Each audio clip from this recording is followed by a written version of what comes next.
Sorry, yeah, we're making trees. I'll be back in just a second, but yeah, my apologies. I didn't realize I was muted. But yeah, one moment. We're making 3D trees. I think I've got a better solution than the last one we used.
Let me just plug my phone in. Got a new.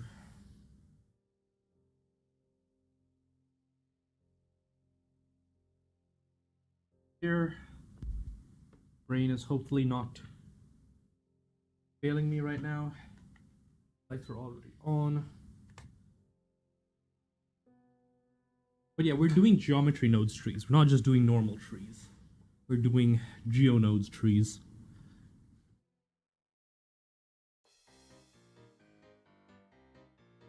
Uh, Geometry nodes are, what do you call it?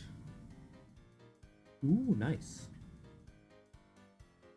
But yeah, geometry nodes is Blender's system for procedural model, say procedural, like 3D system fabrication. So you can just realize I need to on all of that stuff.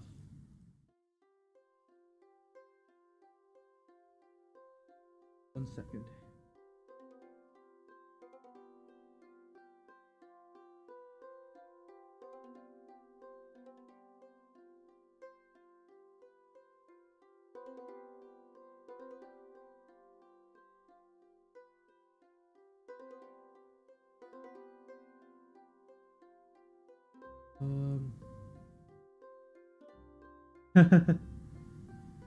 Oh, but learning's fun. There we go. Why can't you use edge loops if you're mirroring? I think it might just be because mirroring doesn't properly translate edge loops. Wait, no, edge loops is the other thing. Wait, is there a reason you're doing edge loops instead of edge weighting? But also outside of that.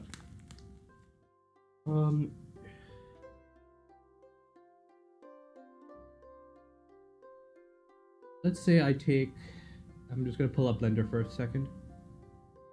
You want a symmetrical cut. I'm not sure what you're referring to. But let's say I take this and then I add a subdivision surface modifier. We have this, right?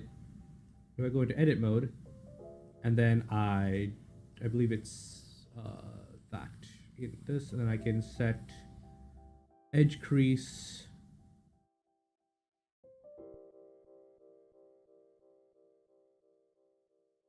Okay, and then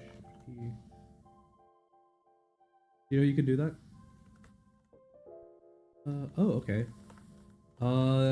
So the way I would see you do that is in edit mode.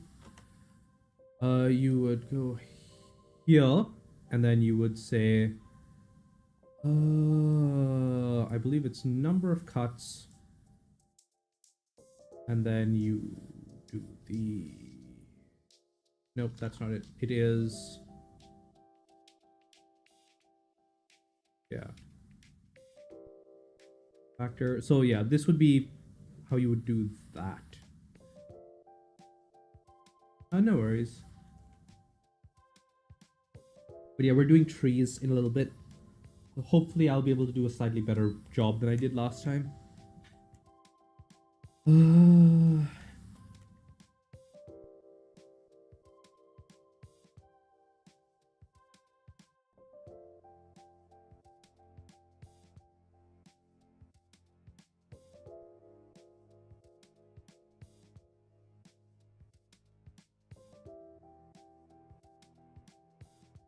Oh yeah, that reminds me. I didn't do my update. Sorry, my where uh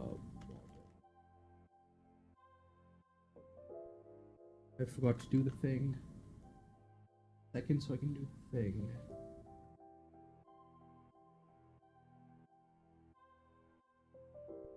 Just sign in at some point. Okay. It's annoying. It is probably better for that use case if it's what I imagine you're talking about. Actually, what might be significantly better for your use case, uh, not much, I guess. I'm currently just starting the update and chatting with Jumses about inset face. That's what I was about to say. But yeah, I was just chatting with Jumses about Blender because we're going to be. I had an idea for a better way of doing the forest scene. That won't crash my computer. And I think, ooh, we got a lot of votes this time. And I think that it will be. Hey Zed, how you doing? Ooh, nice. You feeling fresh?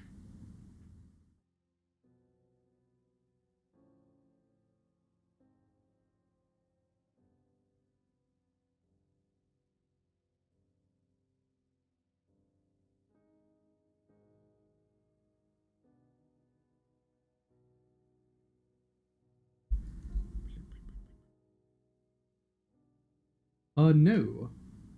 24-hour streams are going to be a rare event, usually reserved for when I'm doing like a celebration.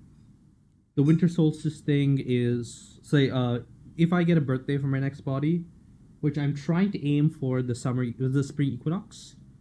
Um, that might be another 24-hour stream event, but that would also depend on if I can get off work.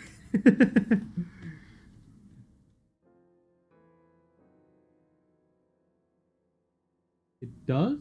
Oh, it might. Okay, let me just fix that. I just forget that sometimes that this thing doesn't always have the right. There we go. Better.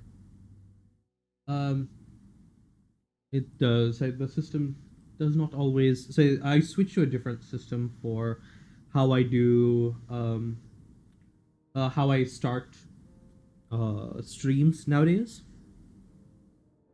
We are back to streams on Wednesdays, Thursdays, Fridays, Saturdays, and Sundays. I do not know if I'll be able to keep up on Mondays and Tuesdays because there's a bunch of stuff coming up in the new year that I do not know if I have as much time as I would normally be able to commit to such a thing.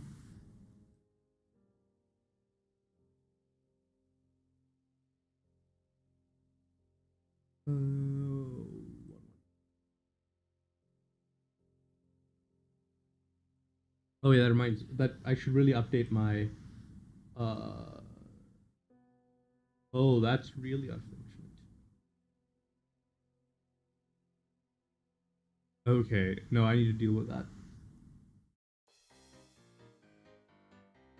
Yeah, it's most days.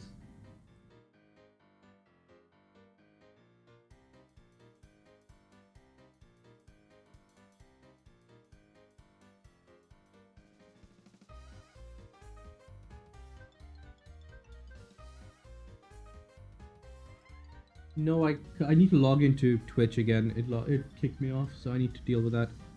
Uh,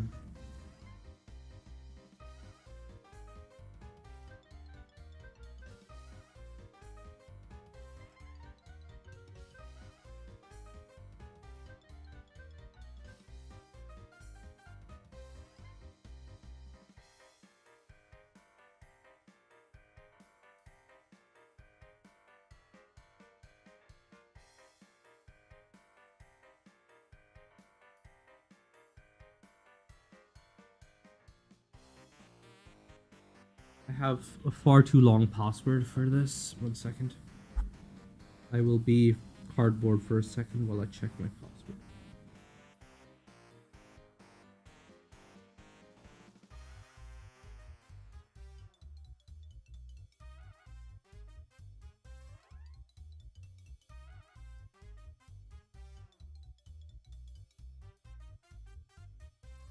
It is one of my standard, like, 40 character passwords.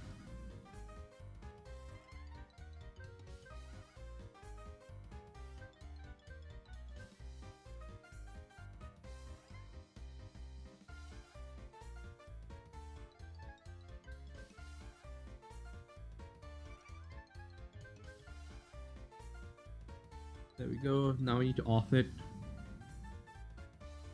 Yeah, I'm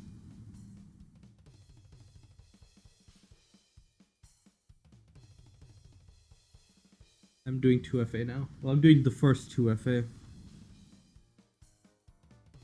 Ooh, nice. Oh, god damn it.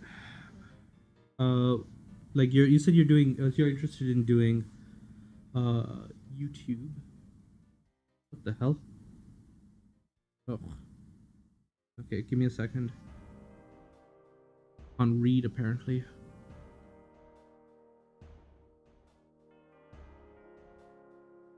Yeah, trust me.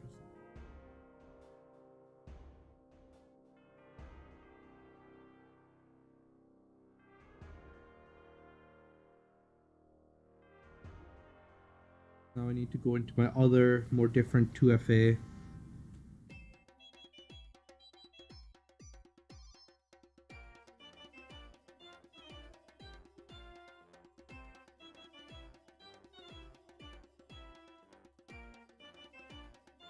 Okay.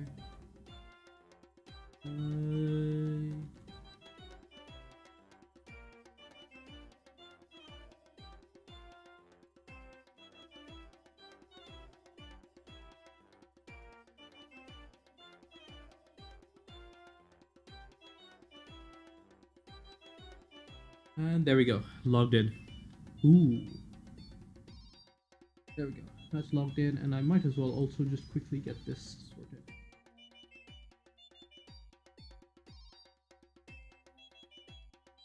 Guy.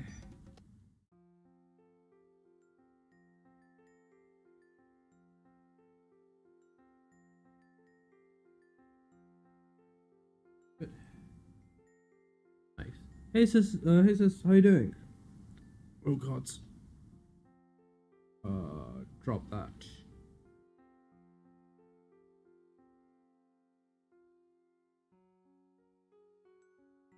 Okay.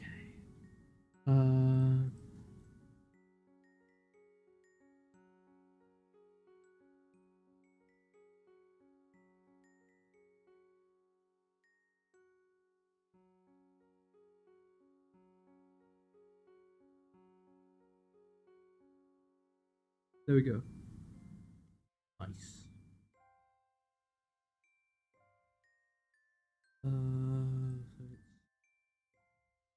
Save and ooh, that sounds fun.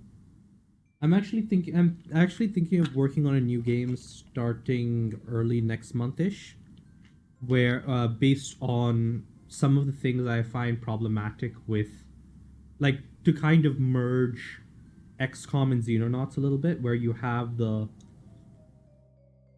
more 3D options. Incremental games are a lot of fun. I used to play Cookie Clicker for a long time. Big numbers.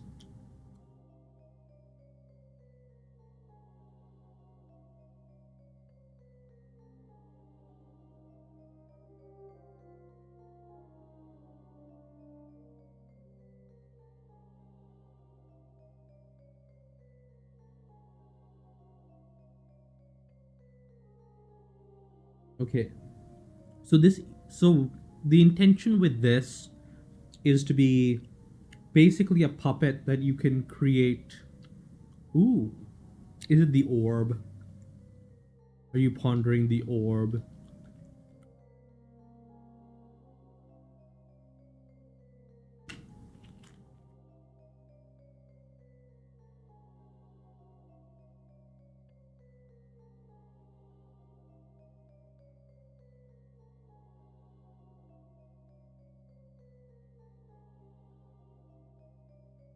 Yeah, this is the one I was thinking of.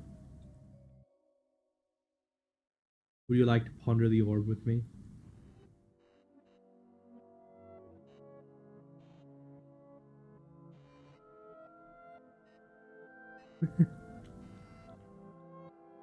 Hmm.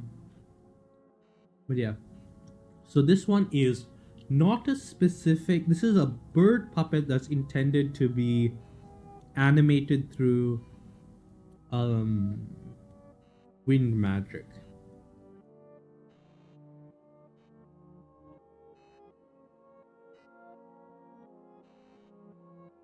Okay.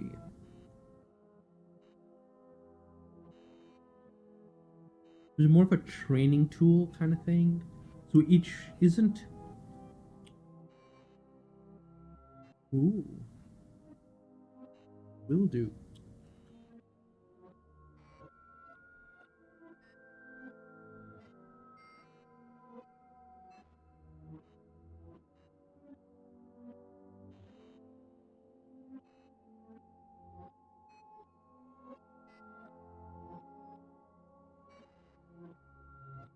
Hmm.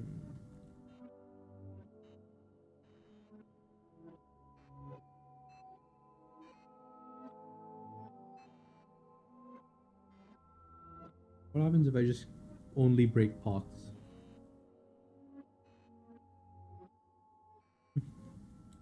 Okay. Okay.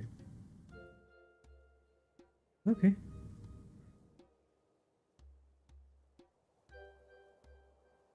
So since this is not really intended to be like an inherently magical item, it's something designed to be a magical training tool, sort of like a pseudo pneumatic system that you would be running through, like a pseudo pneumatic system that you would be animating through wind magic. This isn't intended to be like a familiar setup. It's supposed to be more of a. Okay. Normal person is 3D100. Highly skilled craftsman can get up to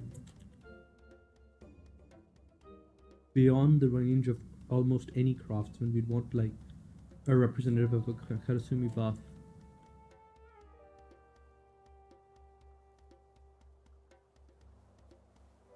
And yeah, I'm gonna see what's the upper end of 21D100.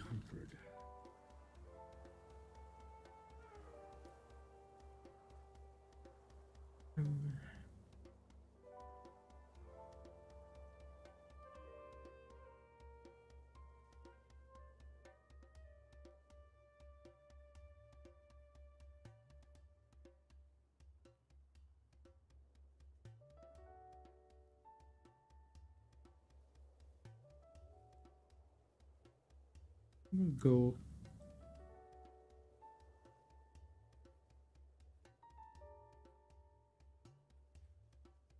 Because it's also intended to be used for children, so we don't want it. We want it to be like scaling difficulty.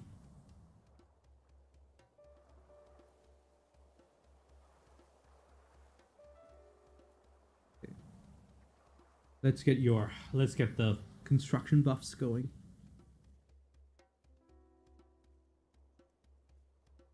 Um,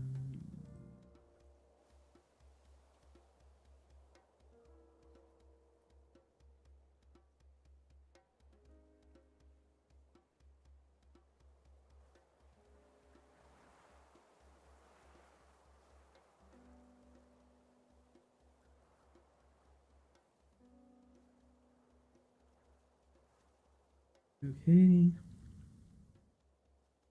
Uh,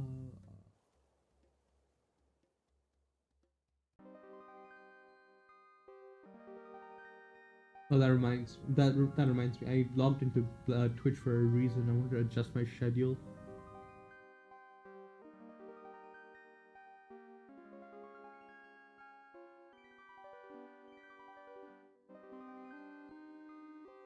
Right, change my schedule.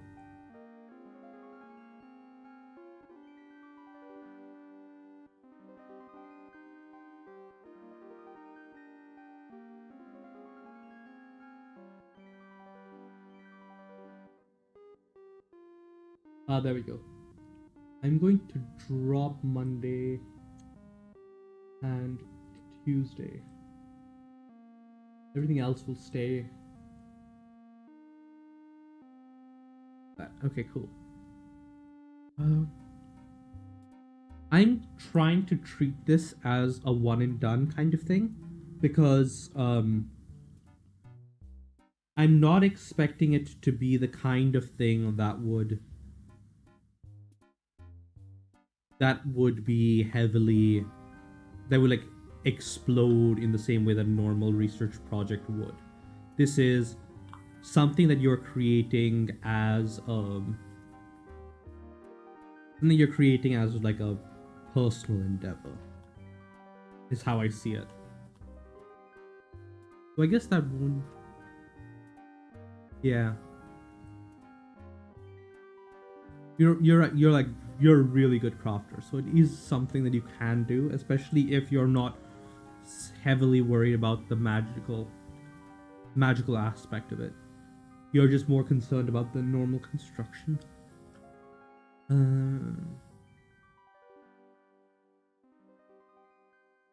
Okay, metalworking.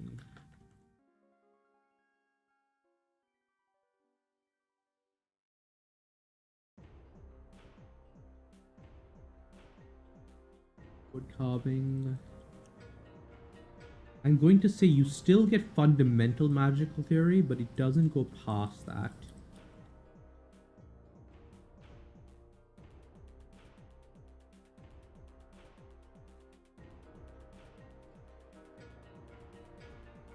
No, I'm willing to count that.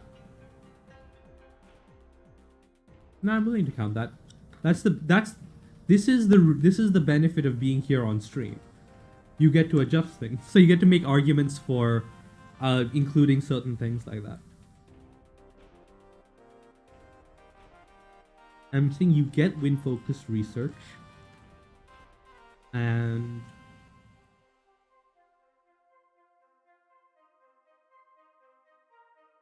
you get Donjo. You get other stuff. Oh, you get Dragon's Flame Forge, don't you? Good. Anything else I'm missing?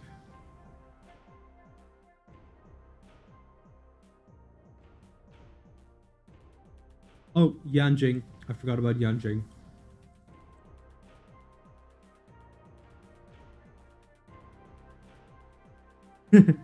Your biggest crafting buff. Oh, technically the Dragon's Flame Forge just barely beats him out. Yanjing, one spider dude, just about beats out a giant industrial facility.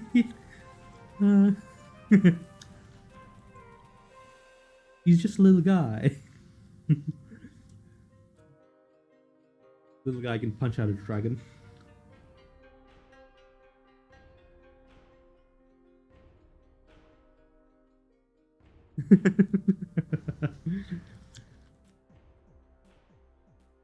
Yanjing shall be.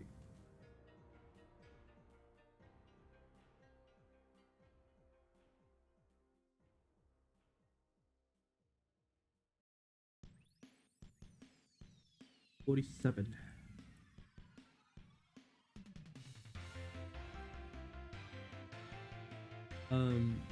Yeah, you get expressionist because art is about expression, so it is kind of one of your crafting, one of your general crafting buffs. Though I guess, I mean, if you want, you could make the argument that expressionist wouldn't apply because the expression portion of it would come from the person animating it. But nah, I don't think it's worth it. Oh wait, you wouldn't get expressionist, you would get true representation. That's true. I think I got them mixed up in my head. I should have...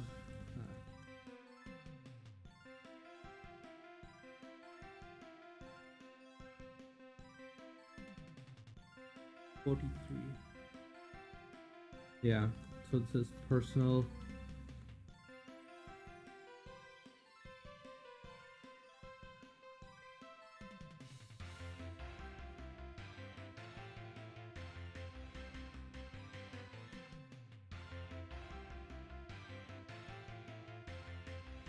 Ooh, just barely.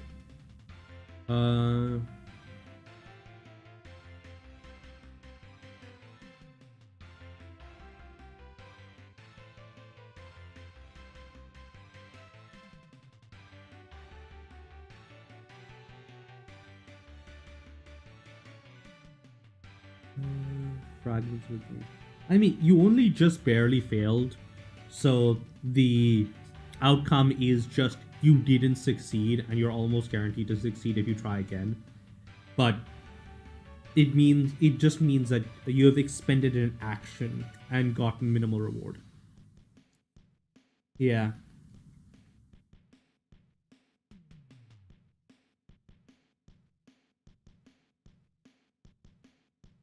Yeah.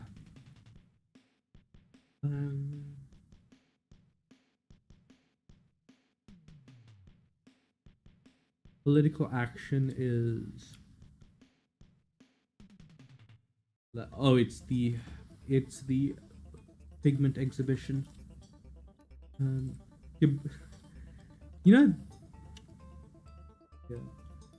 I'm just imagining this like you're going to a trade show. Yeah, it'll be included as part of the notes.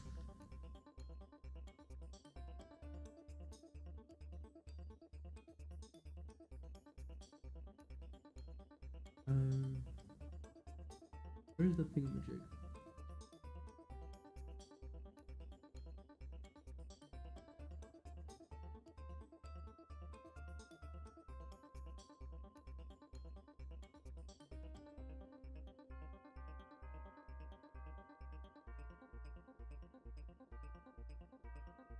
The goal here is that you are trying to establish a stronger working relationship with the Lancaster, taking advantage of the fact that they are very thankful for your involvement in they're very thankful for basically bailing them out of the basically bailing them out of the thingamajig, what's it called? Bailing them out of the fight with, bailing them out of the situation with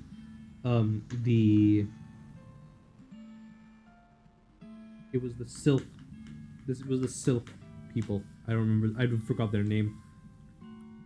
Yeah, the silk. The ones that were making silk. Well, this is a relatively easy one. It's something that any relatively skilled politician should be able to do, and people could theoretically achieve on their own. So I'm going to say this is 250. Actually, I'll say 300 because I will assume that it takes a relatively charismatic individual. So what's even just like a basic charisma buff should put it within the range of you can achieve something with it. Yeah. Okay.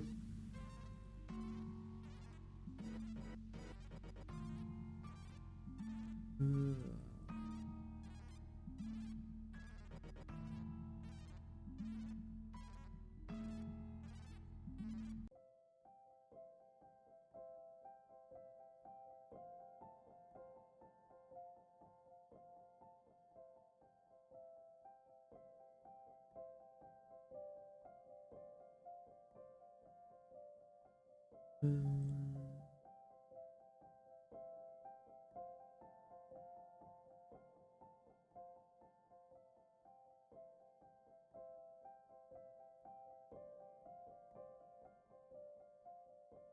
get 2 Diplos and Great Game.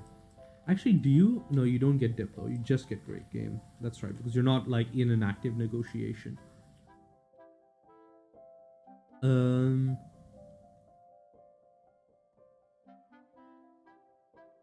you do get Connections, which needs a buff soon, I think. And Political Presence. You don't get your...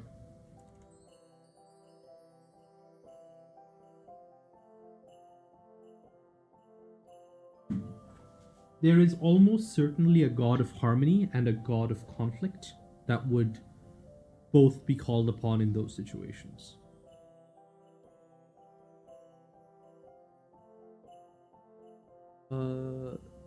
Kind of. The Astral Autarch would kind of claim the God of Magic role by default, given that his position is... given that, well, not his, but its position is the same sort of primal rulership that would be the only equivalent thing. There would be like a separate underlying god of sorcery, but not a thing.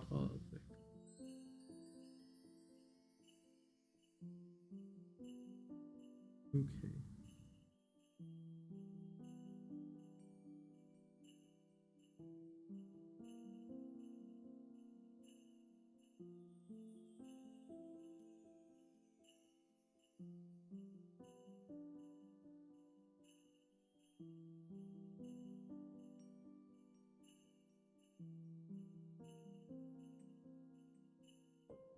$31.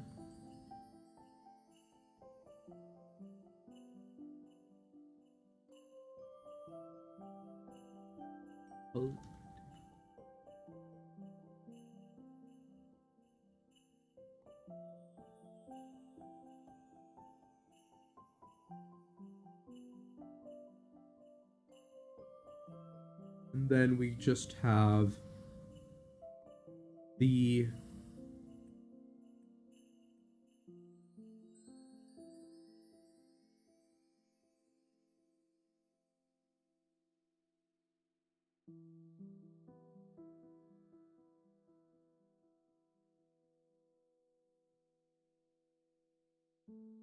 $48.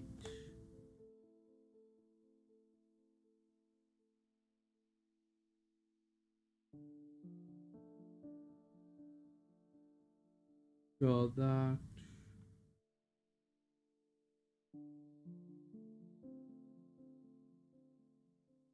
Okay.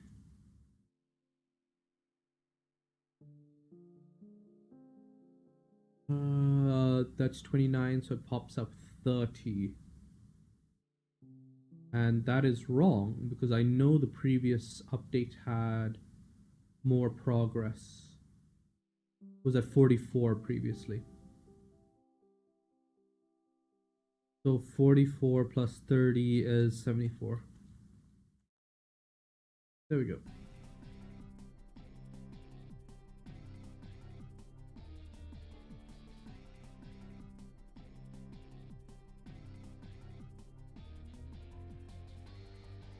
Oh yes, you did. I forgot about that. My bad.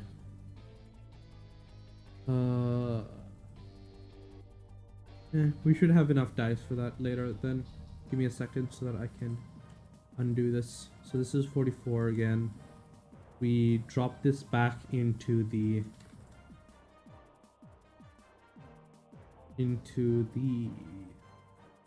list of projects. Then we need to grab this one.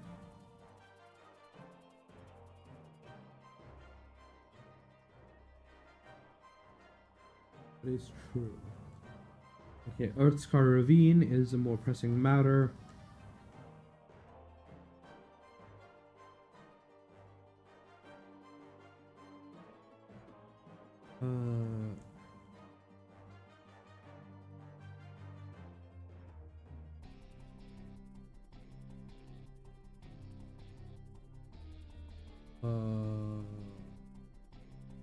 Rest.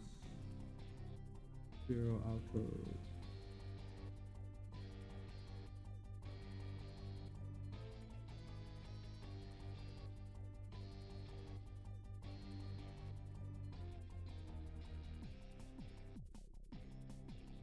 Okay, I think I have an idea of how I want this to go.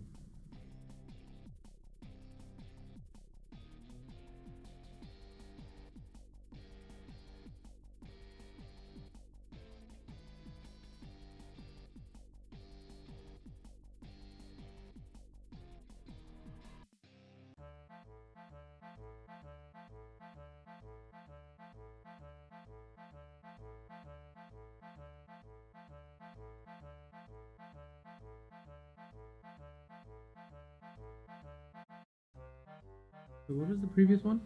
No, yeah, that's not. That's not.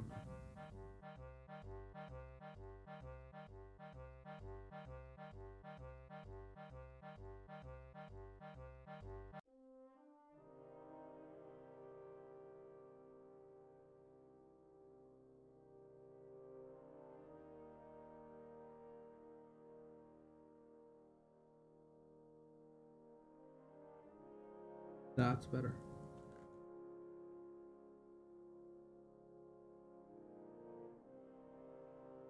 Okay, let's get a proper set of dice going for this. I'll set this to 16.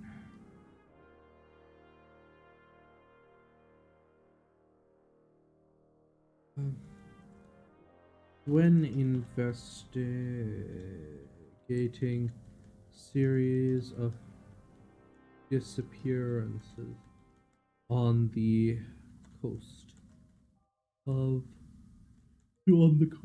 on the eastern coast of the Forest Kingdom, you encountered a horrific creature composed of magically animated corpses and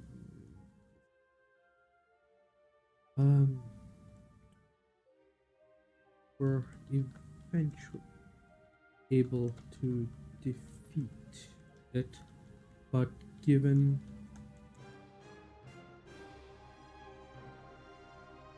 thank you, but given how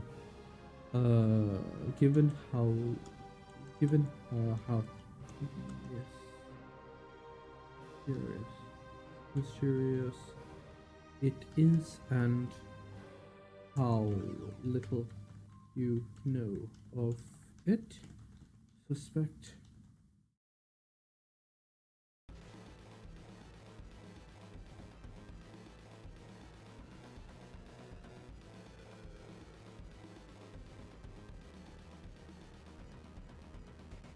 we were eventually able to defeat it, but given how mysterious it is and how little you know of it, you suspect that it is um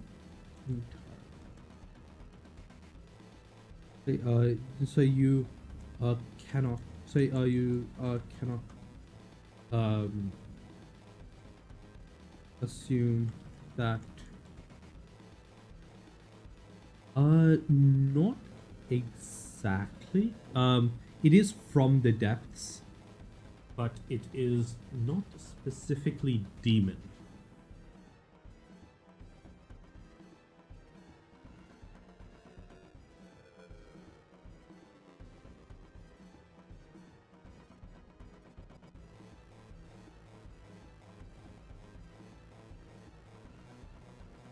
It is in reference to like necromantic magics and stuff. But yeah, it is not demon in the way that you would think about it. specifically because demons in this universe have a very specific definition.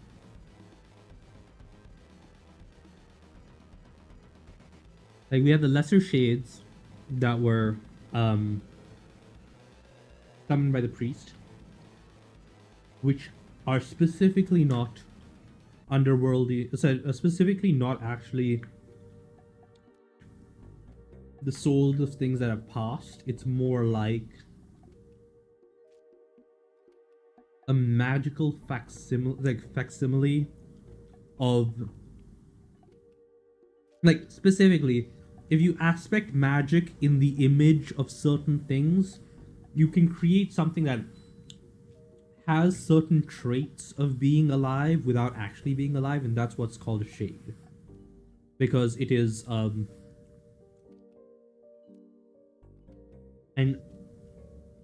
imperfect recreation of life, right? Demons in this universe specifically refer to another class of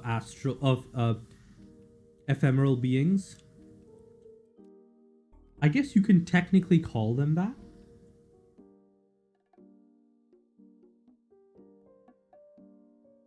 Though, yeah, I guess definitely the A2 series, so the A3 series and Azan Lee are shades. Yan Jing is difficult because he's a familiar, which means that he kind of gets to borrow your soul. And Chu Deng is weird, mainly because of his spear.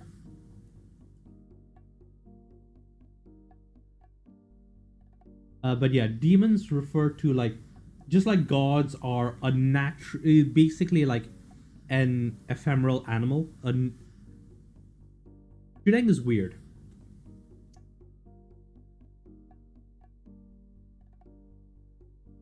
But yeah, gods in this universe aren't like, gods can't claim to have created the universe. They're not like creator deities or what. They aren't representations of universal forces. They are magical creatures that. But yeah, gods are magical creatures. They're basically the result of life forming on the ethereal plane or the ephemeral plane. So demons are another, like, phylum of ephemeral life. So yeah. They are, so Neverborn are more like storms, right?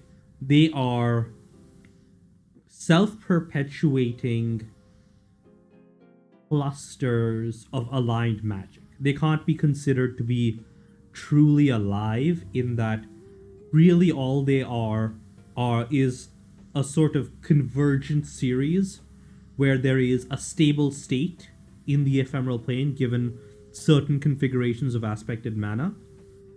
And that's what a Neverborn is.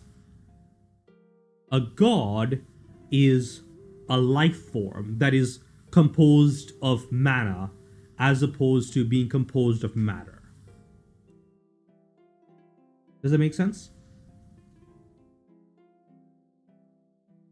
Which means that god souls are material things, by the way. Just like human souls are ephemeral things. But yeah. Yeah. A god is a living thing that is primarily composed of ephemeral matter, like mana and stuff. Whereas normal animals, like humans and whatnot, are creatures that are primarily composed of material, like material world stuff. So so it gets, like, filtered out that way. Yeah, so and that means a god soul is technically material, but it's more difficult to explain that because it's part and parcel with like how they're worshipped and stuff.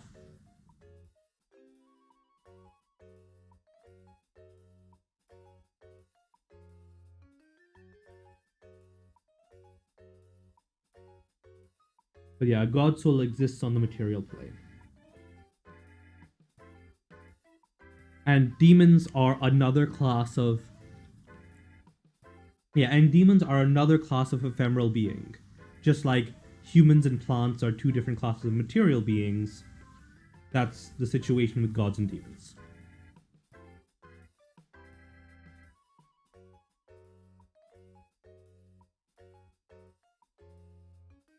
Chudeng does have growth options, but they are weird because they have to fit into his goal as his existence as a protector of the future of the Karasumi. Right, that's his core concept. Screwing with that causes problems.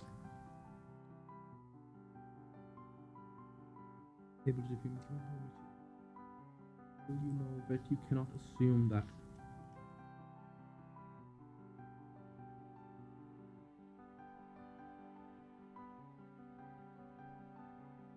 it is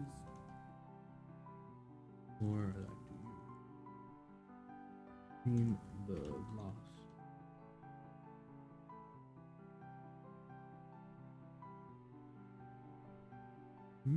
What are you considering? So I guess I'm going to make a note of that. Um.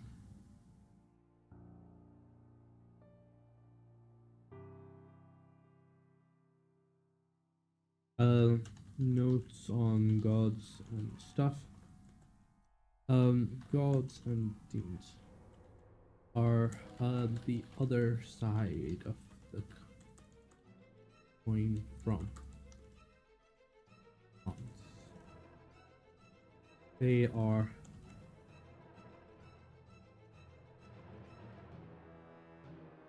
souls. Whereas the normal are material.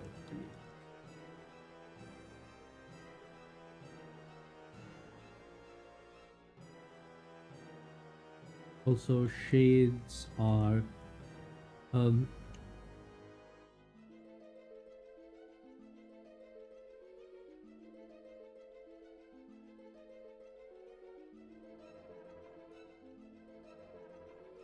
you could do clanks. I think clanks are within the scope of Karasumi sparkery.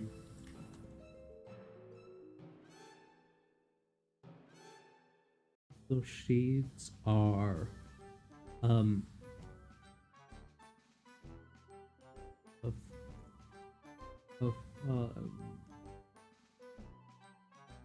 of fault created by specifically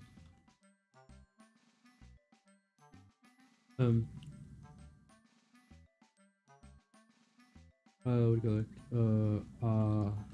Sunli and the A3 series are both technically shades. Chudeng is weird. And Yanjing kinda borrows your soul.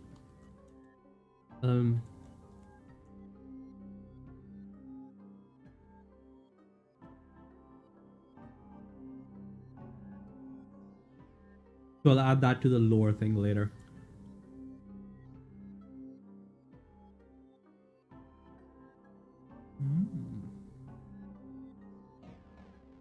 Good. Okay, so let's figure out what traits apply here.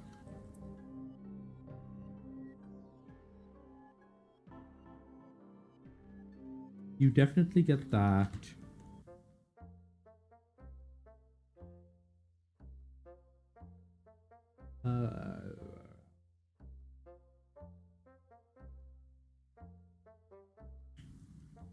Are you trying to make Men of Gold?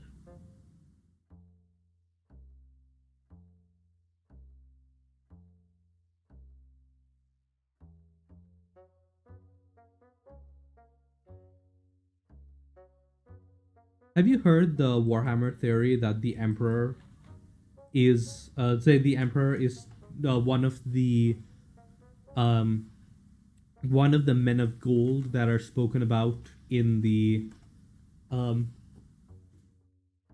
Man of Iron stuff in Warhammer?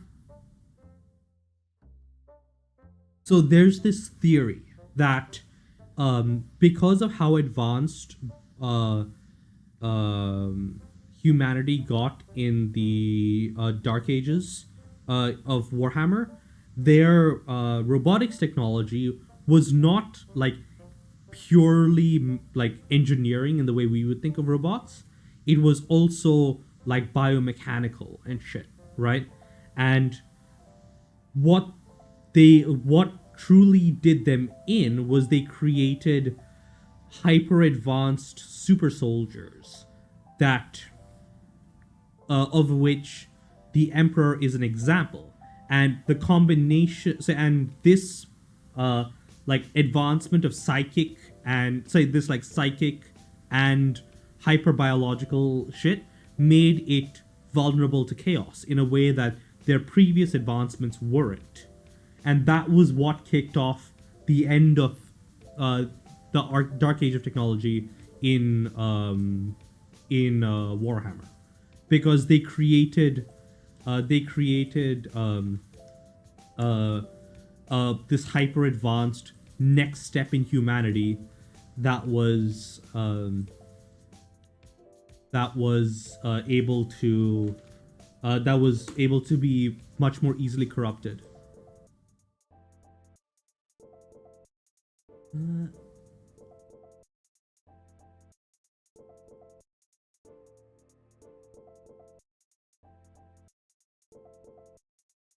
No, I get that. In terms of him being super old, I like to think that the God Emperor is just really stupid because if he was everything that he's claimed to be in Warhammer, none of Warhammer would have happened.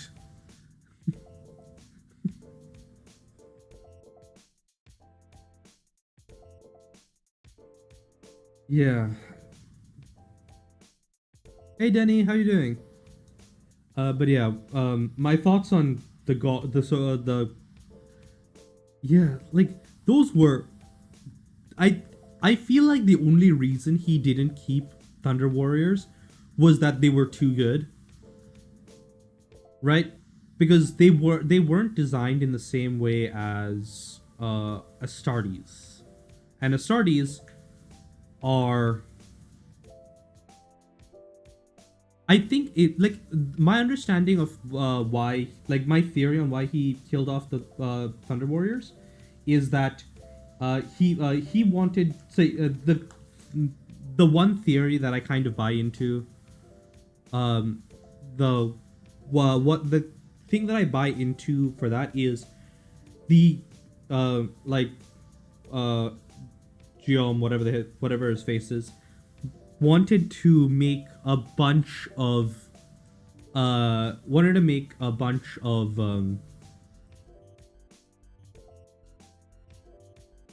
you call it? Wanted to make all of humanity psychic, right? He wanted to like really boost humanity's psychic potential, and he was banking on that being how humanity took over the universe, right? Because like that's how he's so powerful, right?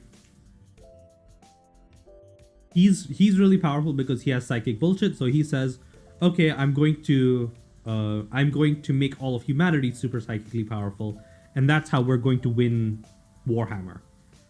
Except if humans are basing their strength on being really powerful psychically, and there's a bunch of super powerful anti-psychic warriors running around, they are a threat to humans. And that's the only logical reason for why he would get rid of Thunder Warriors outside of, like, the unclear genetic screwery. So the unclear, like, instability stuff with them. Though that wasn't really explained well, because there are apparently Thunder Warriors that were stable for, like, thousands of years. So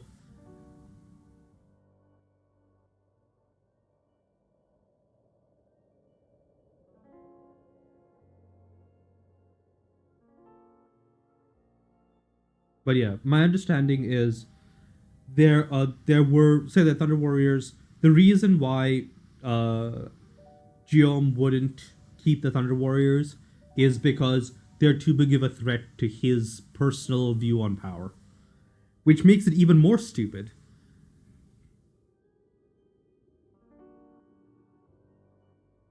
Which makes it even more stupid because if he can prove that he can create a better anti-psychic weapon, why not just pursue that route to power? Ugh.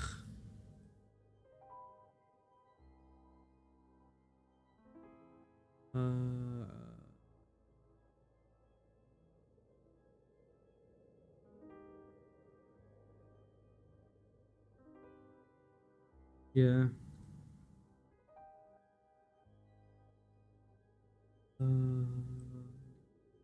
Isn't of a higher.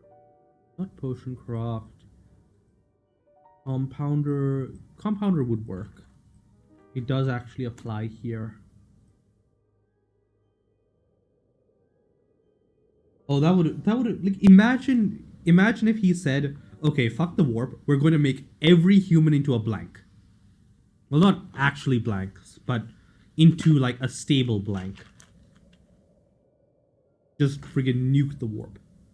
Or if he was going to make a bunch of, like, disposable super soldiers anyways, he should have just made every, like seeded every single planet with pariahs for one generation, because, like, pariahs are supposedly not super mentally stable, right? That's the thing. I don't think his goal is beating the warp. I think his goal is just beating the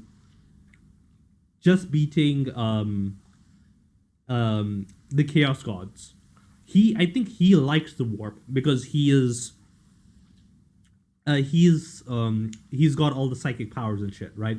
So he likes the warp. He just doesn't like chaos.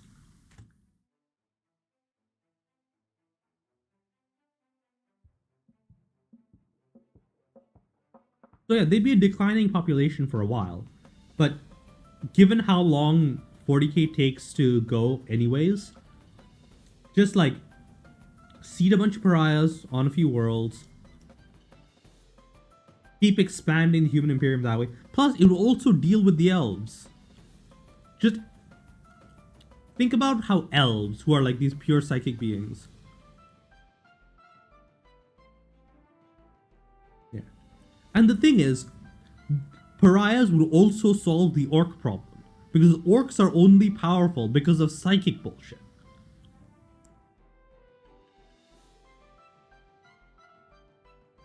Hey dude, how you doing? We're talking about how the God Emperor of Mankind in Warhammer is a complete dumbass. It has been going well. Yeah. Yeah. Today's been going well. Work started up again, so I had to deal with that.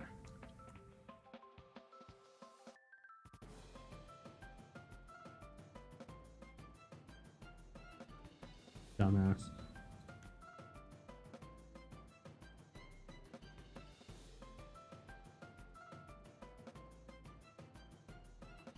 The fact that he got rid of the Thunder Warriors, the fact that he isn't doing shit with the pariahs, the fact that he's, like, actively interacting with some of the stuff that makes the Warhammer universe worse to be in, because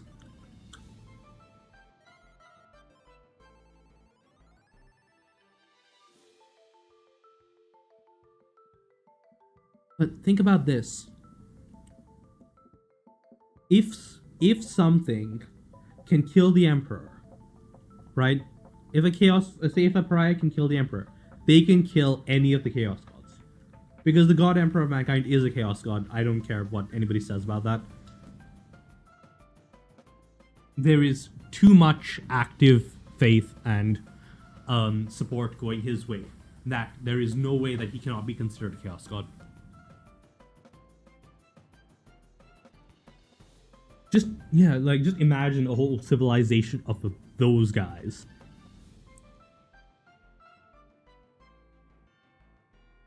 4 hours. So like 4 to 5 hours is the goal for today's stream.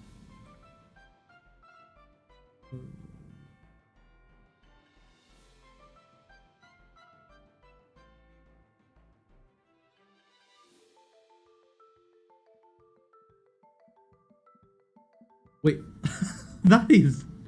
Oh gods, I forgot about that. I completely forgot about that.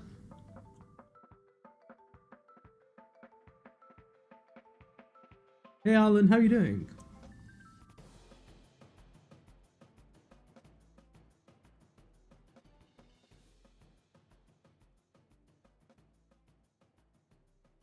Hmm. 3969.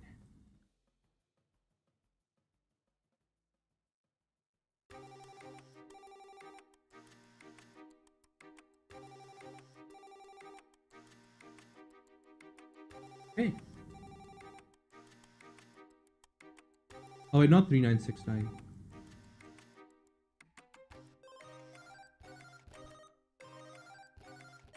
We're just about to write research here. My...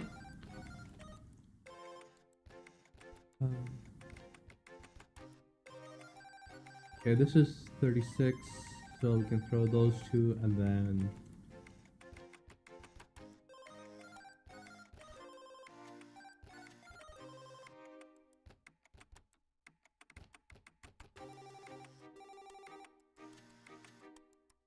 I mean, yes, but he was solving that problem, right? That was why he created the Thunder Warriors. Because...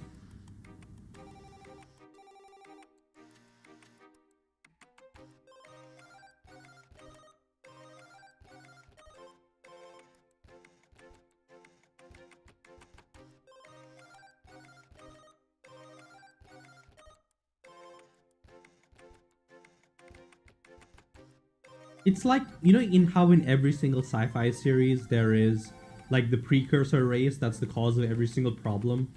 It's like that, except that it is that you have a person to blame for all of it.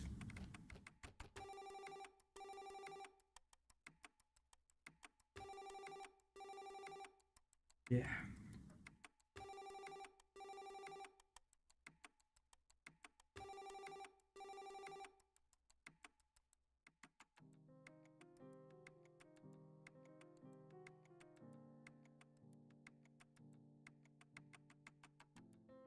Wait, what do you mean so the Perfected Thunder Warriors were not the Astartes?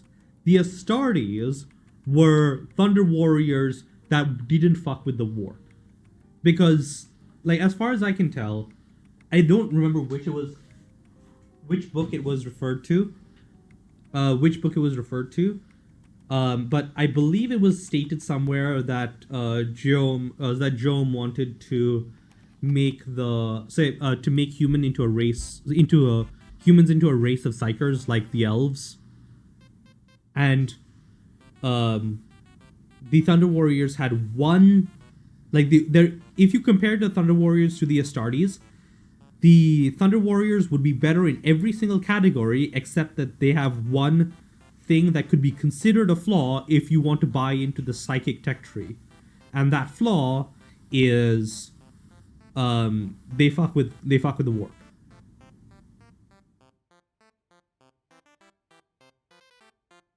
Yeah, I mean, honestly, if I was in the Warhammer universe, I would back the Necrons 100%.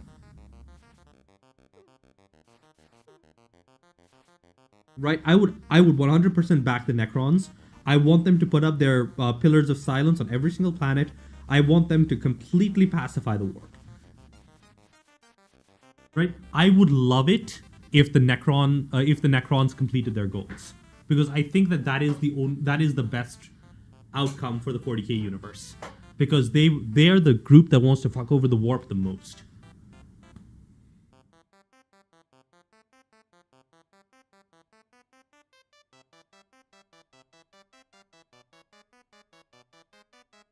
And my thought is that the warp is the biggest cause of problems for all of the 40k universe. So you need to go wipe the slate clean. And if the only way to wipe the slate clean is to like completely clean it out by blanking the entire galaxy, then let's do that.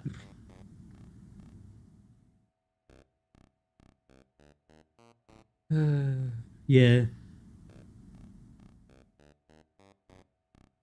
I look nothing like a Necron. I look more like a Tyranid than I do look like a Necron.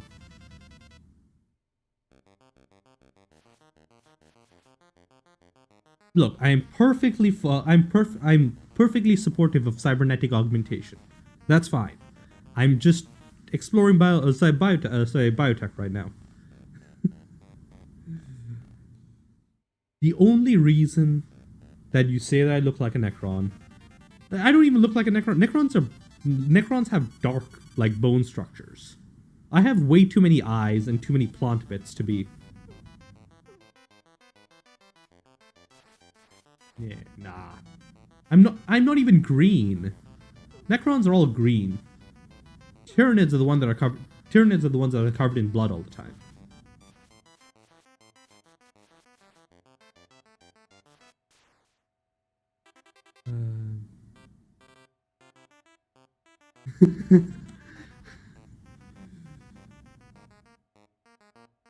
Yeah, so you keep expanding it, right? Look, if the reason the warp is fucked up is because of the war in heaven, and the Necrons, yes, I was referencing the fact that Necrons are literally. Wait, are they actually black, or is it just the shading? Are they just like silver? I think they're black. Or are they gods? Oh no, they aren't. Huh. I've just seen so many yeah, I've seen so many images of them with in this like lighting that I keep thinking of them as, yeah, I know. I've seen so many things in this lighting that I keep thinking of them as that, but no, they're just metal colored. Eh. I still think I look more like a Tyranid though.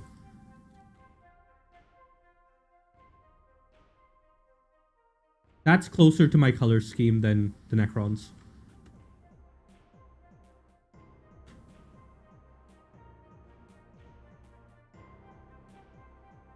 Plus, they've got the Xenomorph head, which is what mine is supposed to be based on.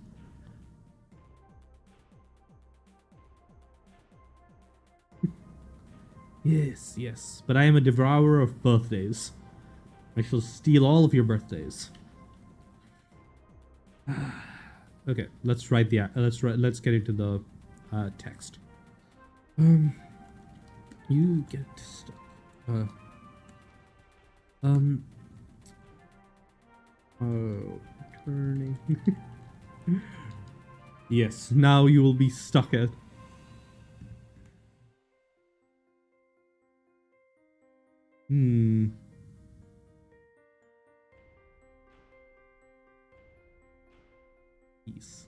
But yeah. By the way, so I was gonna make a joke about Nerm being stuck at stuck at a specific age, but I don't know how old he is now. It's fine. But yes, you say, if I steal your birthday, you shall no longer age. You will just run out of life force one day, growing ever more lethargic as the years wear on. Be Tootie. Anyways, you're returning to your roots in creating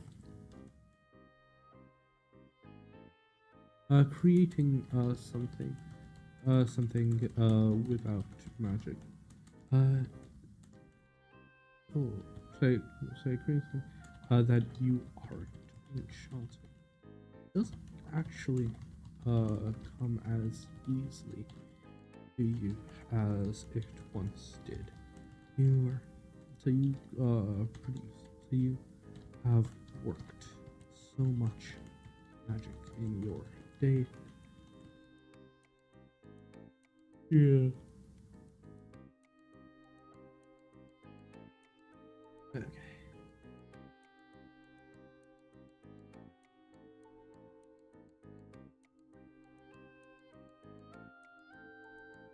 There are? Oh, are you talking about the tomb spiders?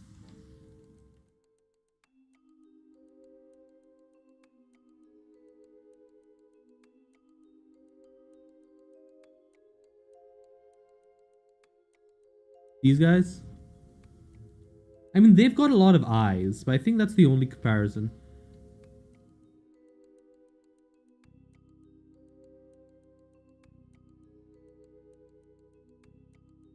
These guys? Yeah, let's take a look.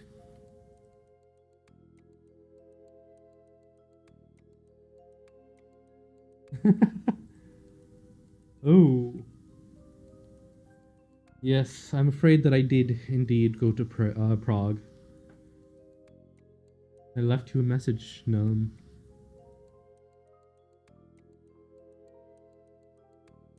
Yeah.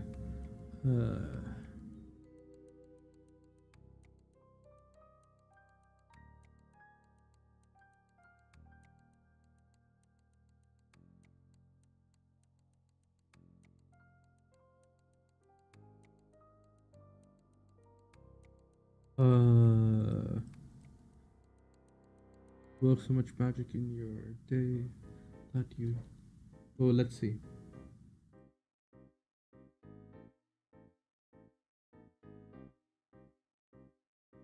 That did not work.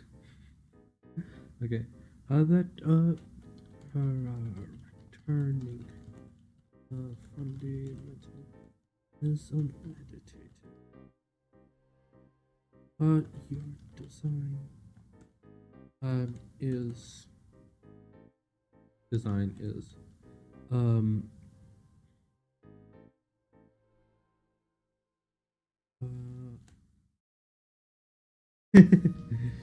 yeah. So your design is... Ooh. Oh, I see what... Yes. I do look more similar to this one.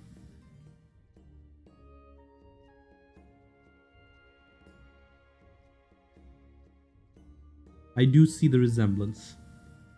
If I ever go for a robotic form, I'll have to keep this in mind as a reference. Yeah, no, minis aren't.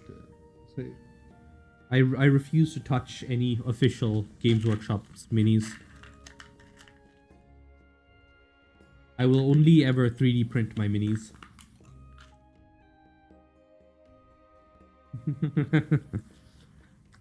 I shall pirate the minis from... I never... And...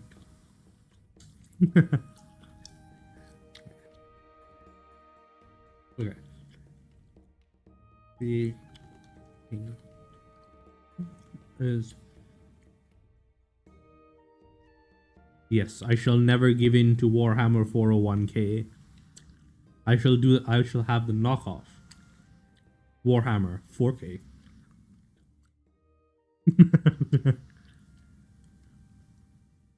Ooh. Yeah. I mean, technically, I guess the other thing that I have in mind with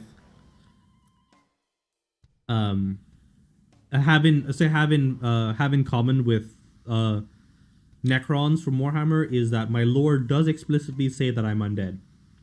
So, well, kind of undead. Does it count as undead when you're reincarnated?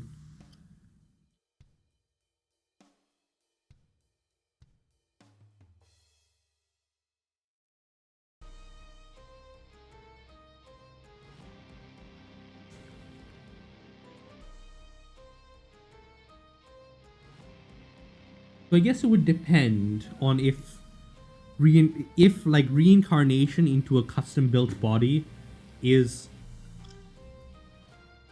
is closer to reincarnation, or because like the lore is that the way they transfer bodies is like a modification of the druidic reincarnation spell, and not um and not like the clone spell, the necromantic clone spell.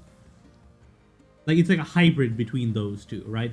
It's kind of like the clone spell in that you are preparing a body to re-enter, and then it's more like the reincarnate spell because it's based on druidic processes instead of um, arcane ones. So yeah.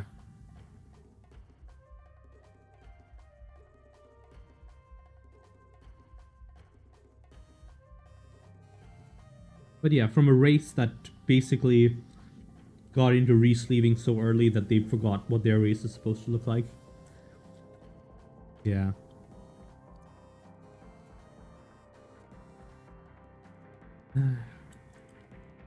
Magic's some weird shit.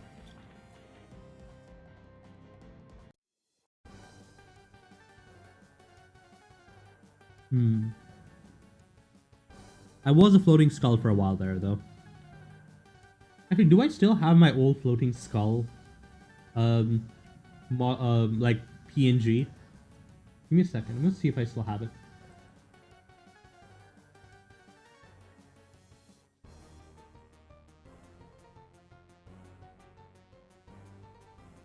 I do.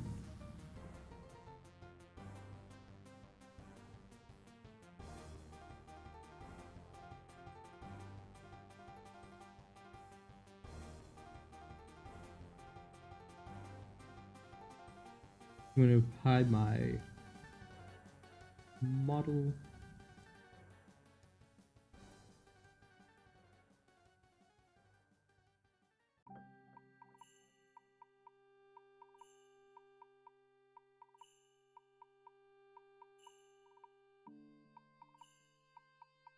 I'm afraid that my other model is quite large.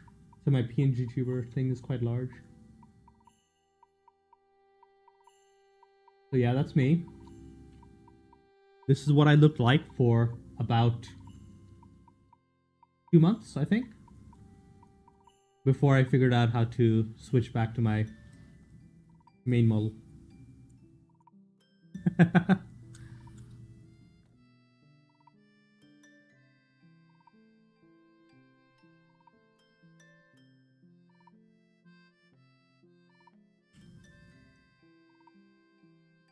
So that's one of my old bodies. It didn't last very long, so I don't really count it. I have a few others.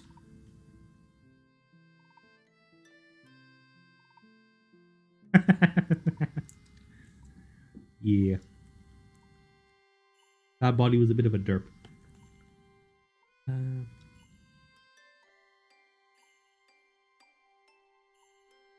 I think if I ever do like collab streams, that's the icon that I would give people to have as my little bouncy thing for when I'm talking.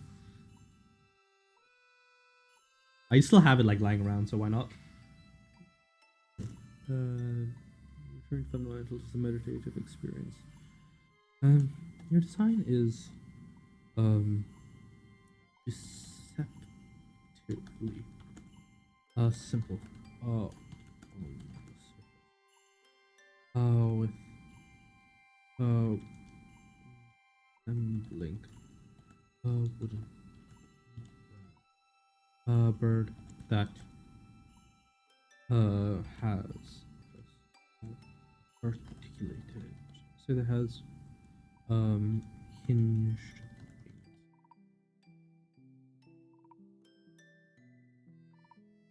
wings,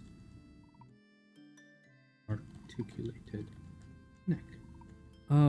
But upon further examine each and every feather is an alternate component that is a separate that rests within careful grooves carved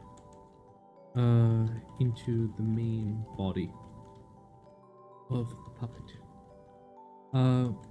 With careful manipulation of the air within these channels, it is theoretically possible to manipulate each feather individually. You say theoretically, because you can't do it. Though hopefully, Takami, so he has, so though hopefully Takami is far enough past you that will be able still as you continue carving out the feathers and the various parts, you realize just how much time things are taking. You've made a great deal. I'm basically just saying that craving, yes, carving. There we go. I'm basically going to say that it is the situation you ran into was you just kind of underestimated how kind of difficult it is to not cheat and just let magic kind of help you say like have magic just kind of fill in some of the gaps for you. Or maybe you just like overestimated yourself. I feel like project creep would be a thing that would be really, really easy to deal with.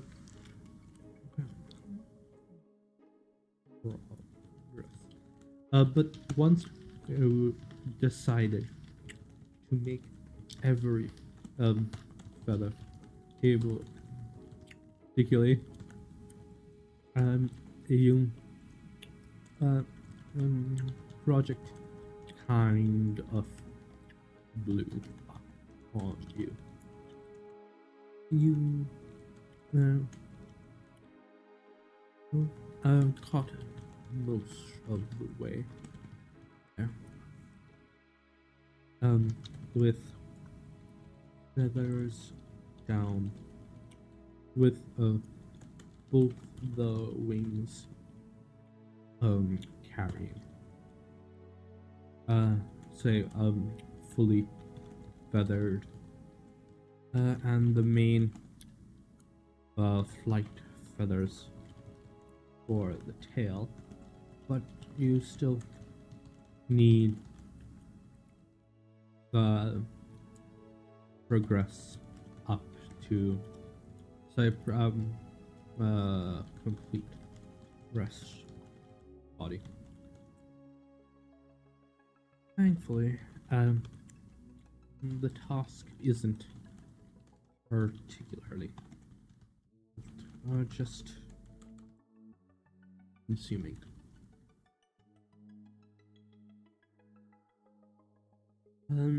You are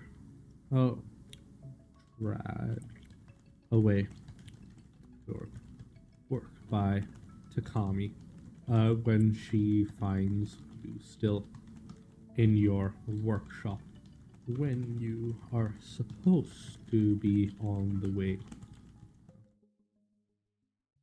And while that journey was a great deal of fun, you are able to, so you are quite happy to be back home and working on your next project.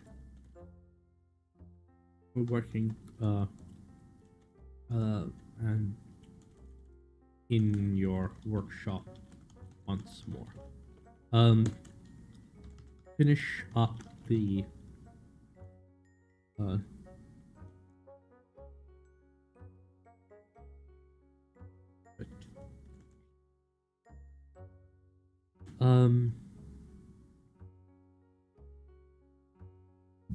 what would be a useful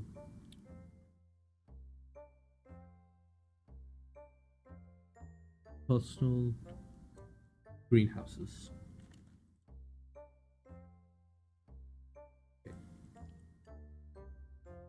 The link. You arrive in Langhouse in something of a rush.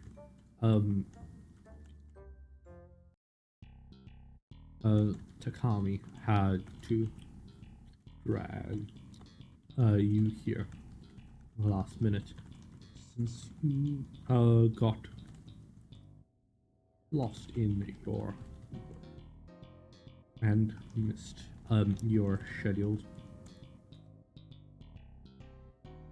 departure. That said, the actual exhibition, a great deal, is very interesting. It seems that now that they have more money coming in, Lancaster has expanded their experiments into pigments and are now in addition to normal cloth dyes, in addition to their standard cloth dyes,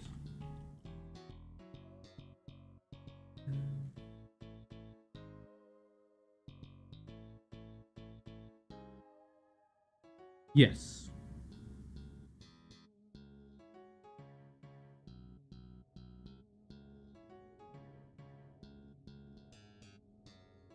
Yeah, so in this case, yeah, given that you, sorry, what do you call it? Given that you are currently like less than 100 off, the actual difficulty to finish this up would be like 250, and you would still keep the majority of these traits. So you would probably succeed by a great deal and push it over into something else. And I have a very good idea of what it's going to be.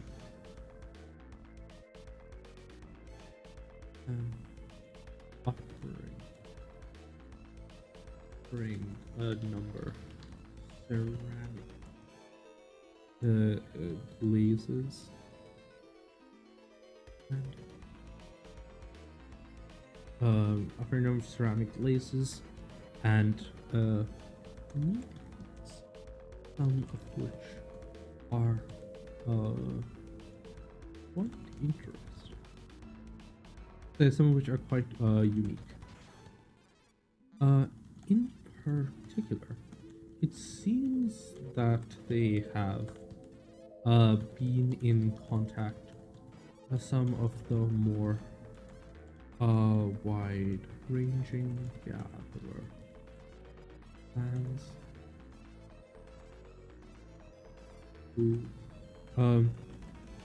And have introduced something that has been causing some chaos among there. Okay, I'm going to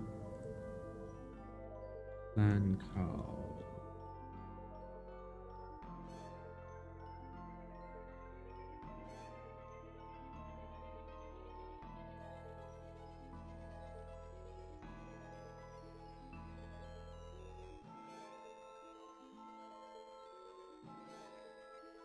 What? Oh.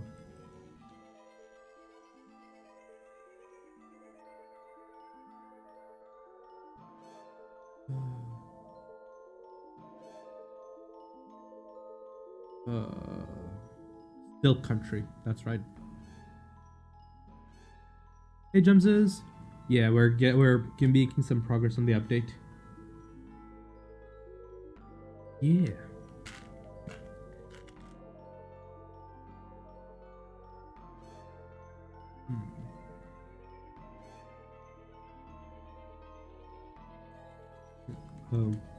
Once allies in Silk.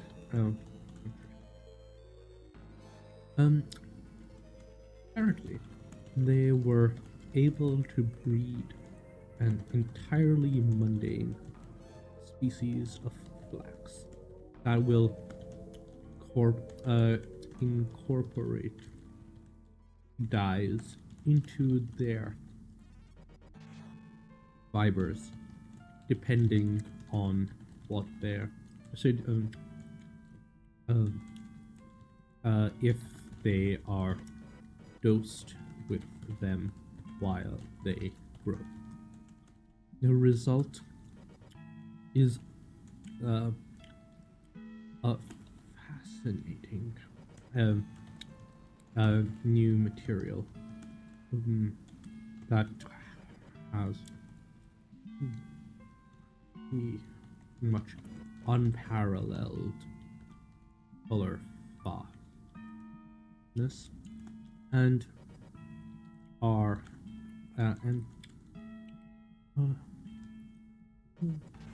quite a pleasant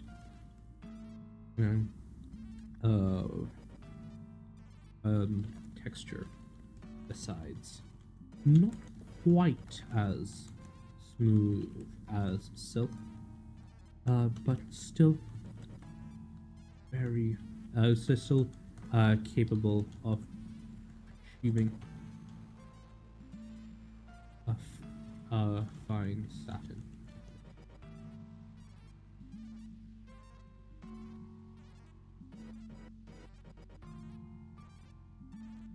Yeah.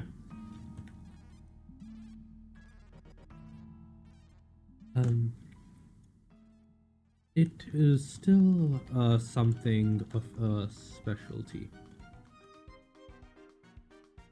product, as producing a vast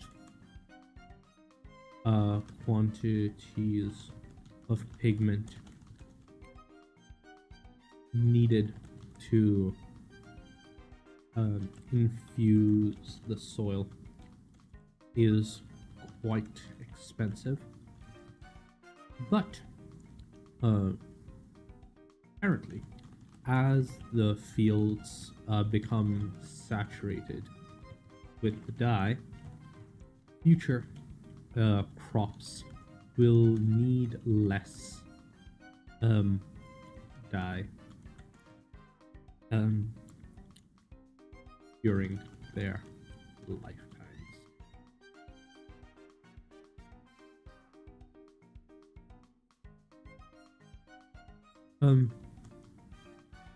There's even one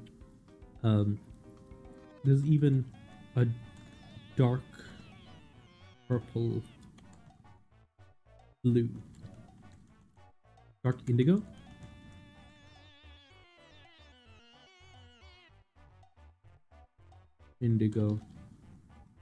color that they have named after you. Um, Sumi, uh, Sumi Indigo.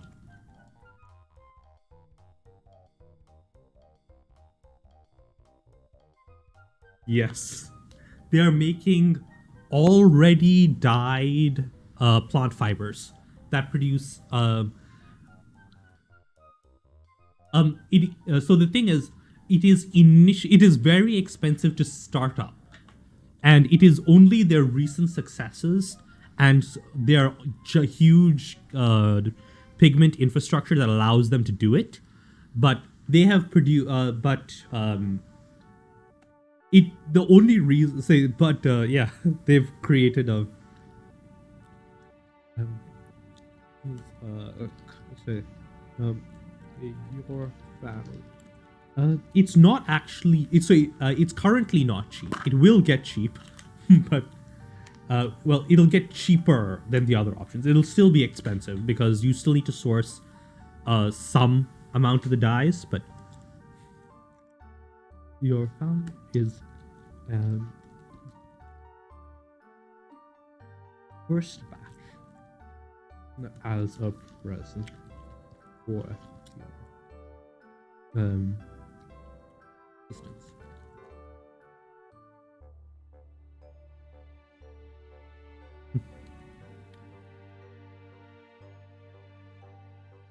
Um, they've even heard of your new uniform and produced um a, a variation of it for your though it is relatively plain as they do not have um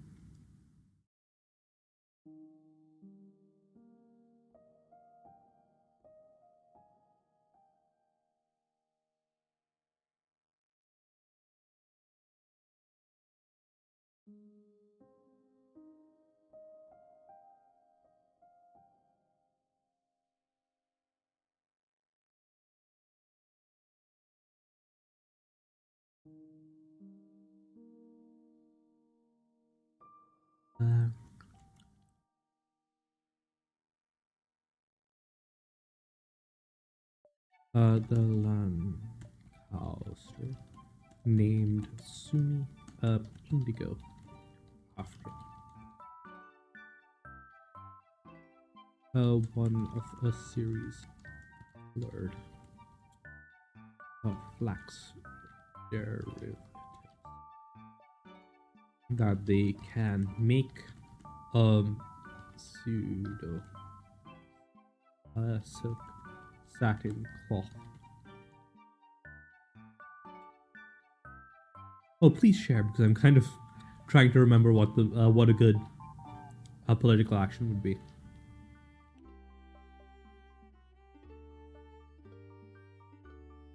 Um,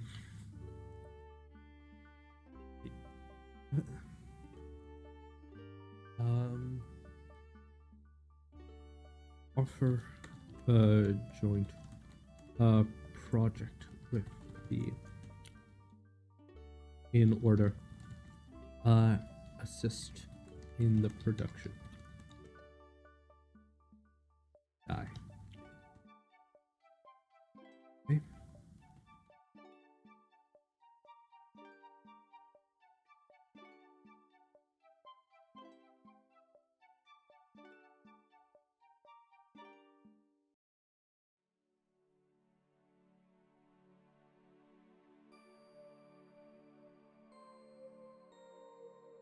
Oh, I have a hilarious way for a hilarious idea for how this could end up working out.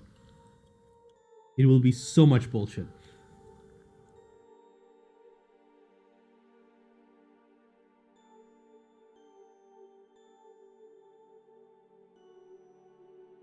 Uh, Spending time than expected. I would describe it um as what do you call it? As an empire builder, or say a strategic RPG, sort of in the vein of Civilization, but run as a tabletop RPG.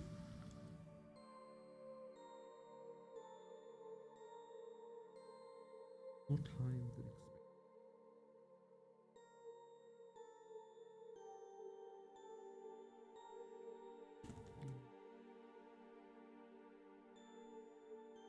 Wide range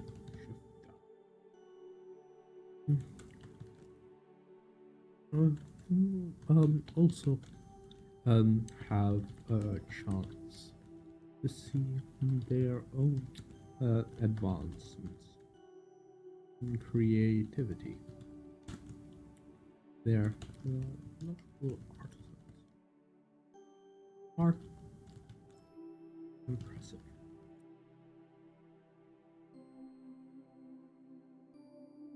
I would say it is the story of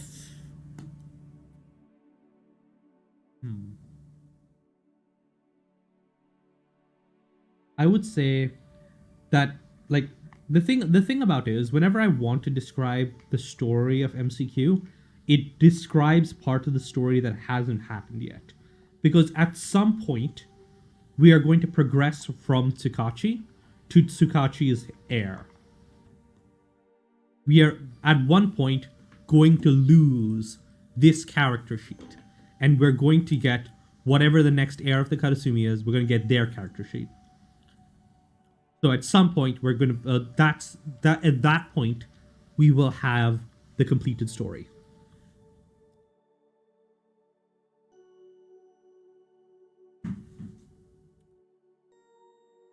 In addition to, sorry, not the completed, but we'll have a story that I can describe, which is the generational, the rise of the Karasumi clan over generations as they restore magic to the world and do a bunch of mad science bullshit. So until we reach that first turnover, once we hit the end of not Phantom Blood. Is it Phantom Blood? I guess it is Phantom Blood. Yeah.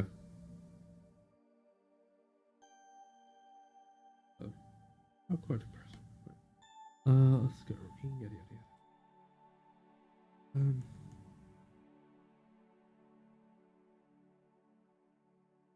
Um. Ooh, let's see.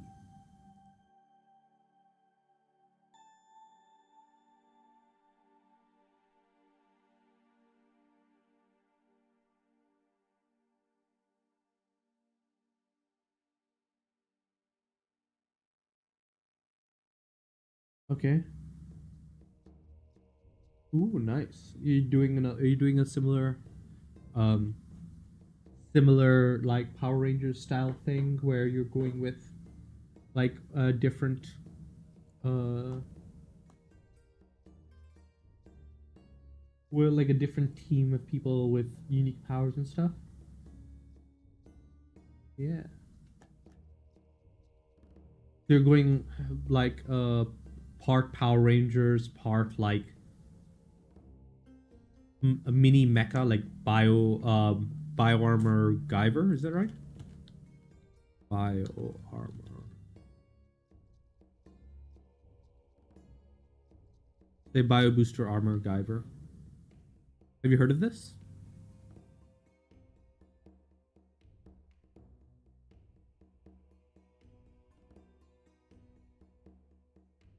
Studying the mess of viscera and blood that has left the ground this in this ravine. Ooh. Wait, what's the new thing? The bio armor? Sorry, bio booster armor?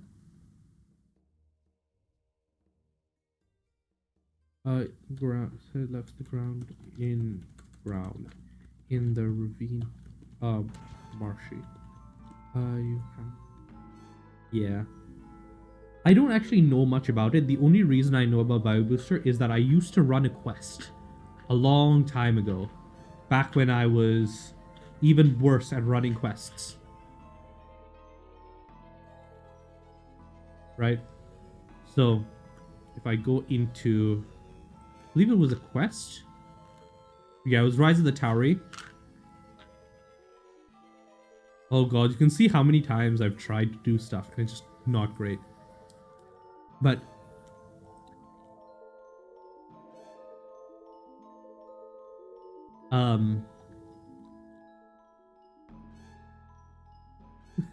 no, this was me not being very good at this at all.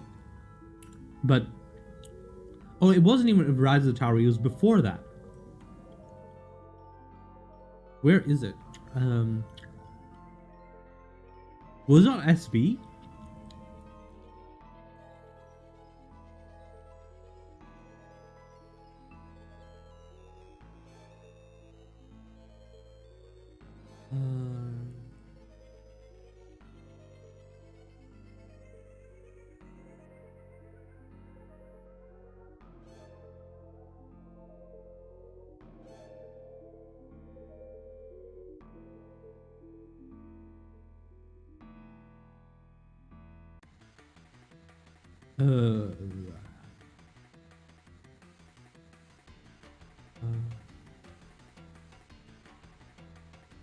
Okay.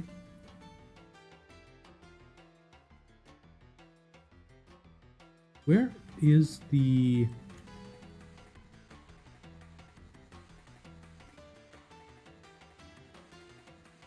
Wait, where's my thing?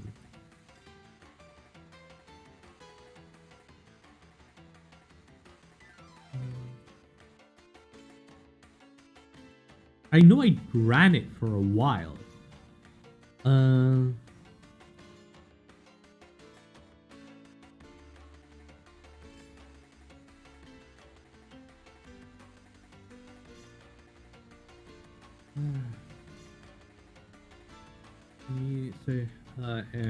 Mizaquel Stargate Council.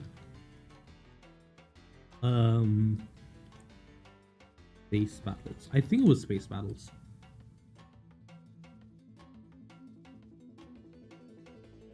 Oh, here, posters of a Stargate. So...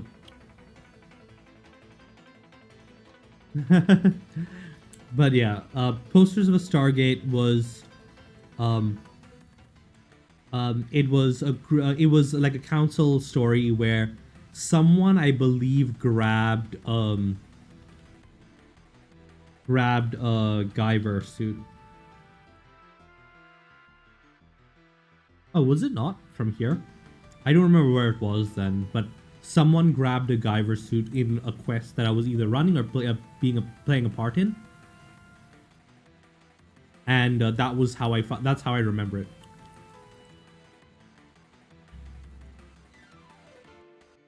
What's it?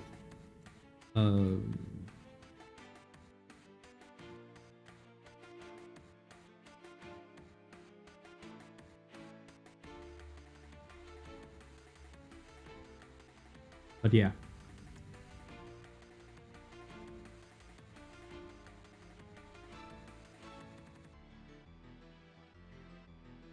But yeah, I remember trying to write this. I want to redo this, but instead of doing it as a quest, I want to do it as a story. This one was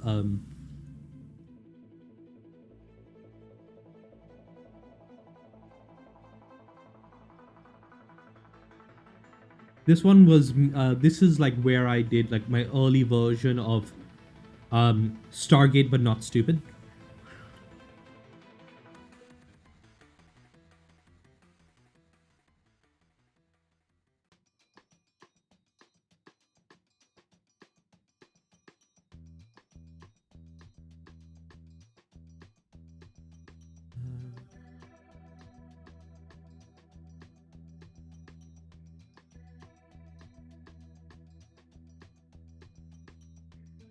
Okay. Yeah. Because like the one thing that Stargate Earth had going for it is the fact that they have the single largest industrial base of any civilization in Stargate. Right? They have 6 billion people, which compared to every other world we see in Stargate is like an order of magnitude at minimum larger than any other civilization. So, if they had just capitalized on that,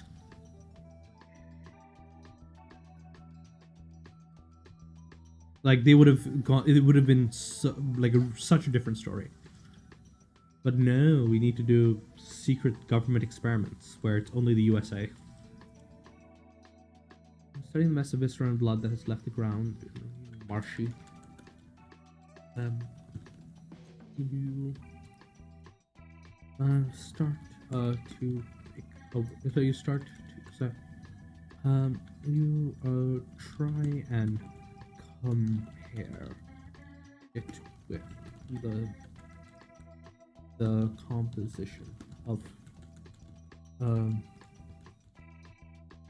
yeah.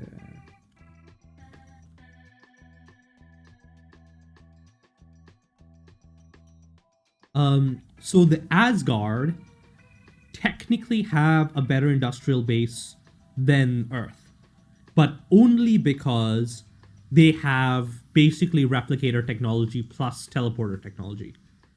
Every other civilization has worse industrial capability than Earth.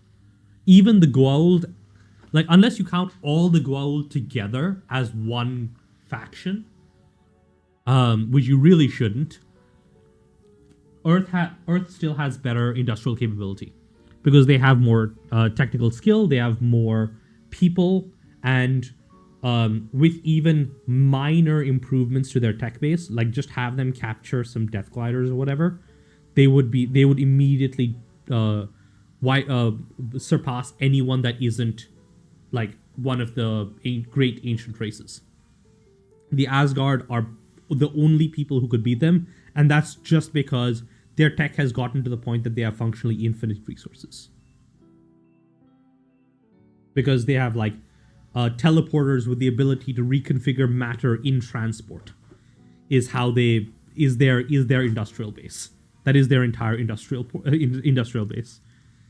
Is that they have teleporters that can reassemble matter in transit. Yeah. And also the replicators, right? The replicators were a huge problem for the Asgard. But I think that in a world where Stargate wasn't as wasn't as screwy, Earth by the end of like say by the time Earth got the Asgard repository, I think that all it would have meant for them is improvements to tech that they already had. It wouldn't have been life changing.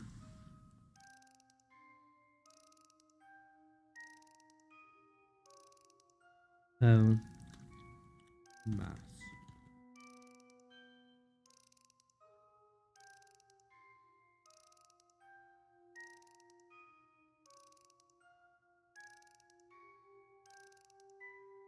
Conform.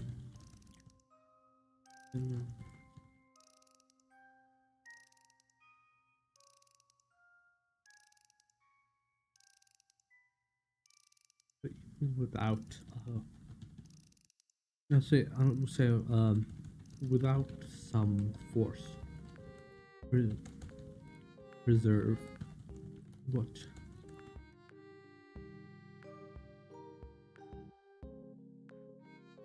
XSGCOM? Yeah.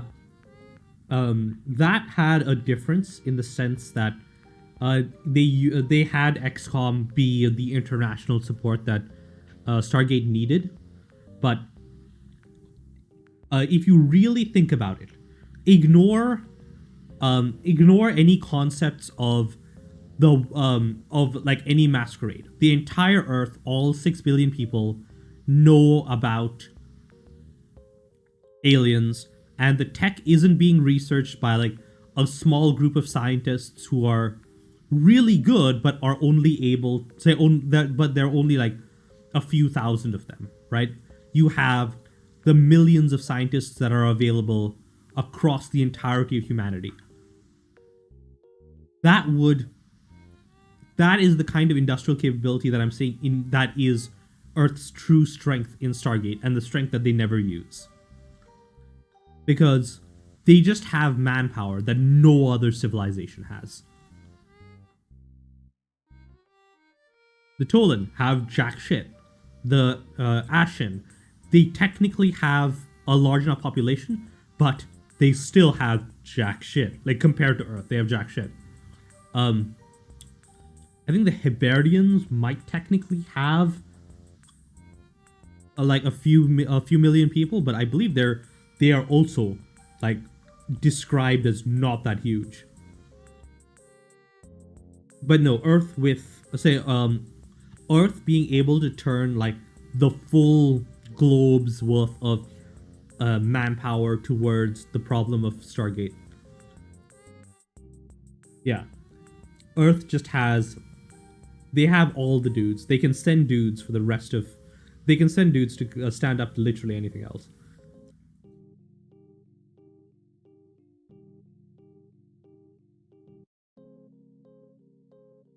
But yeah, I want to redo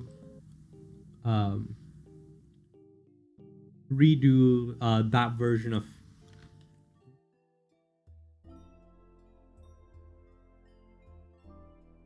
redo this story, Rise of the Tauri, but as a normal story, not as a quest. Okay.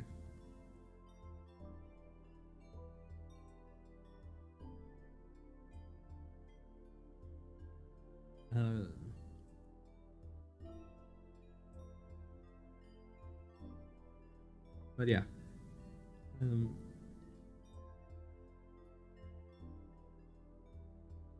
I want to see, like, basically the way I want to write it is late 1970s, I think it's late night, maybe early 1980s, after the end of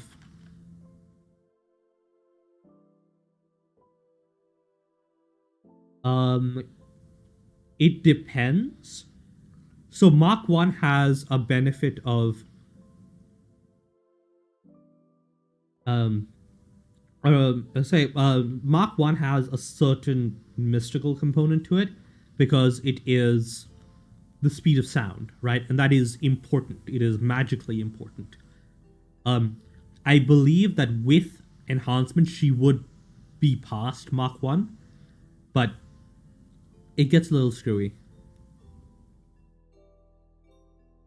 I think that current max speed would be like current max speed for a single sprint, like a relatively short distance sprint, can keep it up for maybe like 5 to 10 minutes.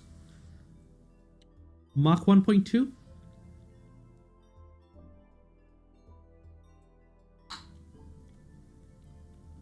Like right now, if you buff the hell out of her and she was only able to keep it up for like a short time, it would be Mach 1.2.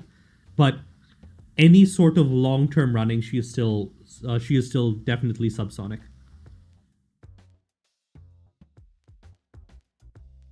And like the Mach 1.2 is running in a straight line with no distractions for with everything that you could give her.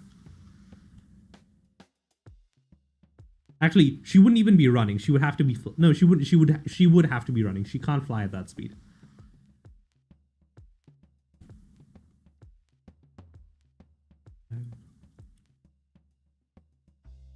On the spell. Add. Okay.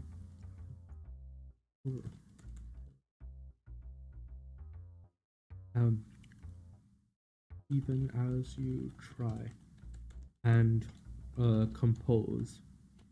But yeah, Takami is currently faster on the ground than she is while flying. Not that you know she can fly, She still hasn't told you that.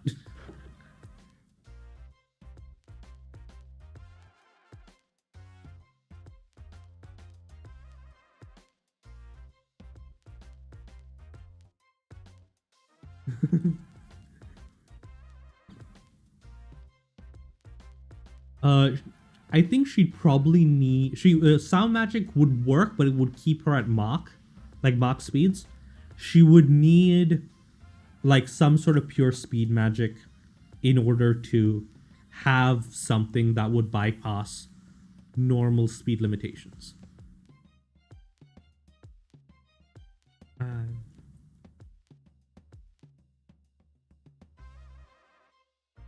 Space magic would lead into teleportation, and she is more speed than teleportation. She might eventually get fast enough that the difference is more or less academic, but no, she's Flash. Warp drive is just like kind of teleportation.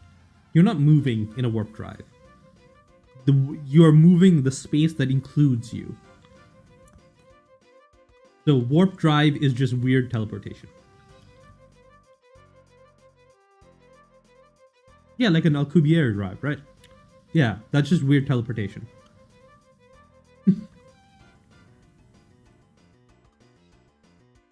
No, it's a difference between Minato and Guy. Guy was able to was able to kick Madara, and would have won if Madara wasn't an Edo Tensei zombie, because he was just that strong. Minato was a cheating girly boy who could teleport. Yeah, it's still teleportation. It's from the perspective of magic, it's closer to teleportation than speed, and Takami is spec'd into speed.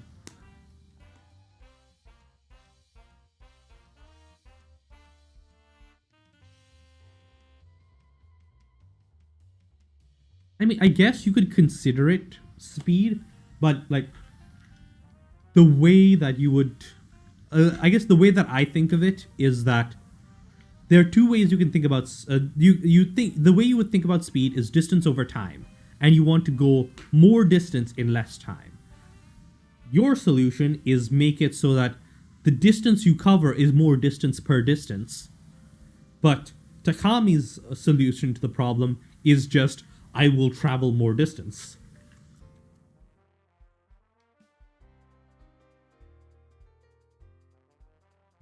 But no, having distance in your distance so that you can distance more distance in the same amount of time is a perfectly valid solution.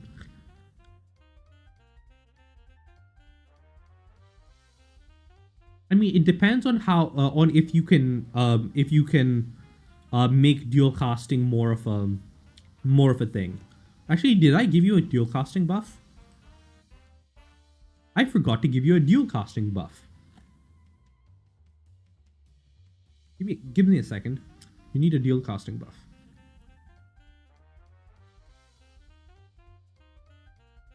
Yes, you will have distance in your distance.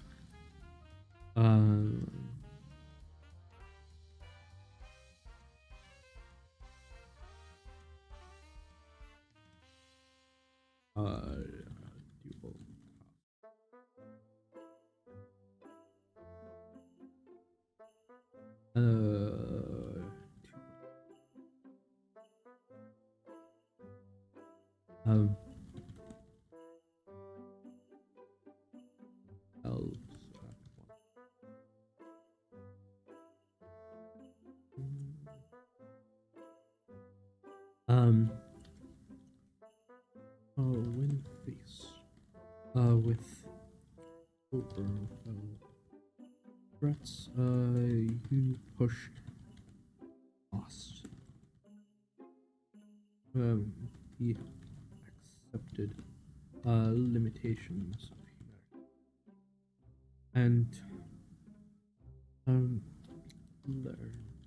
And learn how to manipulate different parts of your magic independently, also in concert, allows you to achieve multiple magical effects simultaneously.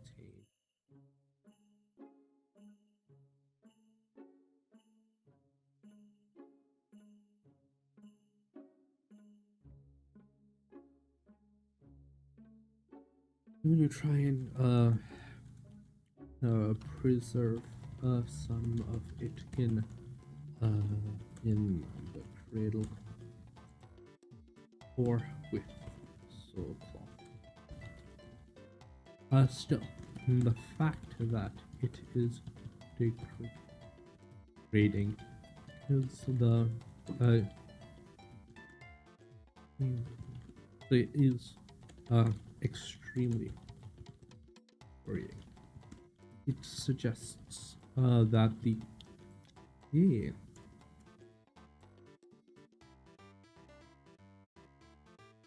By the way, Nerm, do you want to know what made me think that I could write stories? Because it comes down to exactly one thing.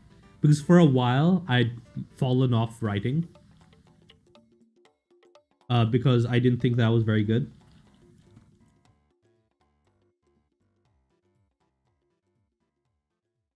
It is, remember correctly, it is one of the omics in one of the later threads of Shepherd Quest.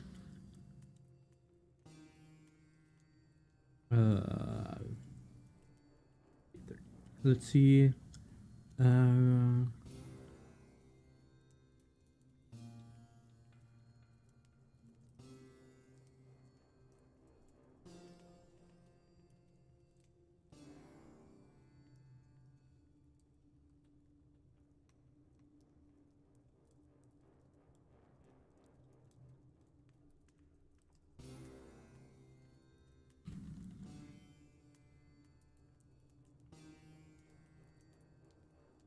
This was when I had my old name. But yeah, people actually say, the thing is, before this, I wrote like honest crap, right? Like anything that of mine that exists from before this day is like unreadably shit. But this was the first time I wrote something and people actually seemed to enjoy it. So this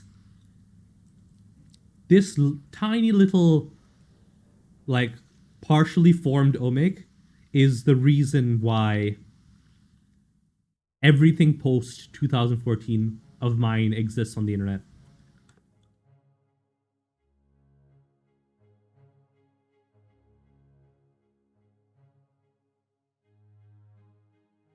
But yeah.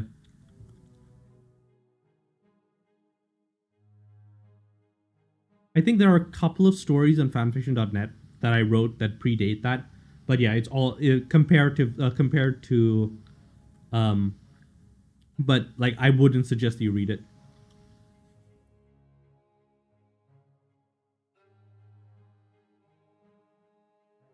Honestly, I don't suggest you read anything from before like 2020 probably.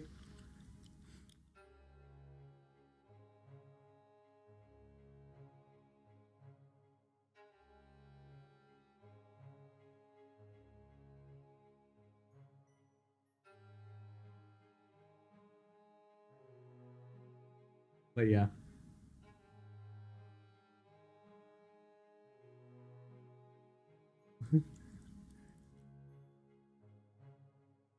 Still, the fact that it is degrading is not right. That the creature, that whatever you saw was and being actively maintained. Um,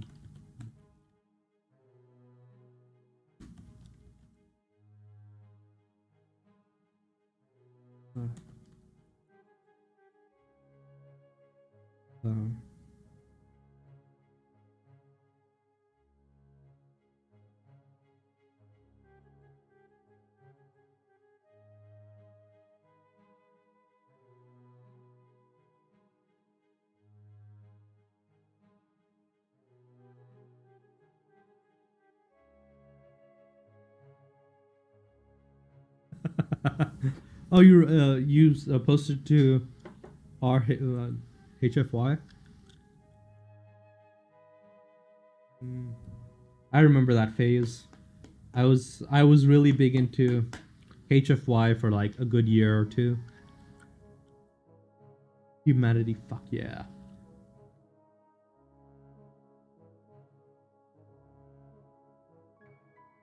Do you prefer humans or space orcs, or what's your favorite flavor of humanity? Fuck yeah.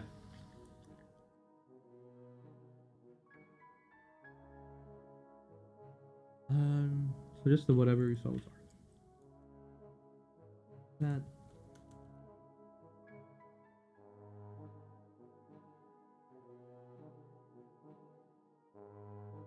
yes. I recently found a deicide story that I like. There's a couple of things that I really want to explore with a deicide story, which is um I want to see a version of I really want to see a version of Percy Jackson where you get like a self insert of someone.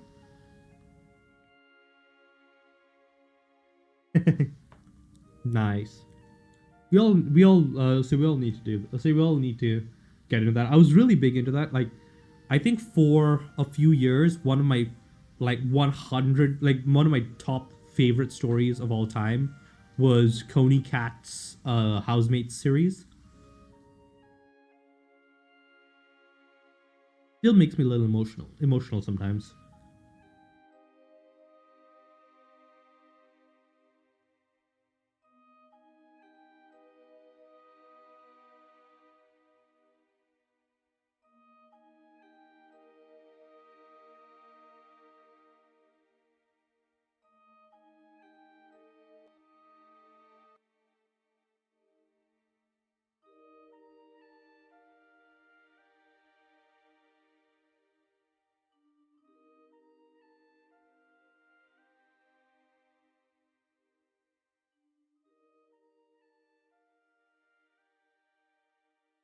But yeah, I think Coney Cat's um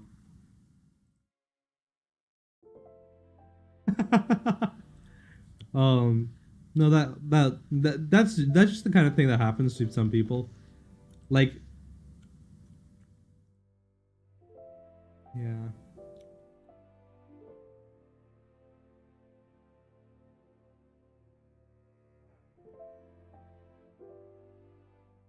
I know for a fact that the stories that I wish were successful are definitely not.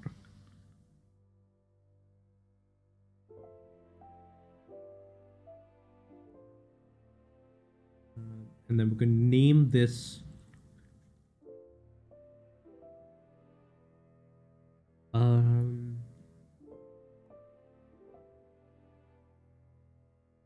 oh my favorite oh yeah, to directly answer that yeah, what is your favorite? Big fan of Deicide you mentioned, but other than that, no, you must know what goes on in your brains.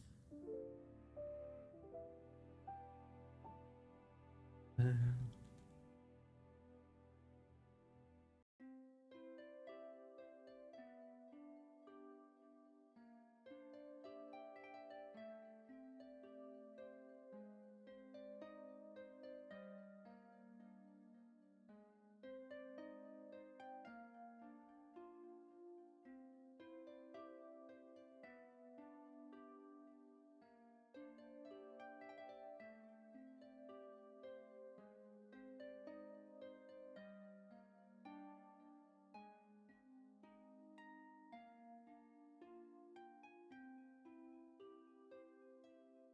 okay.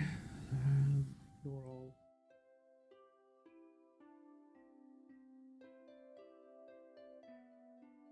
I don't know. It's never mentioned. It's never like explicitly said.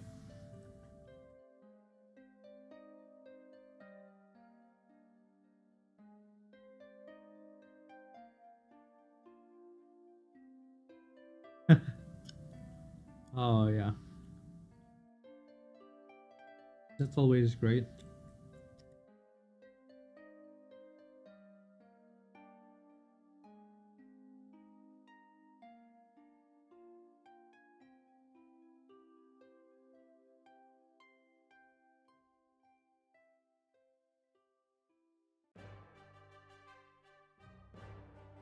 Yeah, that's always fun.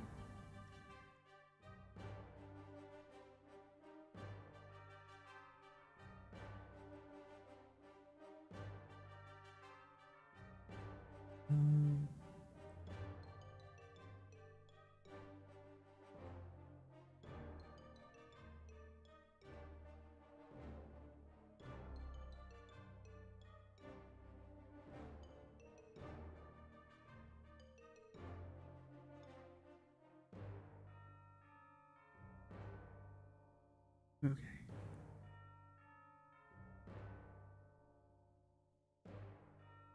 Yeah, that's good.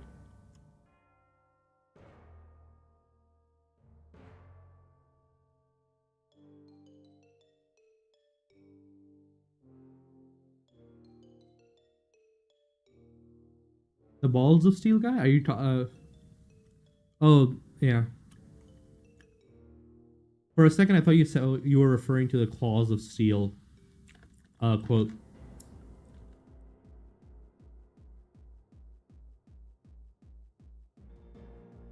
Have you seen that quote?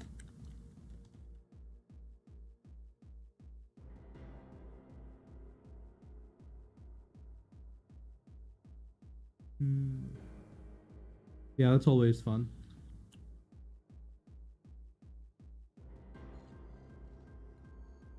Where is the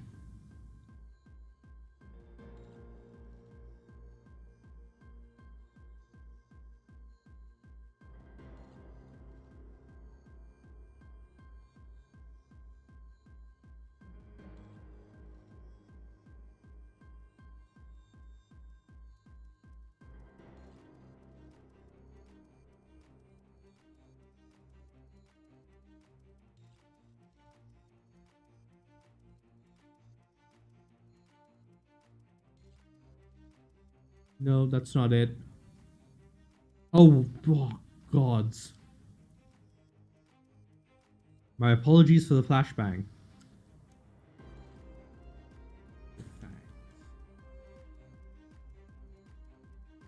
Yeah.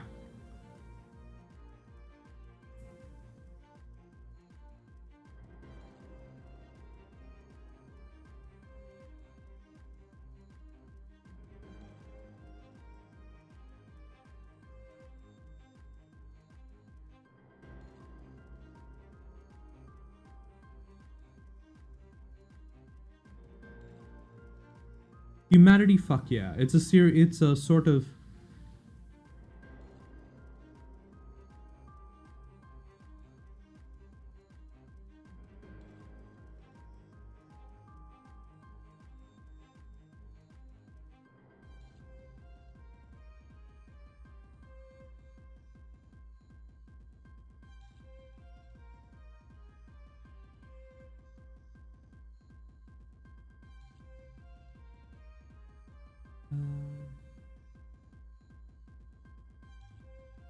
this is the one I was referring to.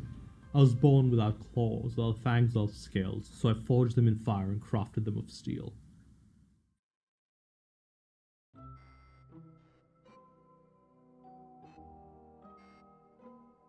Where did that come from?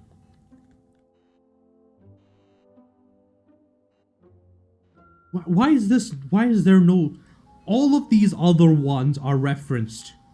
Why is this one not? Where did this come from?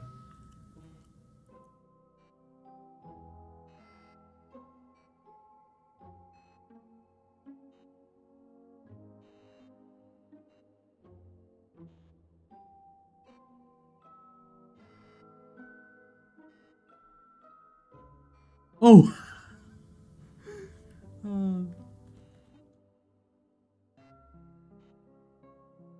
No. There's no known source. Uh, damn it.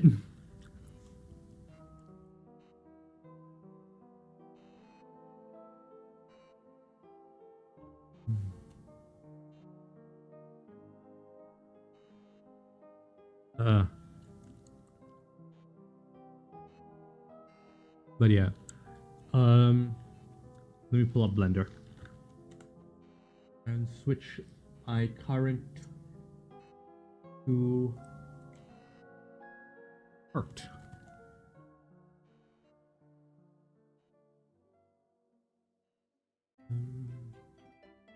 General. Okay. Add Bezier curve, tab A, delete.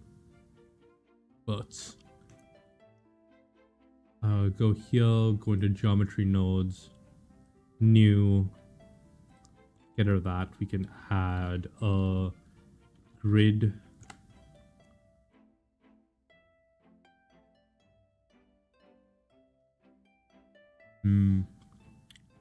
That's always fun. Oh, sorry. Float.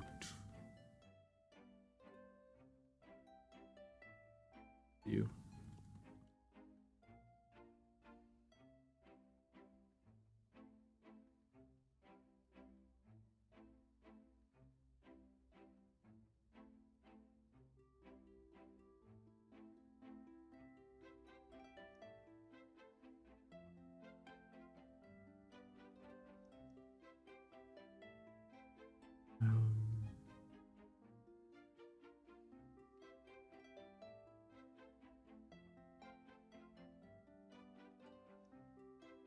Right. Okay, cool.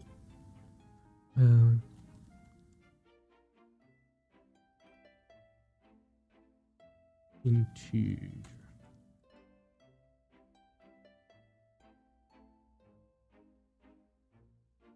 Good.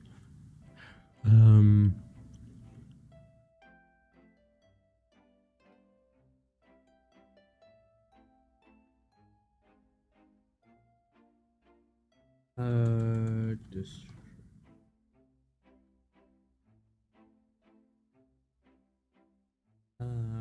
pass on disk distance minimum 3.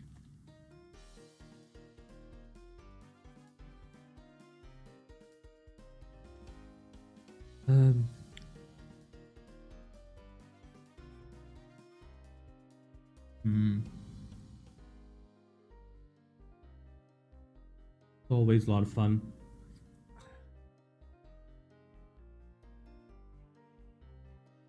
We're going to drop that, and then we're going to do a point.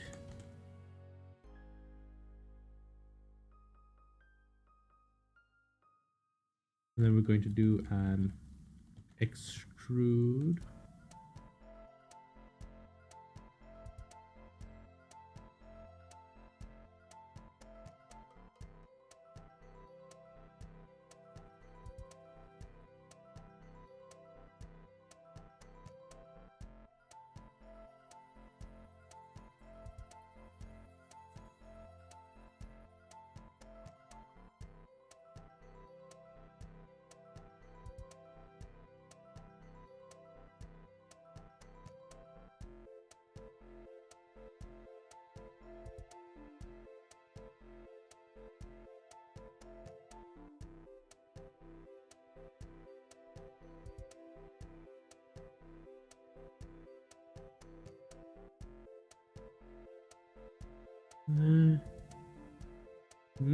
Nice.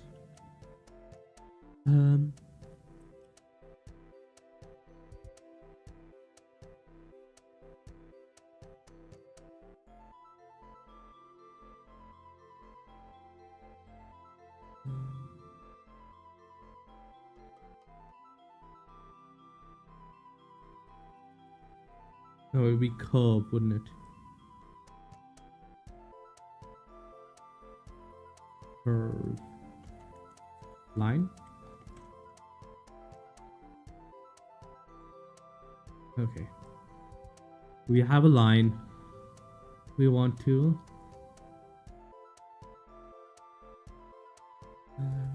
wait. Why can I not extrude this? Mesh.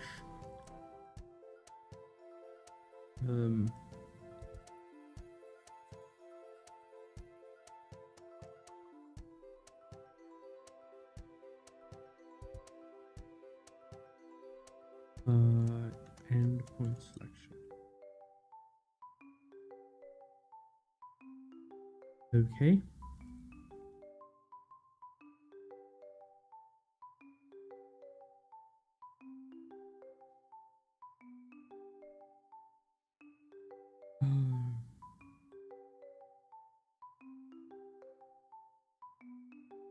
Why is that not working?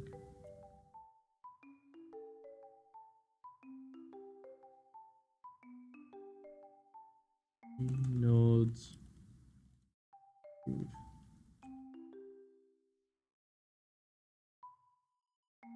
Uh,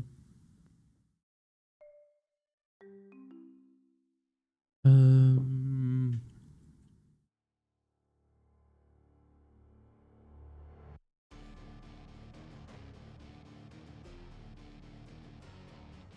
why is that not?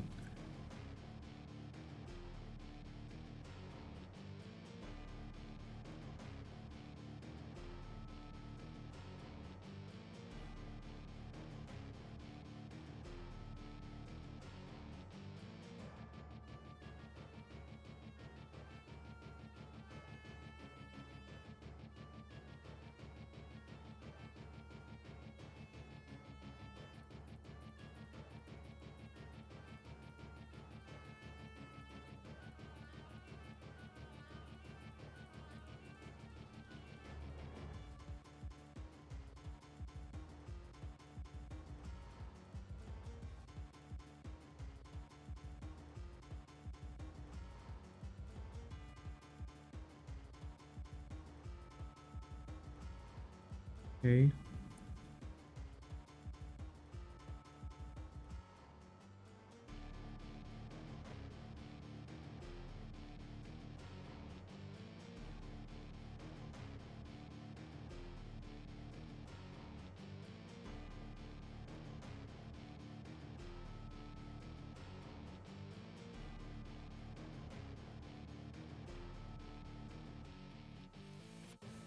Okay, we're going to do this. I think that over here.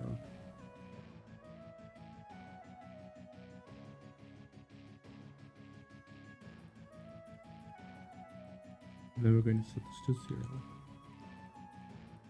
We're going to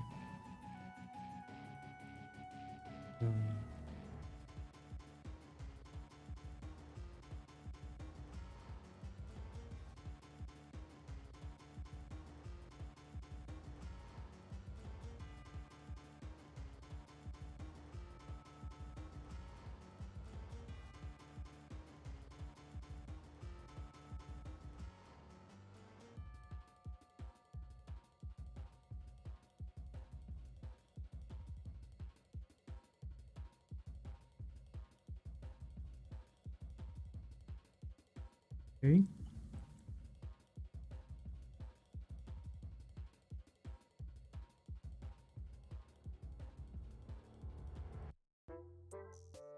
Uh,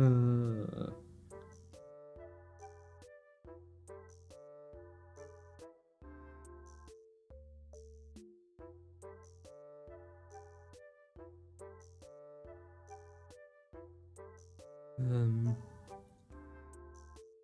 how do I do this? Trying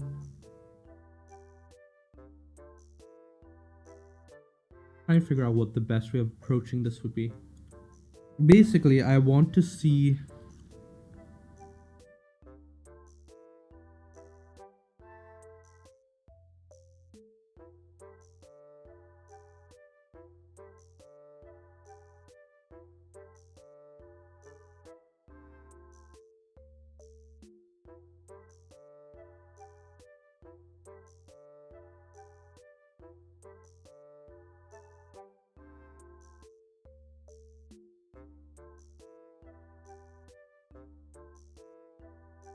uh,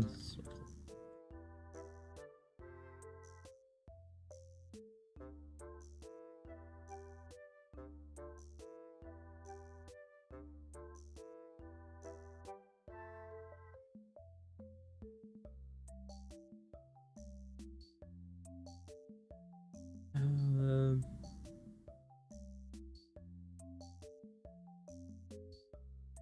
That rate.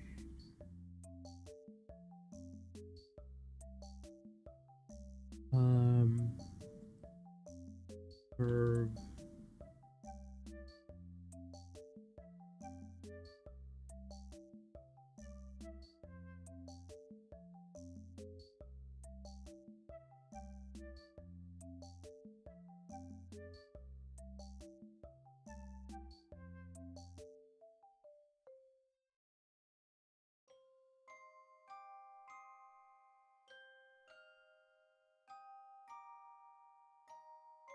No, that isn't it. It is.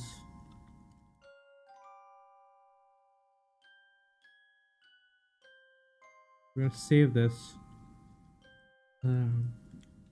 New forest.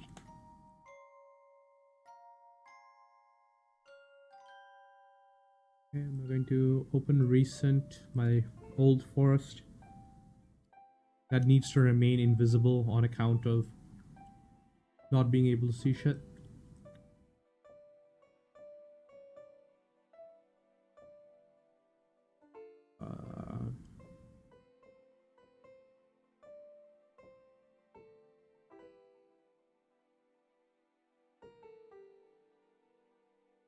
Line parameter.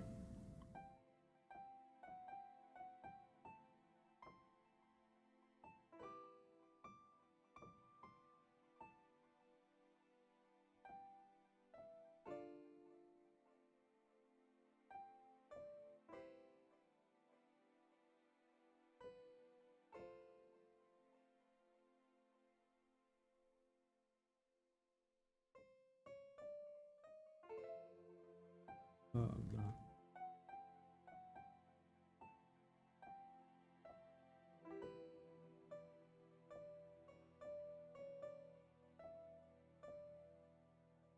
Oh, I guess.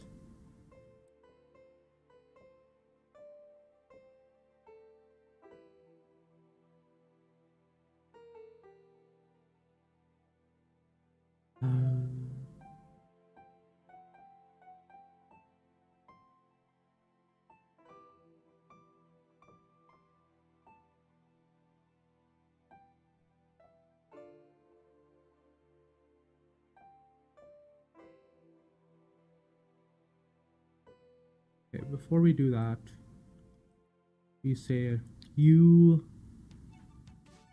Oh.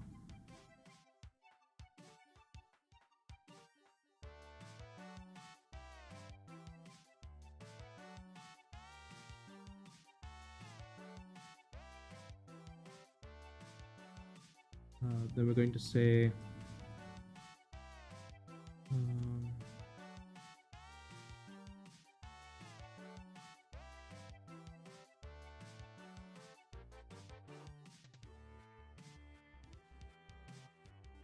and then we resample.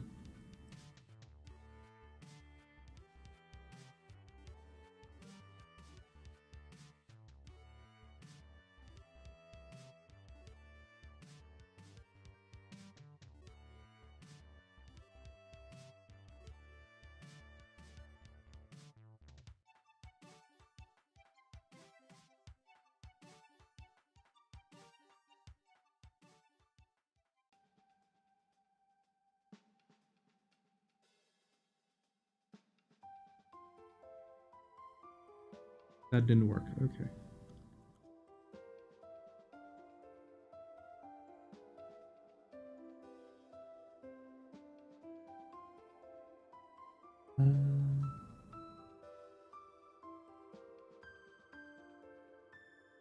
Oh, that actually, hold on, that might be better.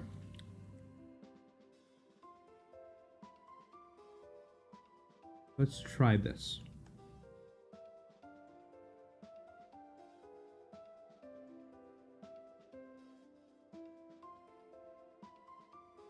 We've got this, which is our curved line, instance on points, endpoint selection. We have our curve, right? If we then say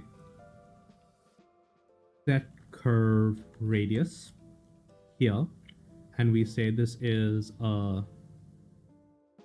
math add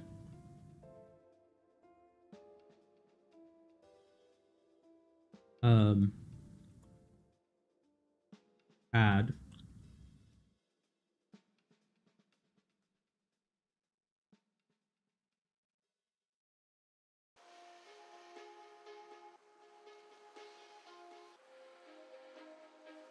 one.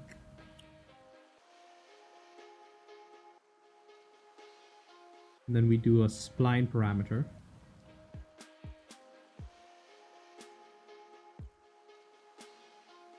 We set that to -1, and then we say curve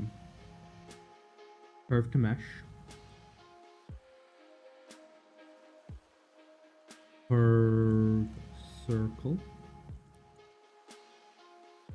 fill caps, and we do this at 0.1.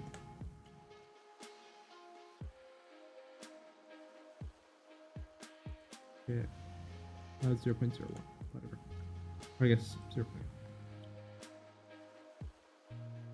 Okay.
Why is that happening?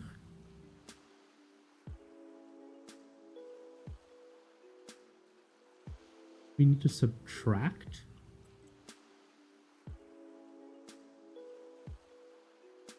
Okay.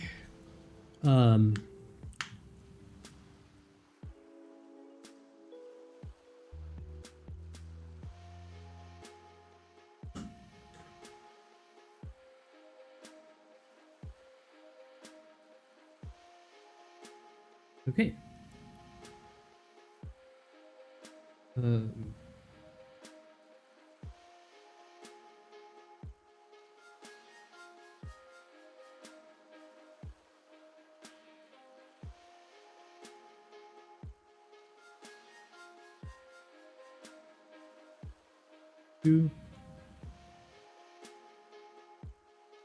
Then we do that.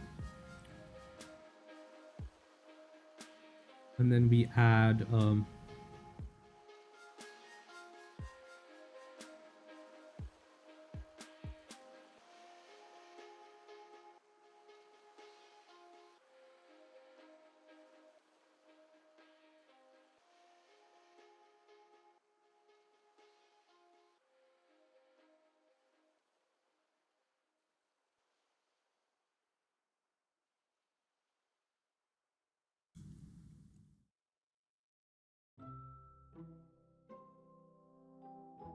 add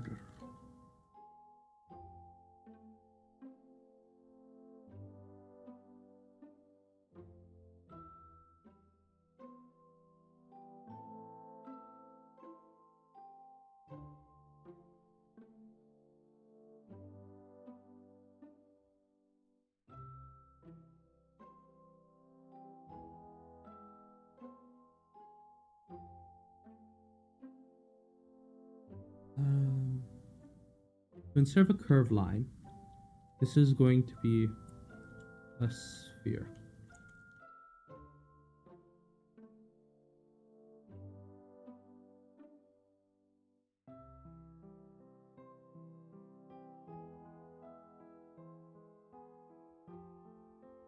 Set this to 0.5 or 0.05. And we're going to add a join geometry.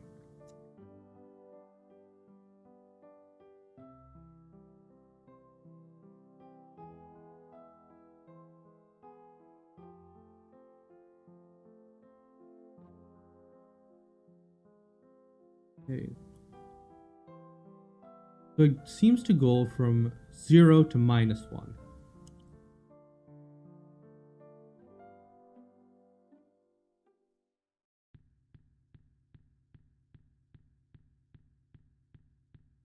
Or like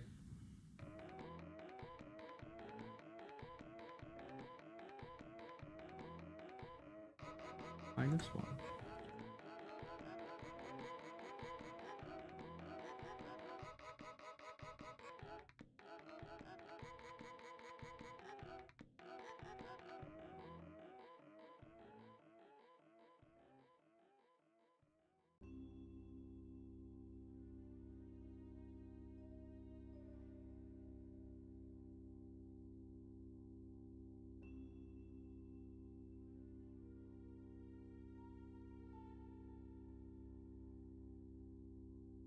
Uh,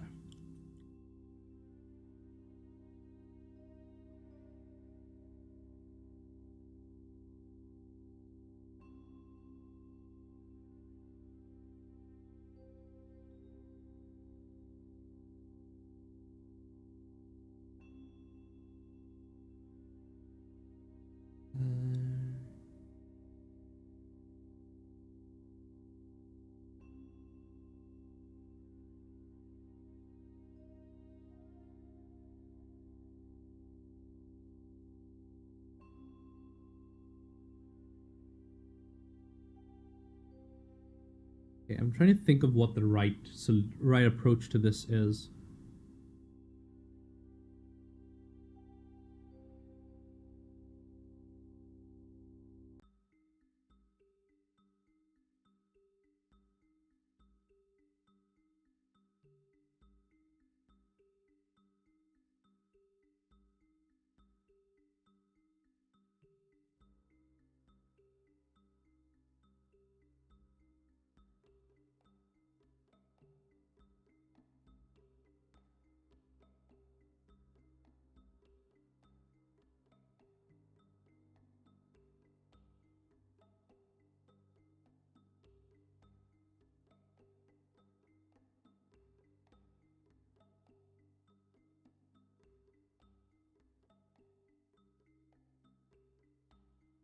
Okay, no, that makes sense.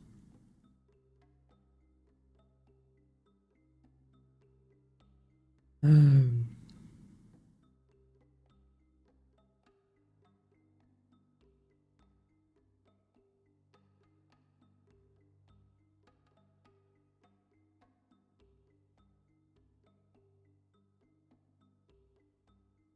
um, can I union and remesh?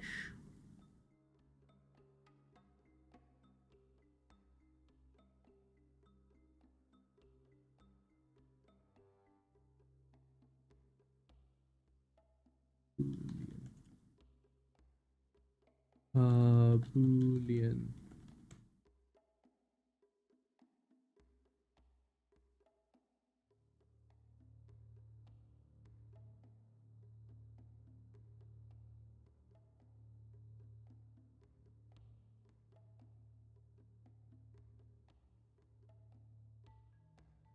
Okay.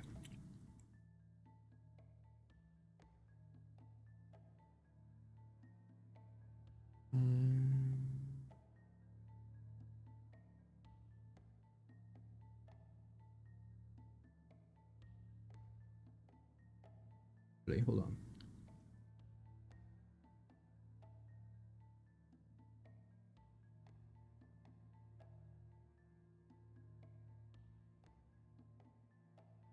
So I have a thing that might work for this situation.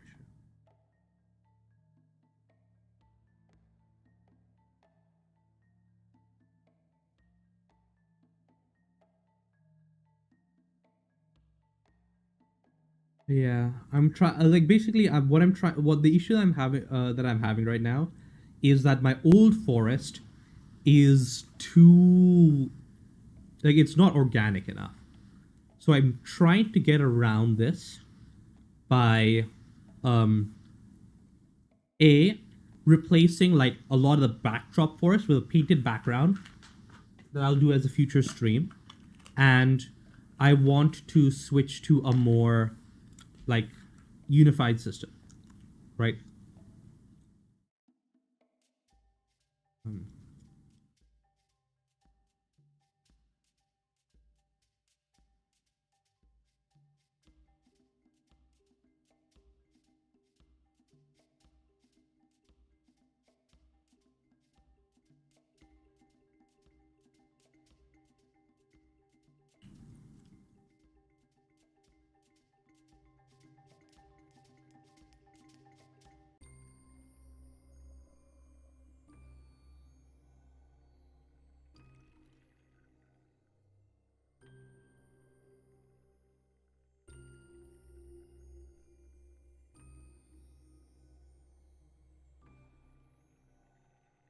hey,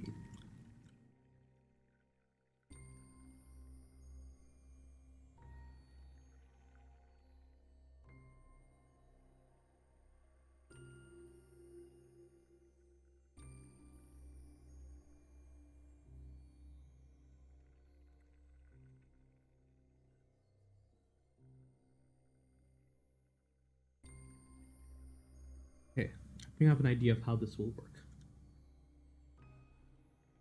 Uh,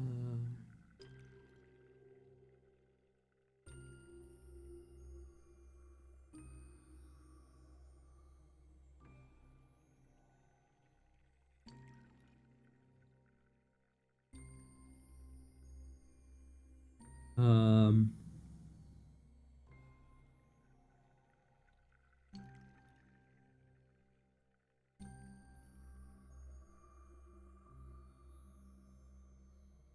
Wait, actually, can I, instead of doing this Boolean nonsense, can I instead bevel?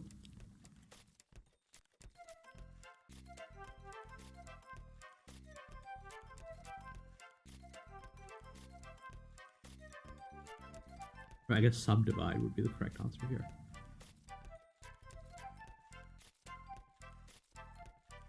Nope.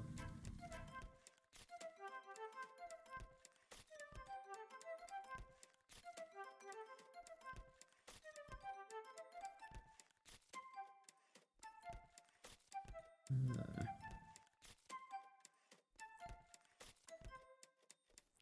and some points.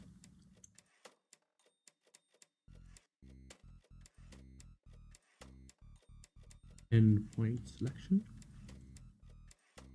Go.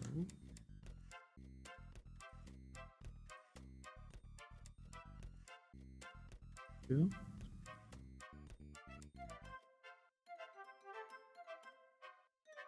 Okay.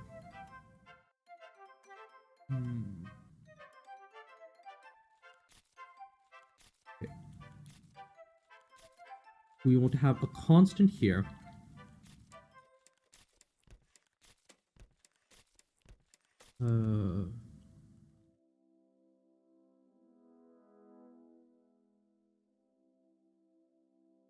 Constant here.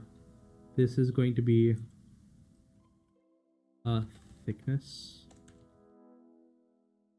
and we're setting it to this value here, 0.05.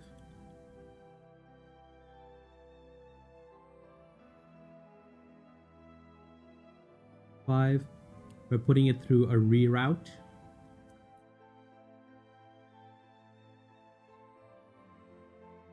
Reroute.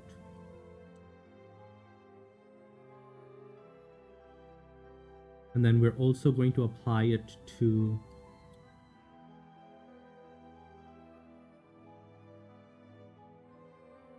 reroute.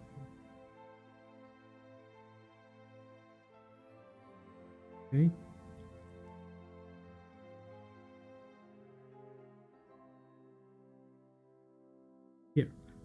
Then we're going to do um,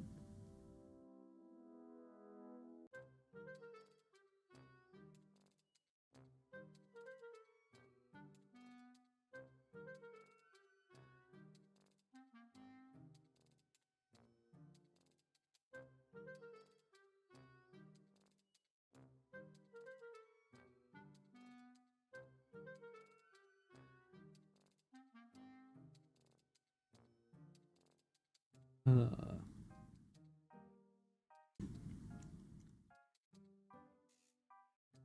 um,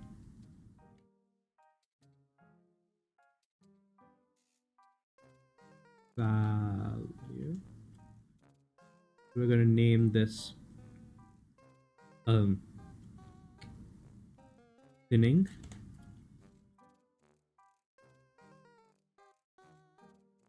and then we're going to do some math.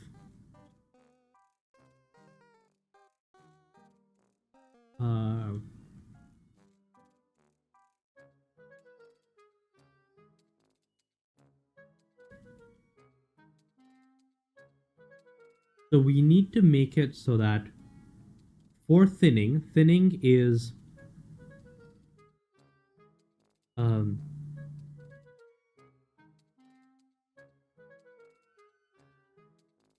one plus, so plus one. And then we also need to do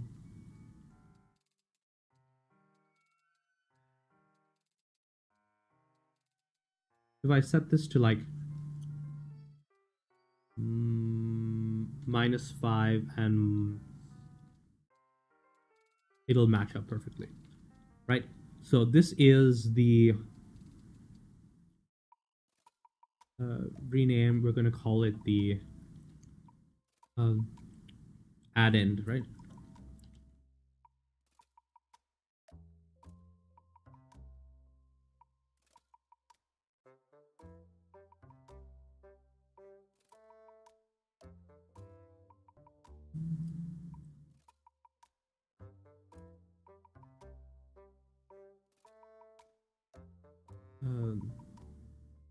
Rename add end, and then we're going to do another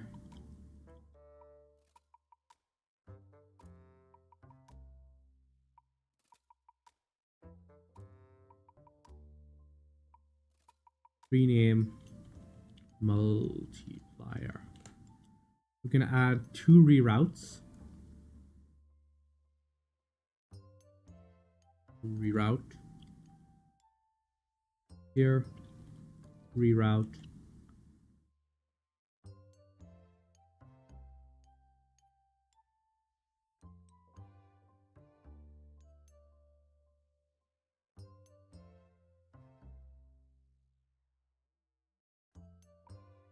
do that there.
Oh, these are backwards, that's why.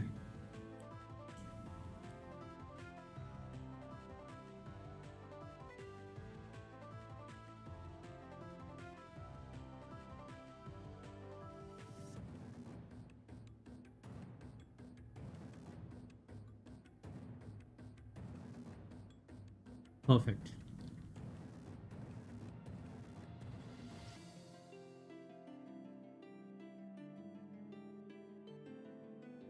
Uh,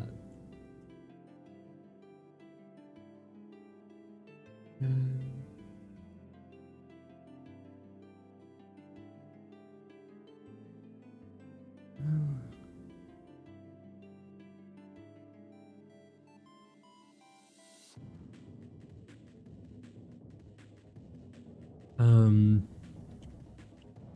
we want to also control the length, right? The like, branching length.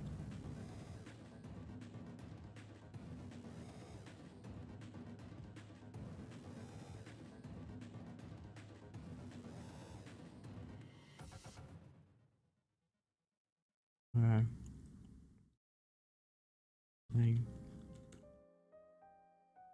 Period.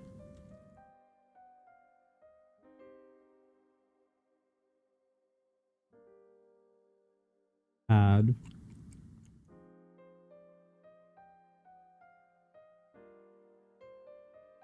Um.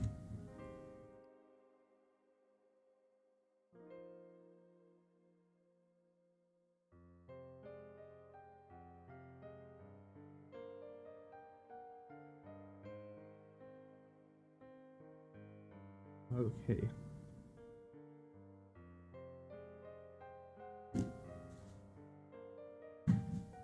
Um.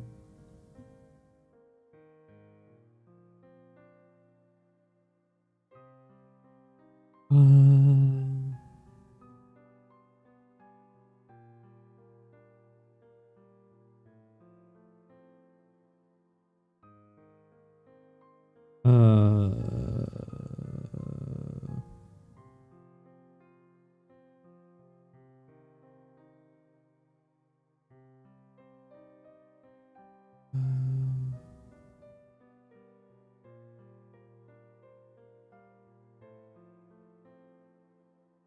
5.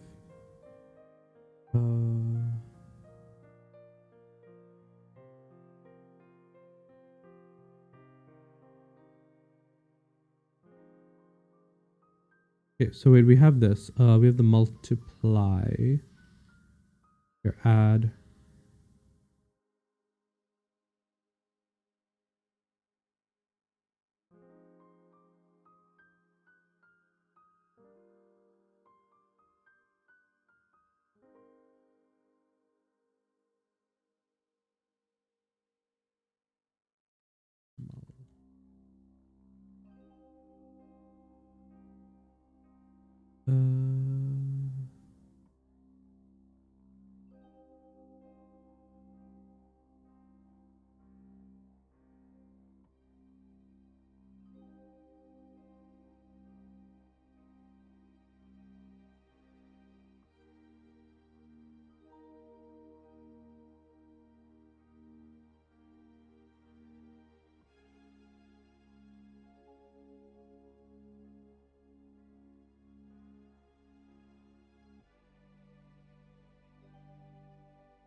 Good. If I add a remesh.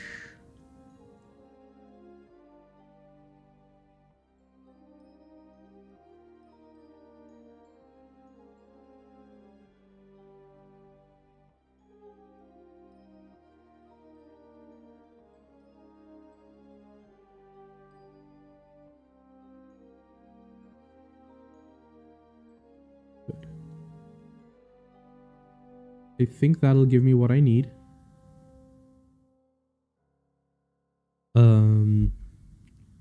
Now I just need to have these spawn mini ones of themselves at the end, and also I'll just randomly along their sides.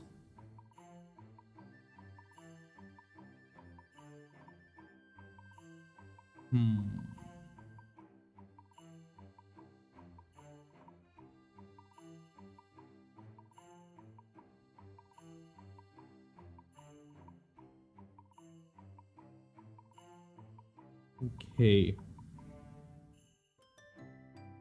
Let's see. Hmm.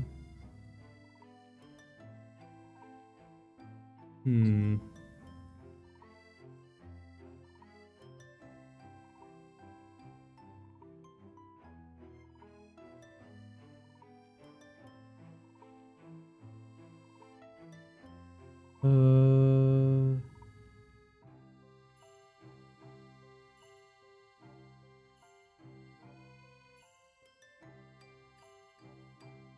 so this is a mess, but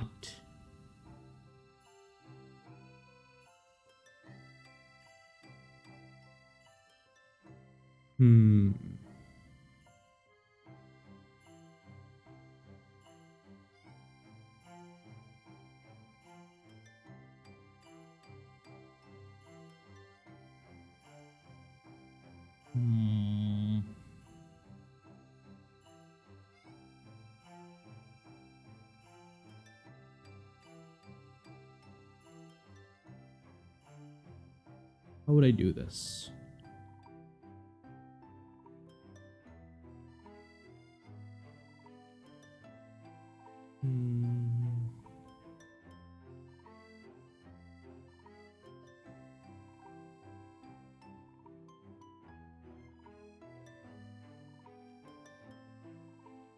How would I do this?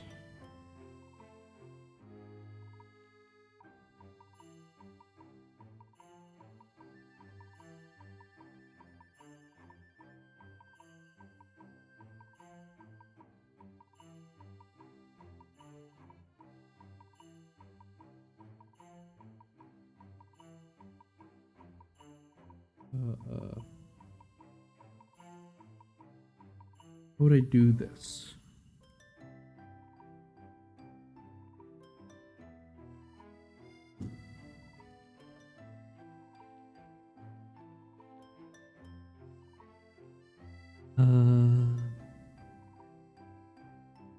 We can get there, but what we want is to be able to isolate these components.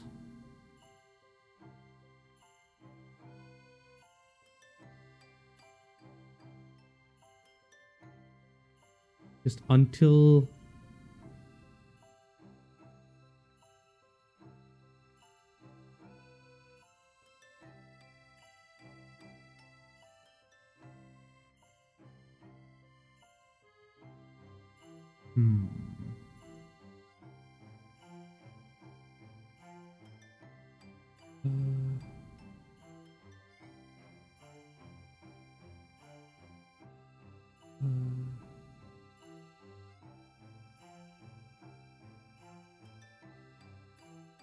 would be useful here.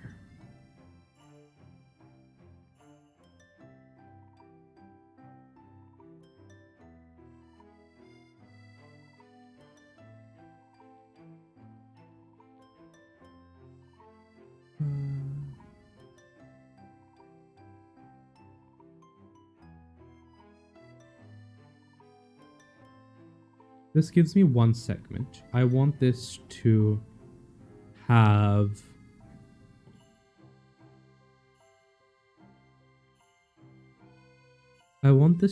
multiple segments, right?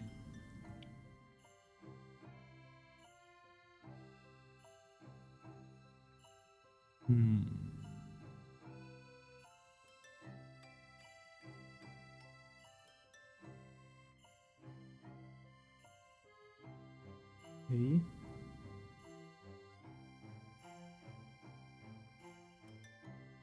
How would I do that?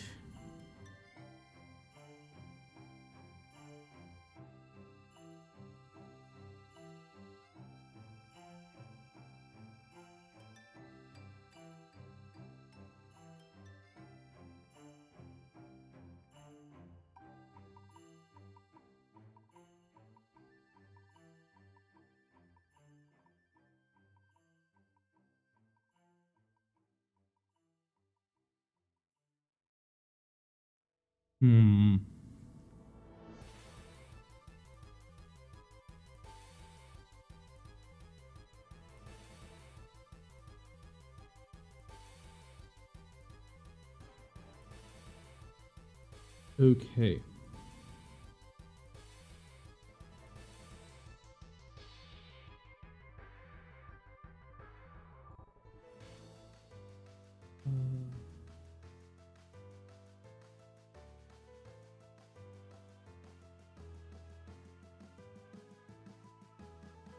Okay. How would I do this?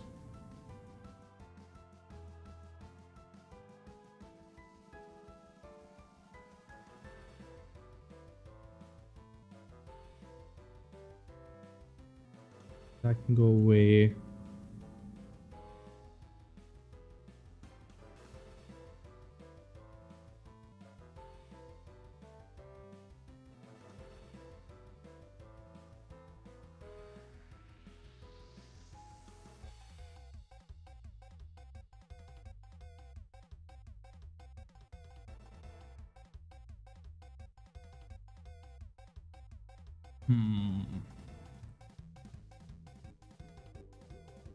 This is because of this set position node, which has that, but I want this to be a random offset.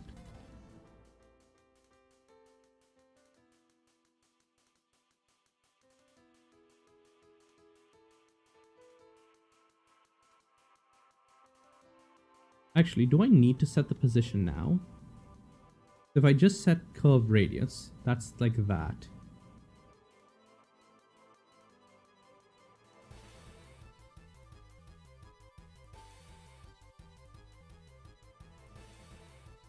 Right.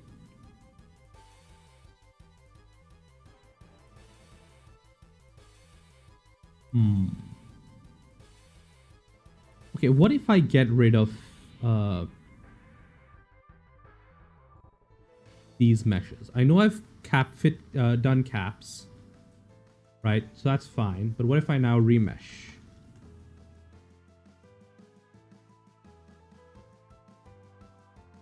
Okay, that is arguably better. Or what if I do a...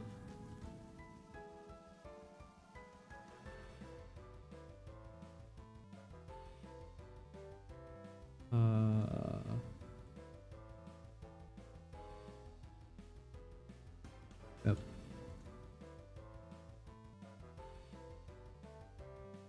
That is a better solution than what I was going with, and it should be easier to manage anyways. Okay, so that means that I don't need to worry about this at all. That means this can go over here. Means this can go away. Which means that can go away. Means I can dissolve that.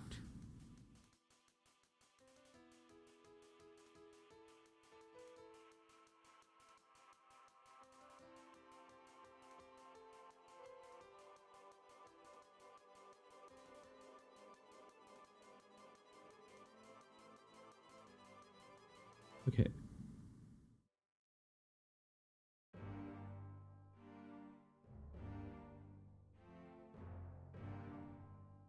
Okay.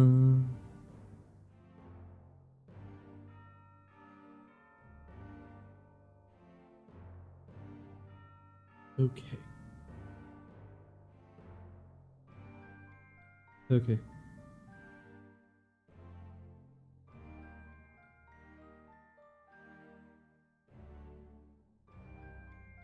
Okay. Okay.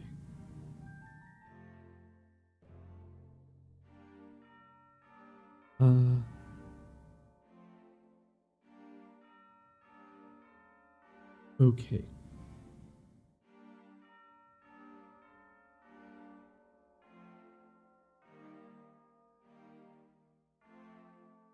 Okay.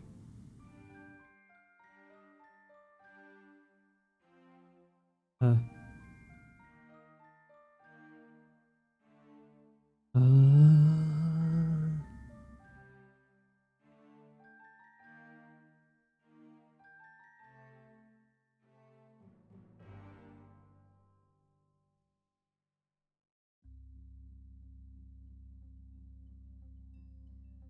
Actually, do I even need to worry about that if I'm remeshing it anyways? What happens if I dissolve this? Right? Actually.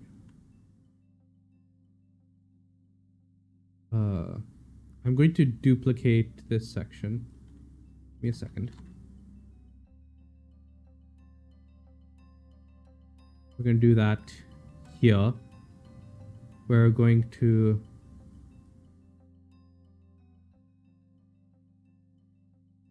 delete that. We're going to set this radius to 0.025. We're going to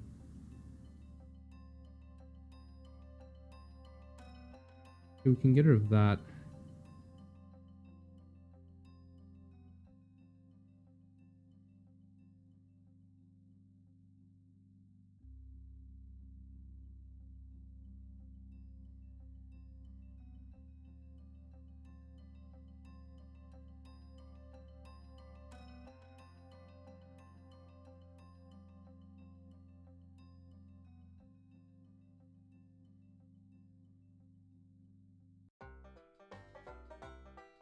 Okay, we're going to make some changes. Delete that. And if we're deleting that, we can...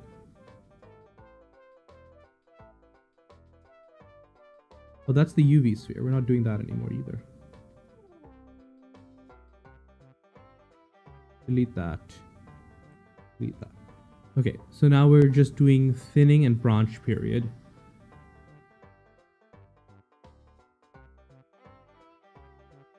And we'll have a starting. Okay.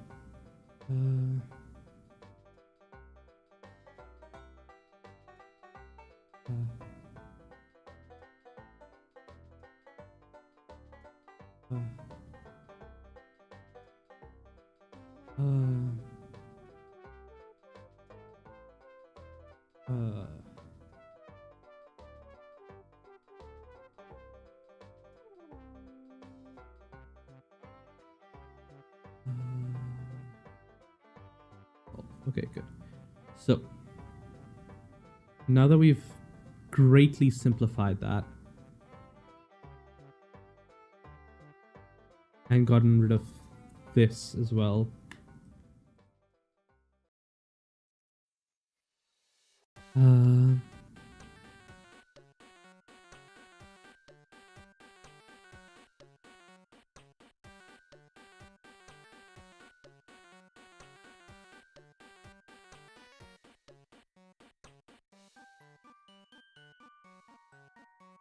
okay.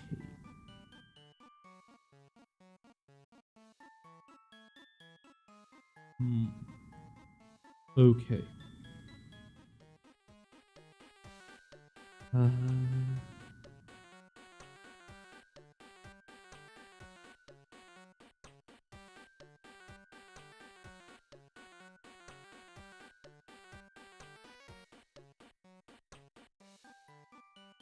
Okay. Mesh. Fill caps. Here.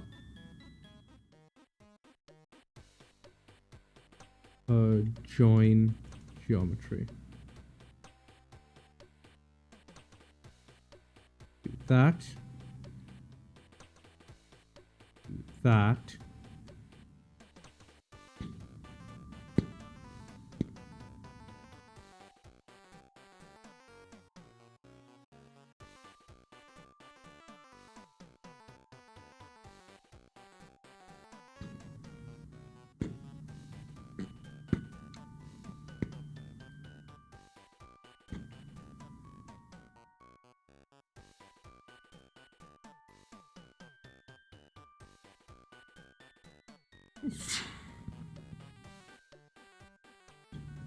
Yeah, that won't work.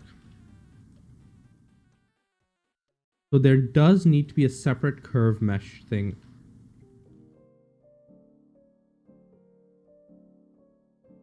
For each of these.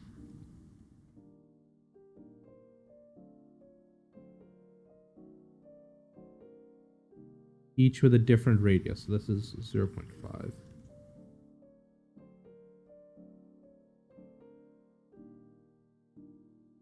But this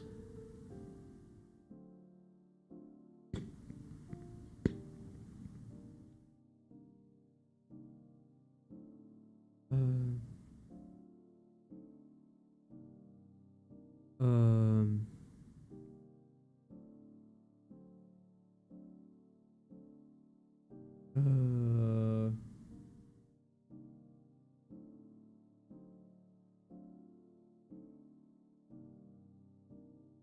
uh,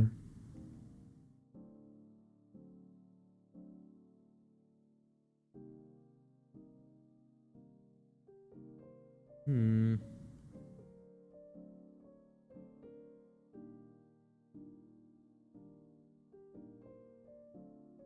One.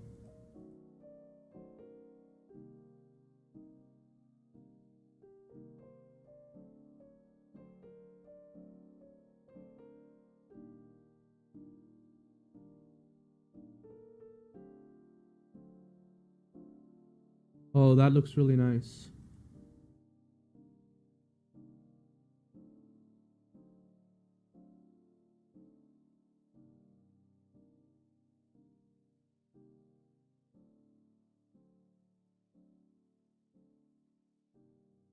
Yeah, this will totally work.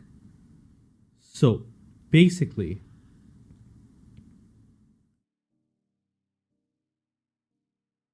what I need to do is instead of have it, uh,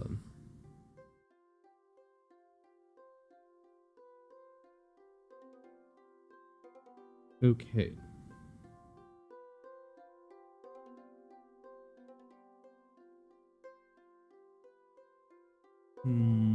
Let's see.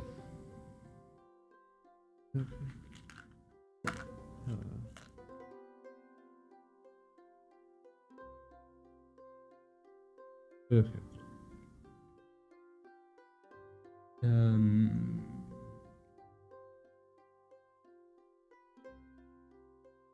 Okay. Um. Uh, so.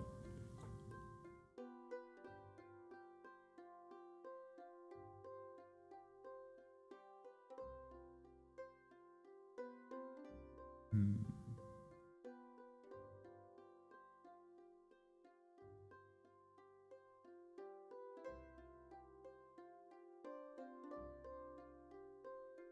Um.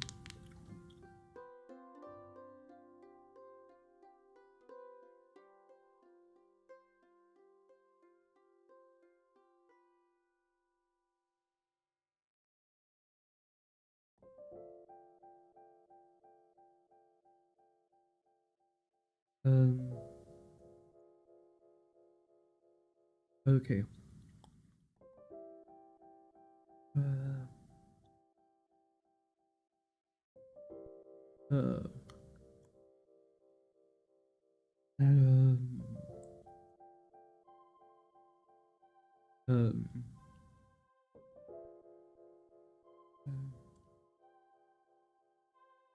Okay.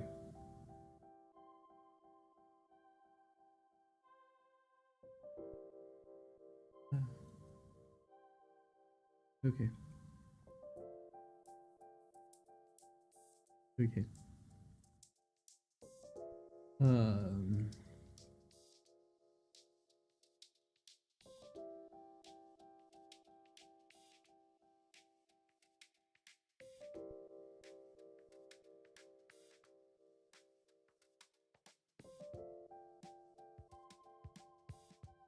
So I set this to 2, right? And then I reduce this to 0.05 and this to 0.05, 0.25. Okay, that does work. I was concerned about that.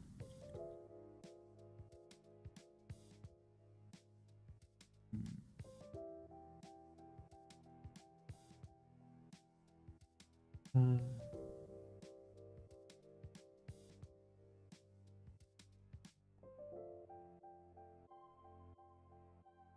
okay.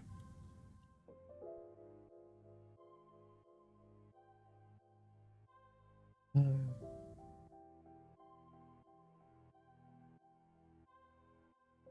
uh,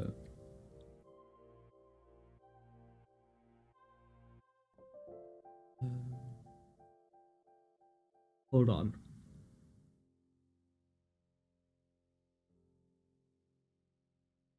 Would that work? Instead of doing this whole mess.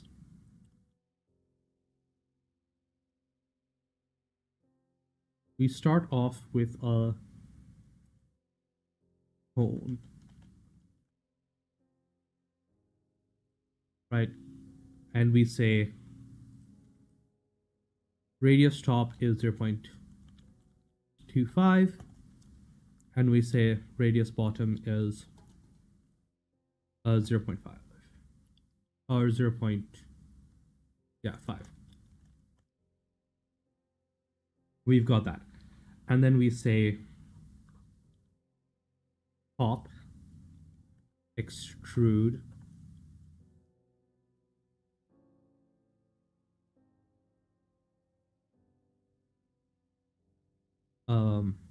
Boolean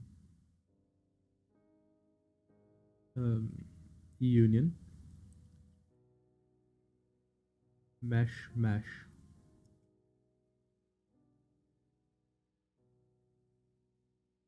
then on the side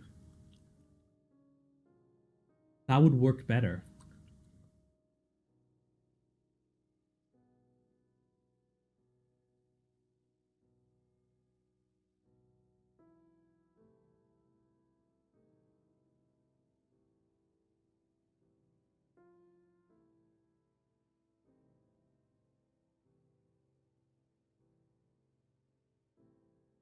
Some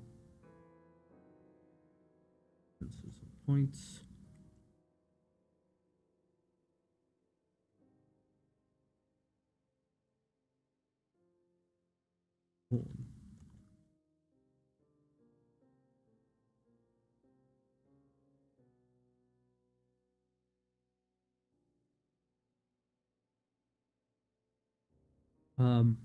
That is far too many.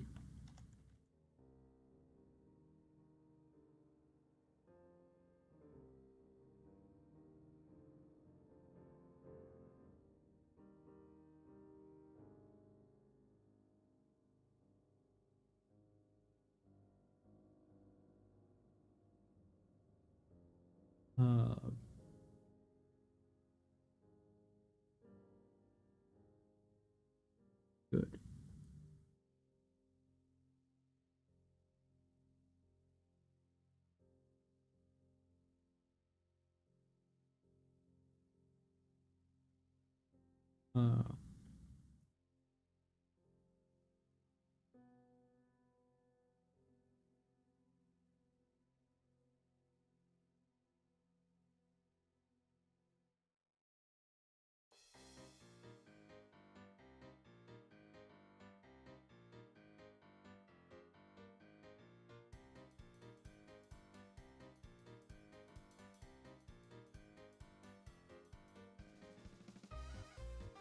Nice.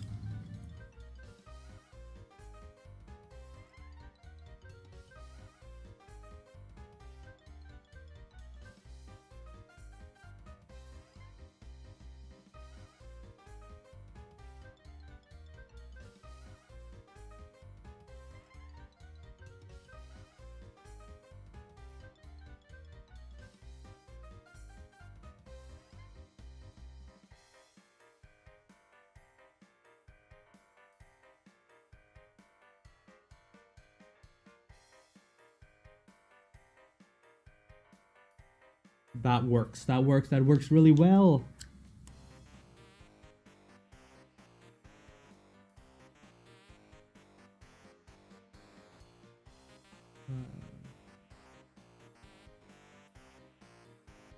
Okay.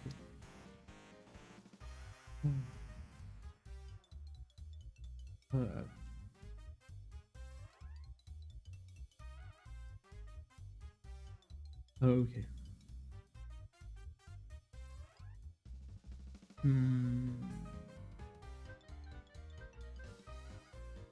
Basically, if I do it like this, with each of these stages, I do a little bit more. I think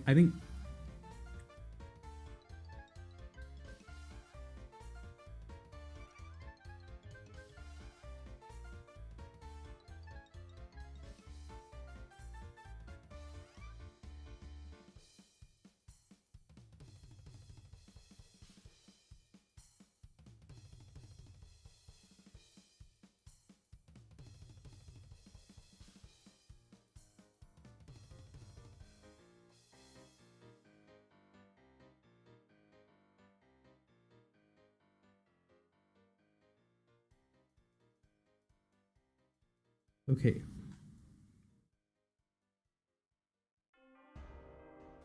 So, what we want is basically this section as a group. And we can call this procedural segment, right?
Okay.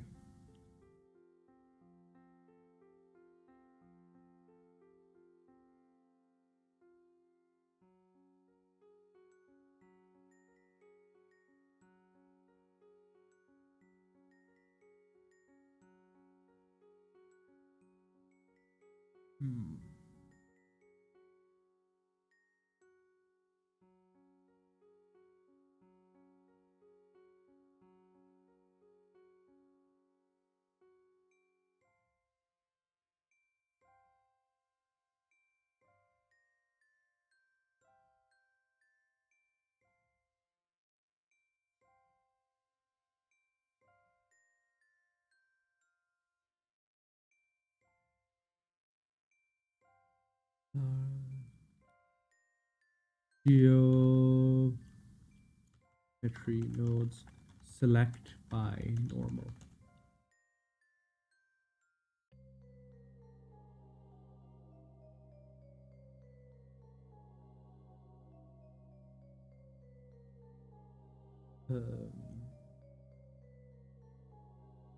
Let's see.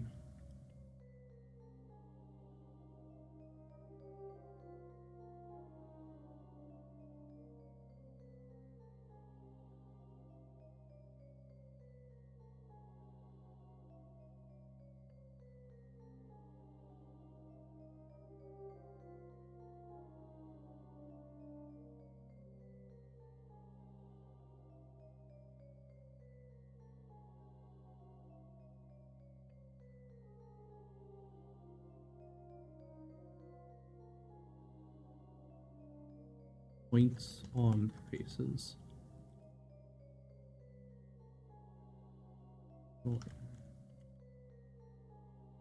Join geometry.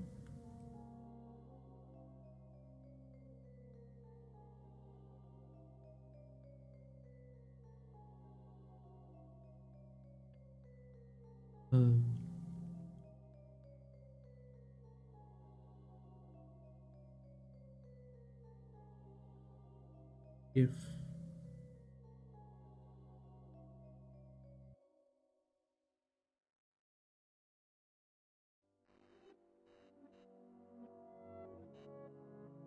compare angle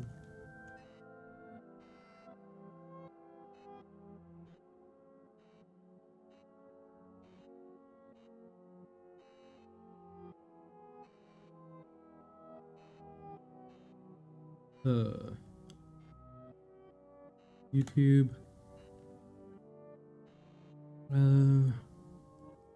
get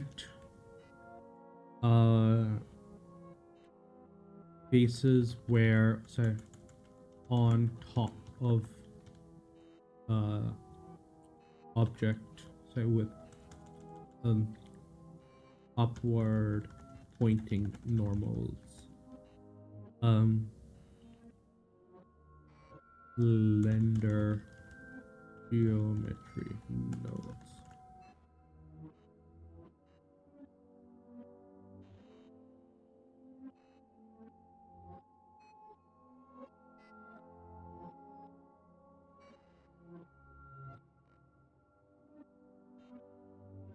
Select faces geometry.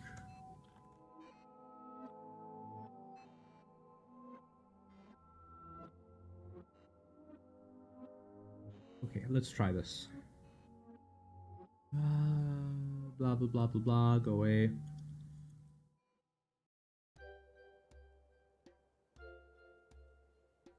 Okay. Okay.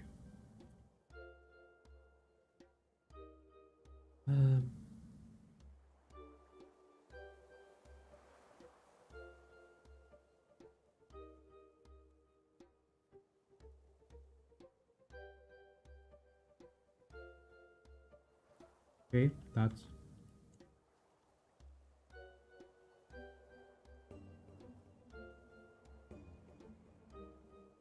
okay.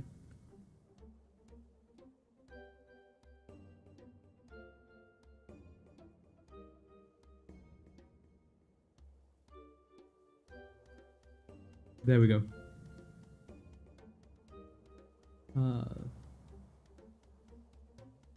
Normal.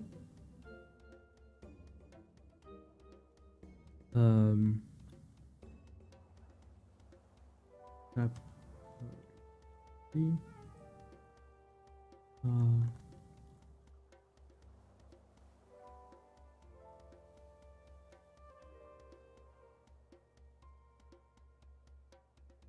Not no Boolean map. Greater than.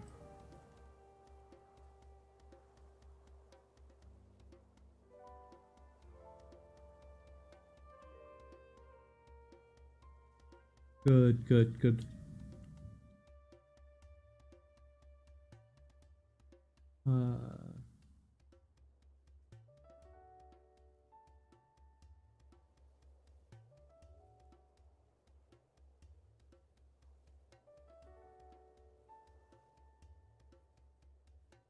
Okay.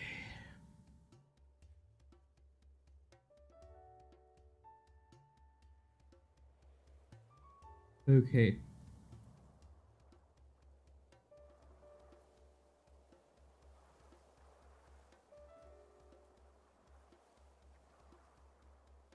Okay.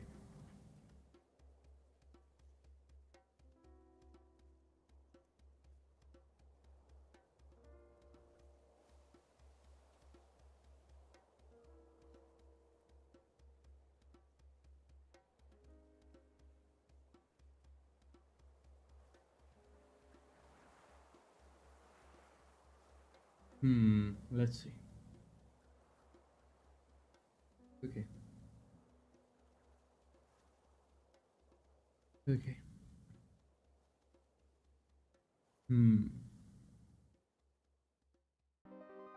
Okay.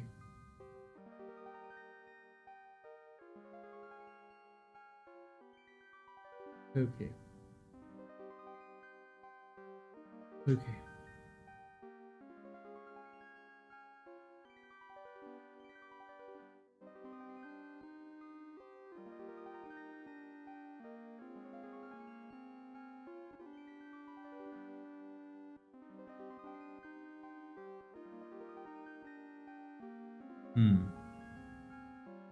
So now that I understand how this works,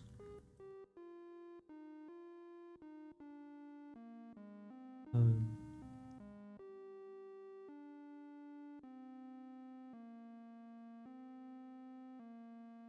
gonna do this. Just a shit ton of density, so I can get something of a sense of how that works.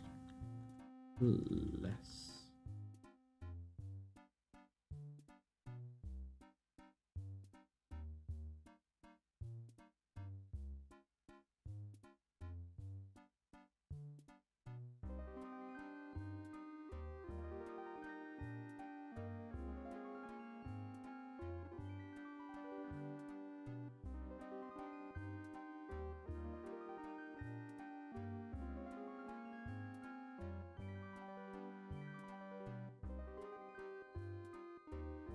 Um.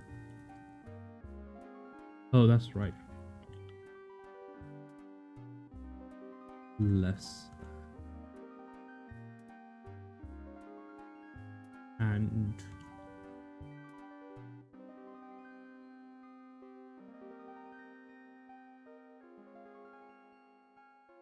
perfect.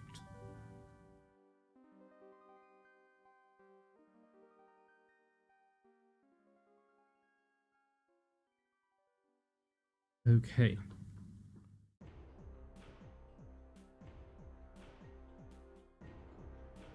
Um.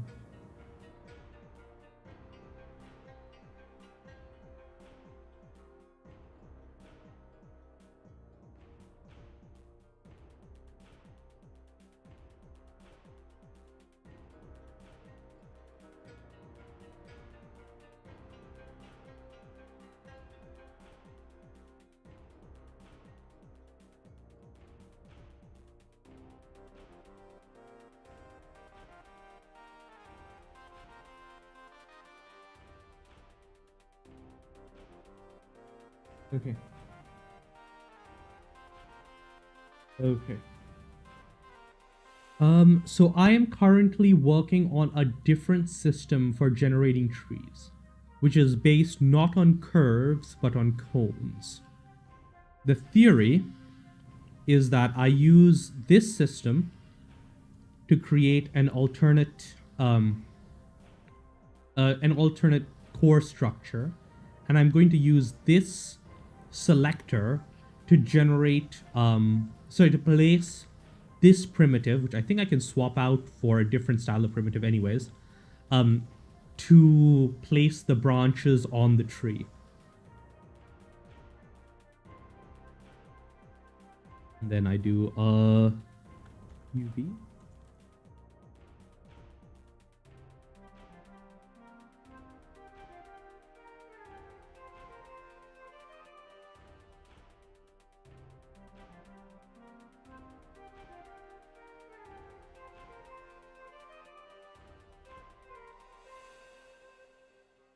So yeah, so you can see that this already kind of looks like a tree, right?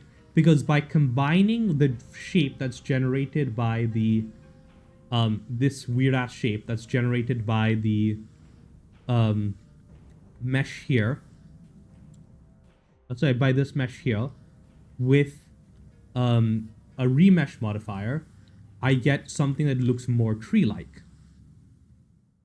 And this, I've been fine-tuning this parameter, which means that I can now have, based on this filtering, branches only branching off the sides of these instead of on the top so much. And that should allow me to create a tree structure like I wanted.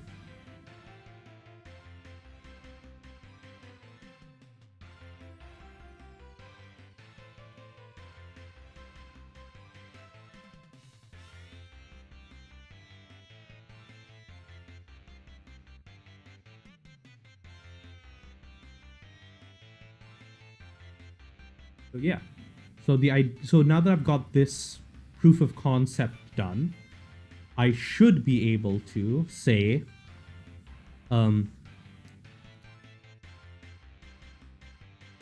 delete that. Okay, we're gonna clear out this whole thing now that I've got a better idea of how this all is gonna work.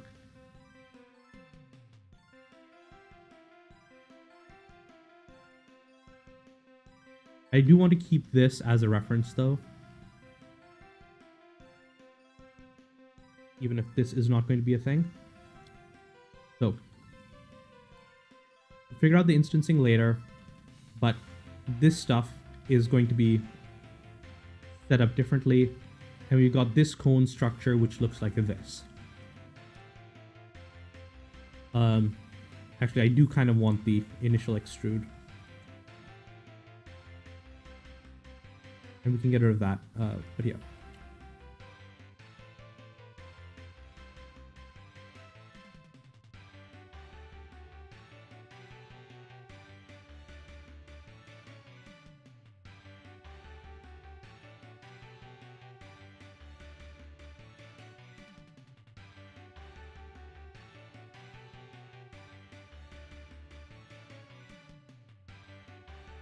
Okay. We're going to turn this into a group with okay.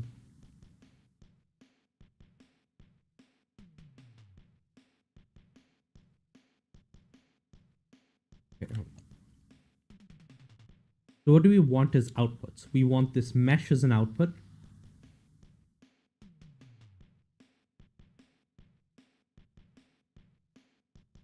And then we want as an output so as an input, we want a value which is going to currently read 0.5. And then we're going to have a math multiply here.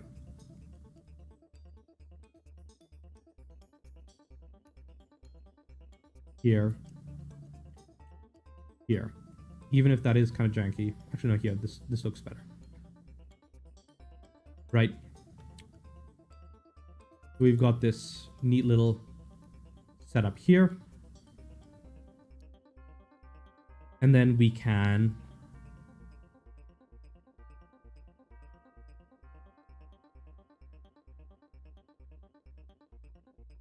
so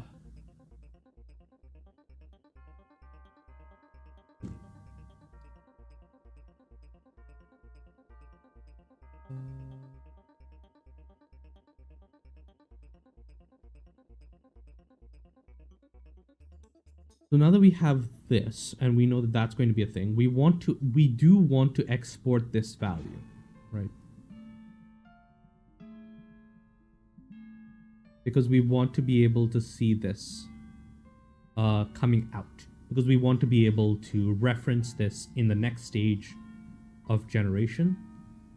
I think we also want...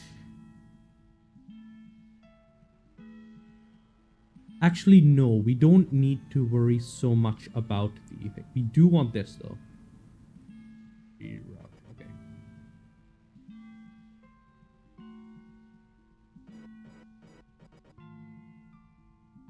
So, based on this, we have this shape with those figures already selected, and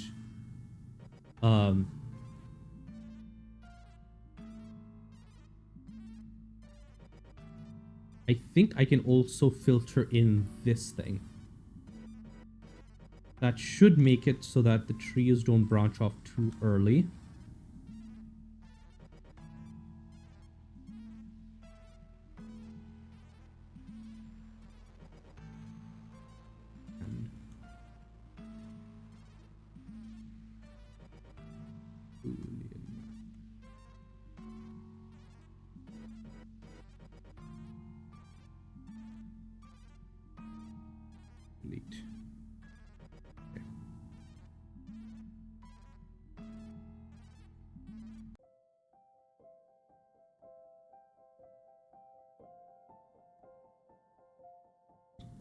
That should make sure it only shows up there. After there's been a little bit of space. And then... yeah.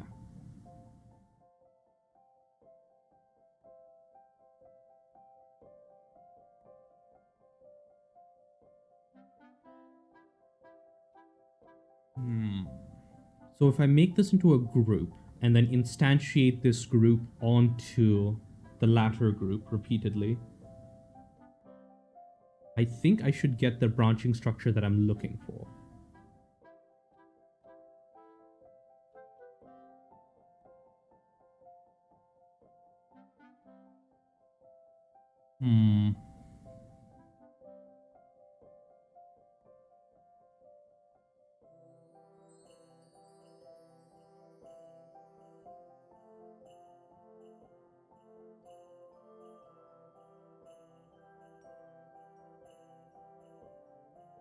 Okay. Let's see.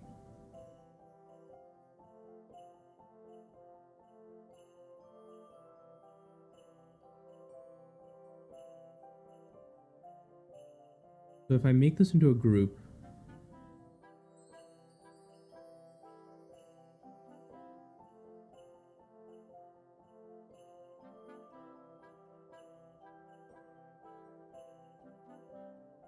we've got a value there.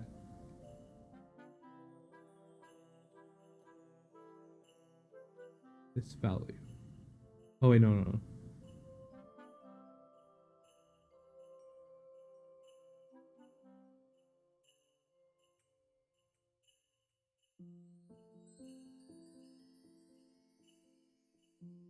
Okay.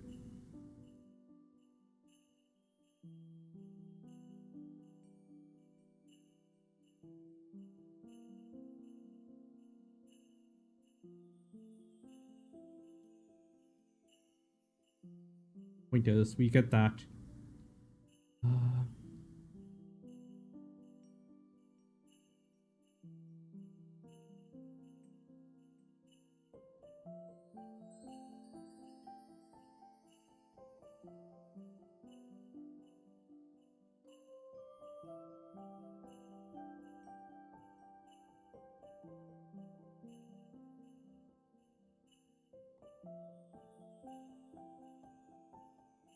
uh,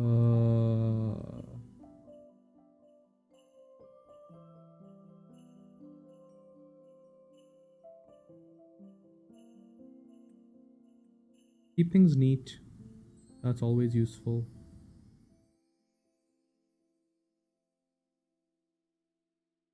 Uh,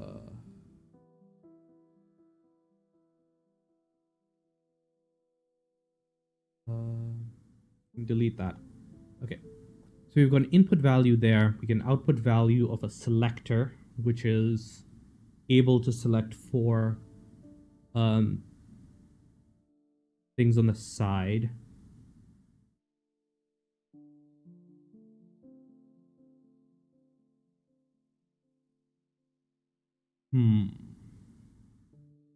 Okay. Okay.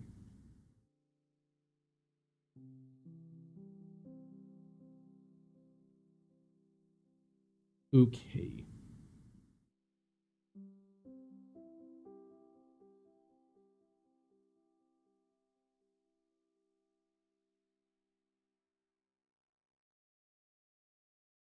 Actually, can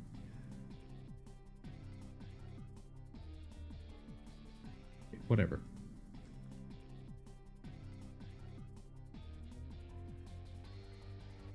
Point is, we've got our shape and we've got the right selector for it anyways. Now we just need to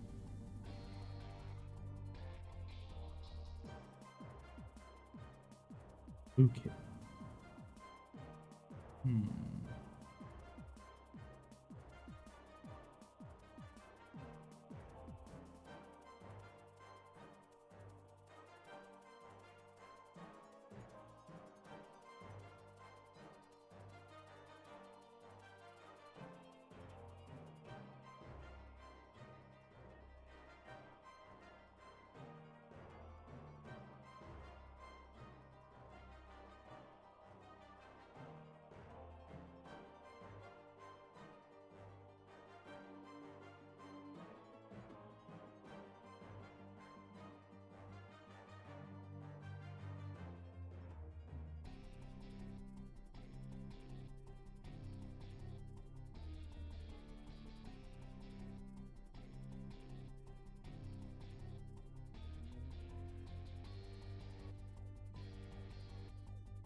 What happens if we route this here?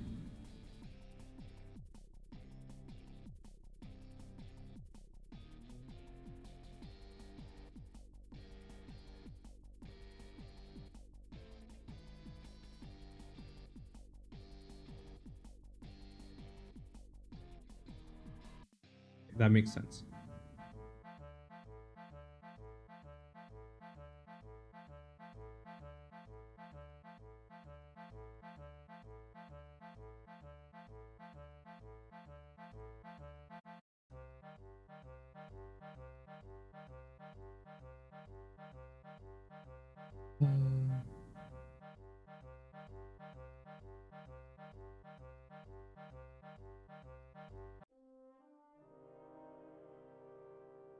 Okay.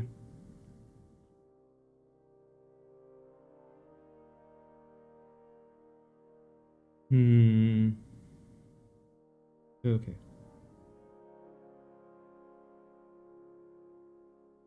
Okay.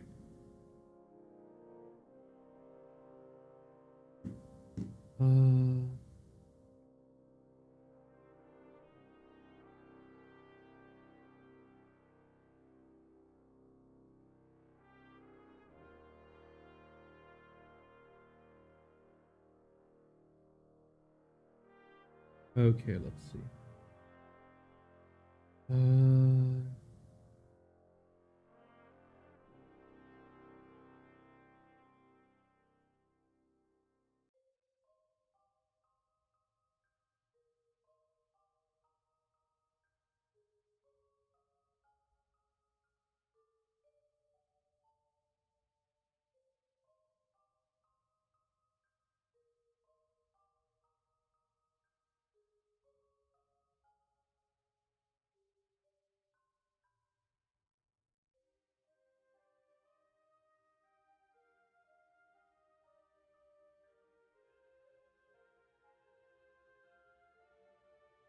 Yes.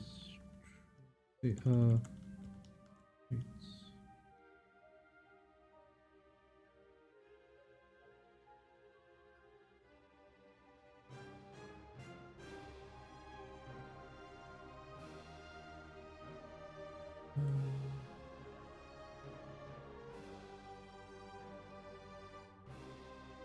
value into value.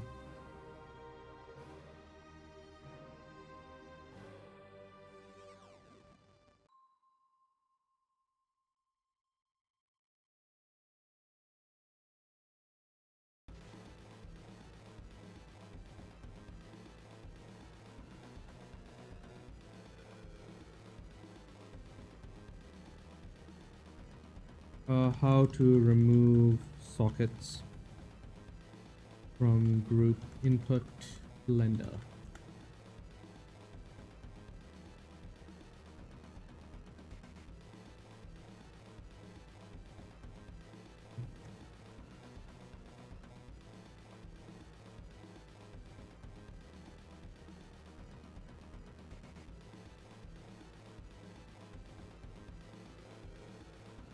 Good.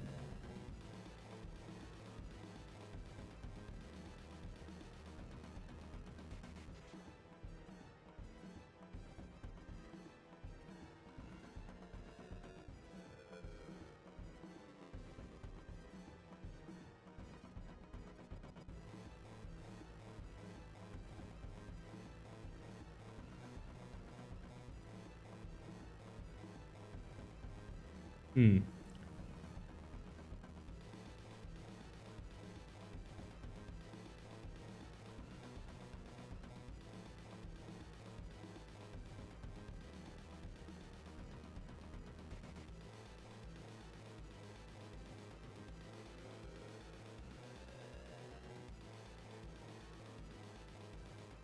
Okay.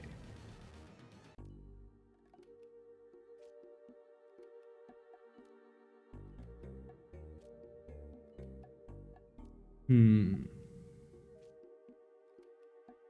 Okay, let's see.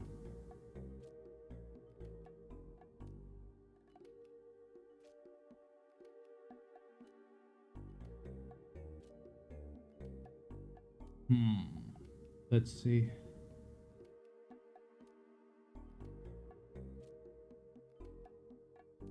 Uh,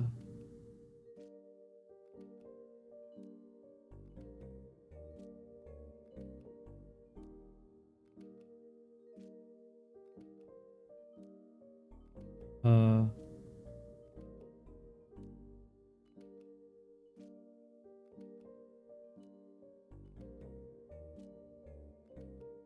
okay.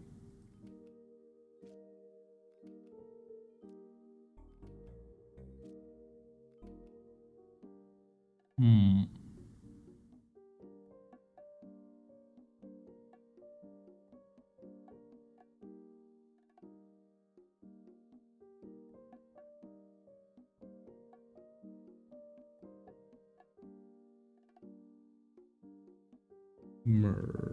say a mesh boolean union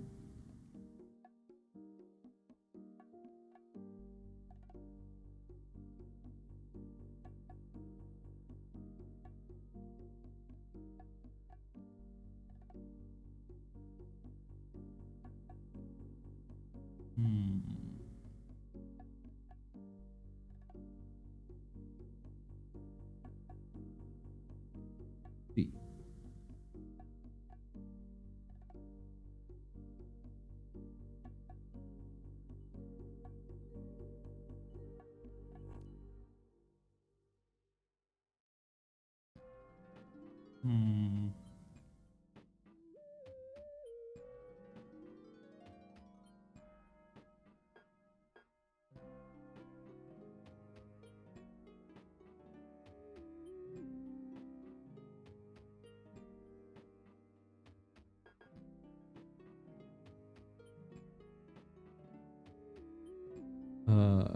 Depth, and then we say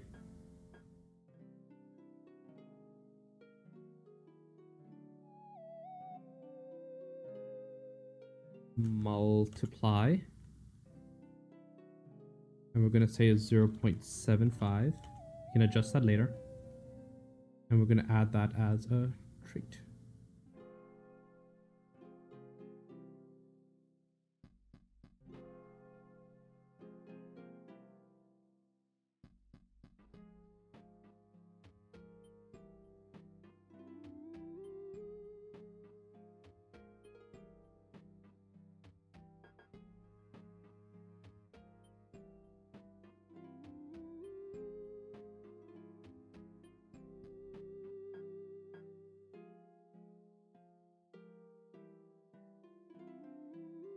Good.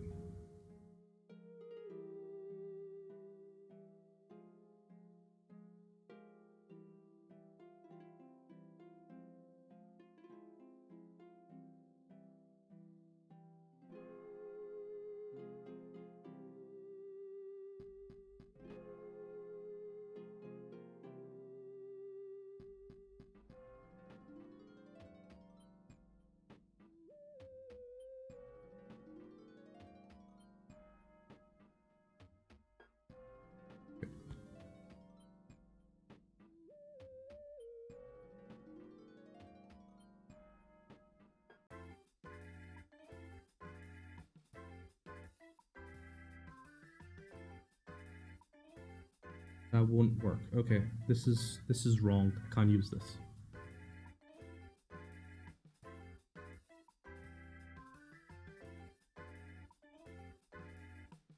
That's fine though.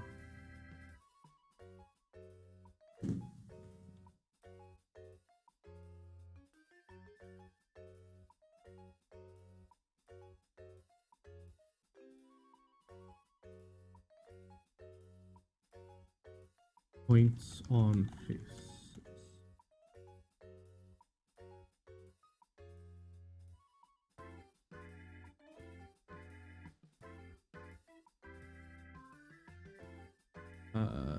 Selection starts with that, and then we do a control V.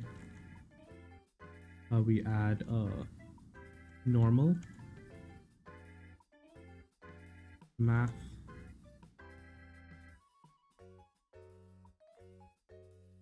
and a math.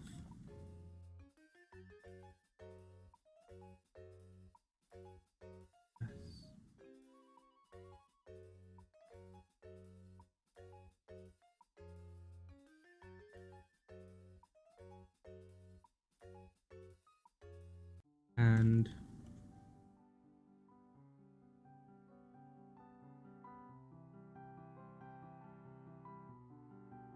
do another and.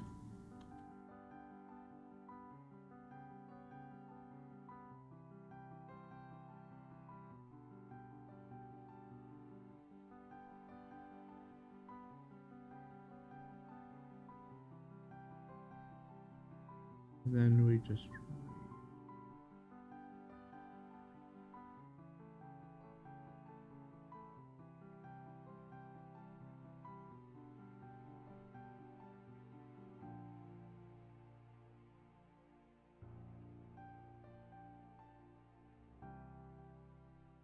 Actually, hold on. Can I also add top to this?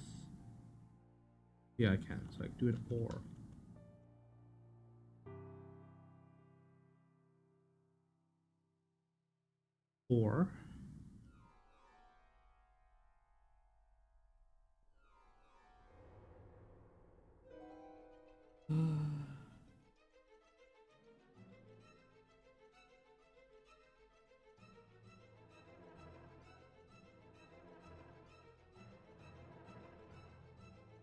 not a fan of that. Okay.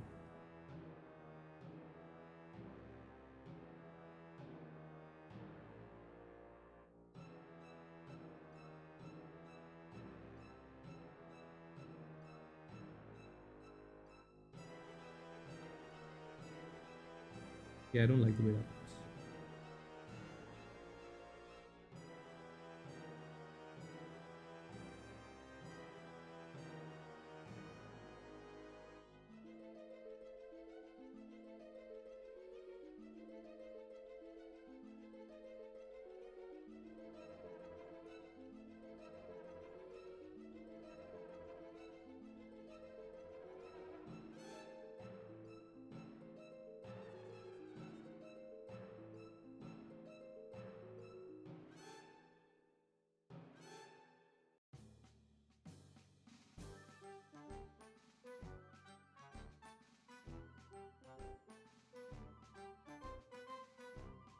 Okay.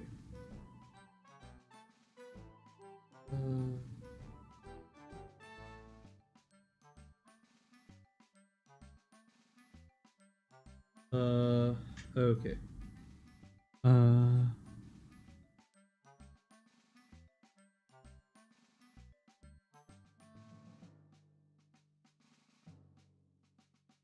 hmm.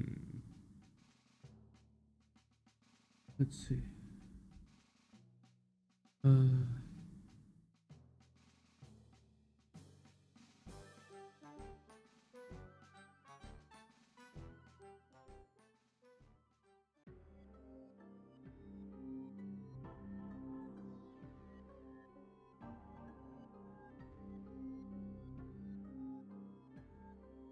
Okay.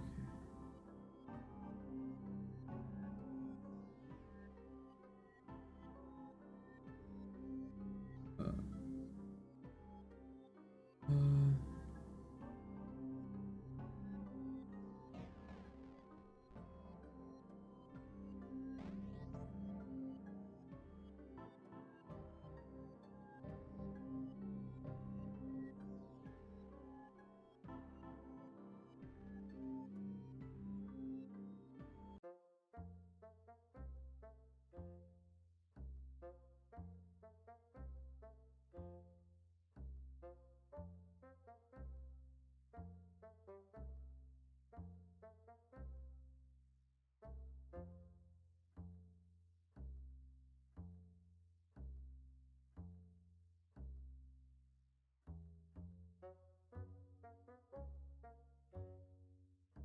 Five.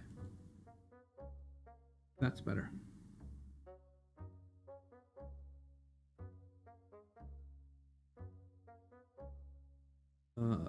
Though I feel like that depth is not enough of a shrink.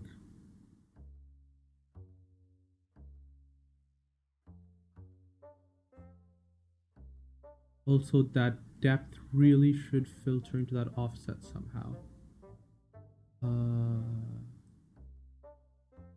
I value goes into that offset.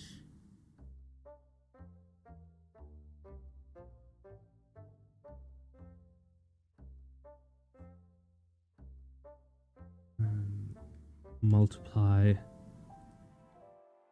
0.02.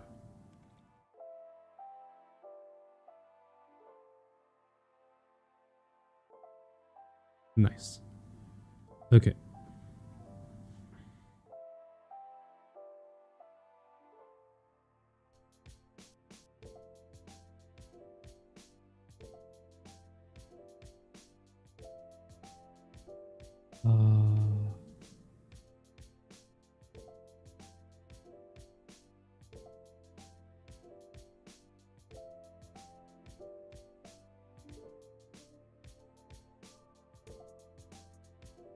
Uh,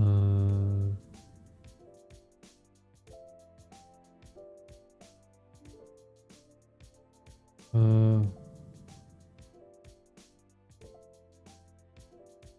let's see.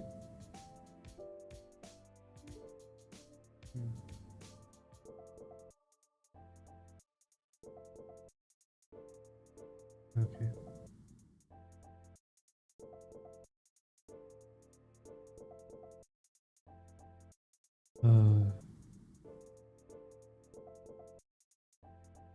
Let's see.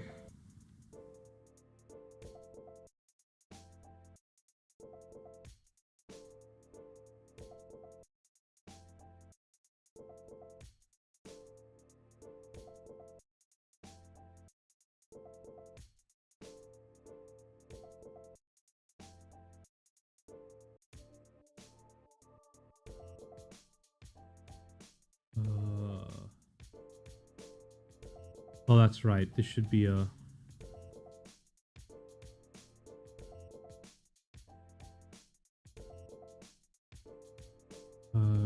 union.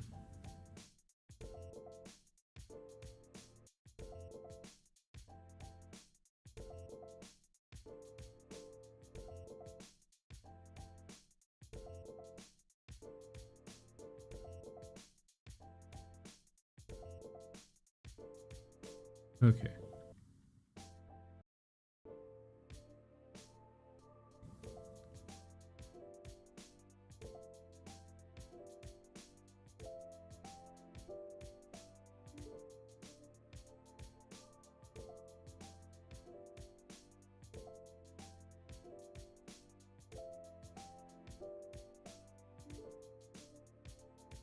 Okay. And then we do a vector rotate.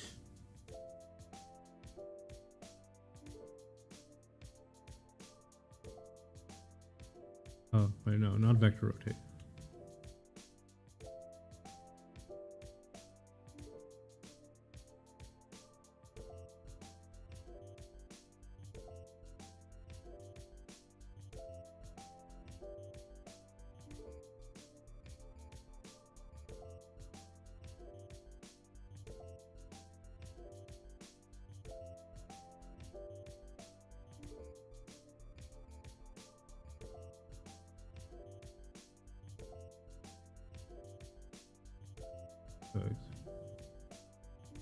Rotate or vector map add.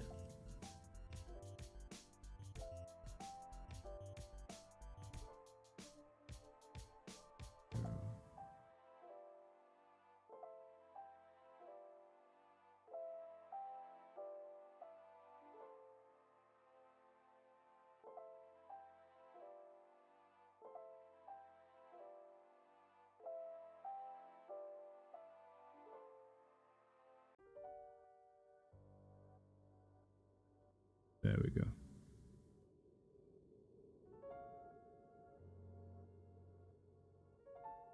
Nice.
Okay.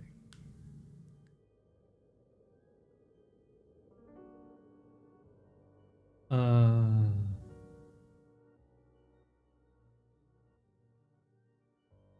uh,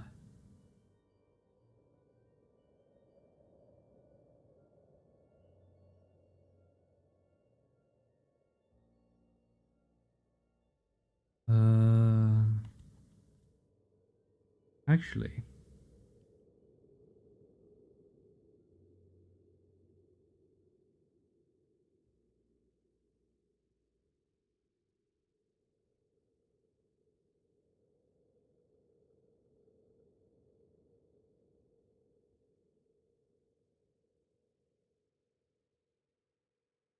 or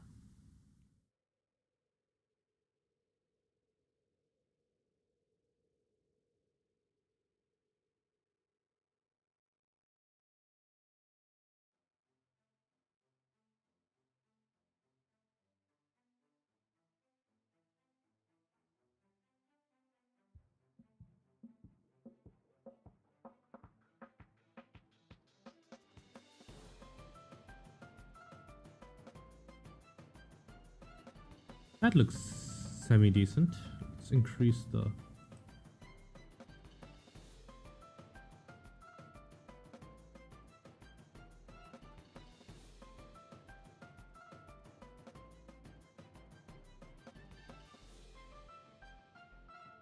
So here we're going to do instances on points.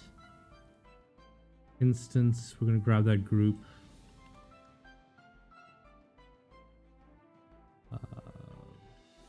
Yeah. Yeah.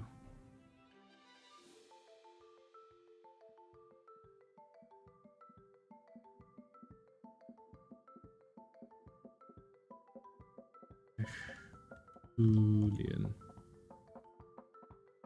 union.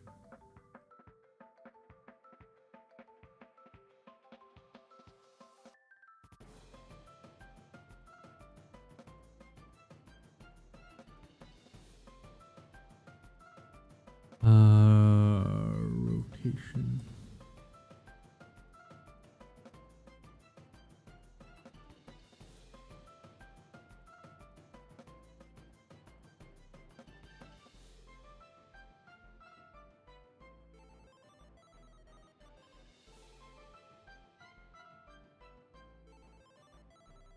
Oh no. Are you still good? Okay.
Do I even want to do...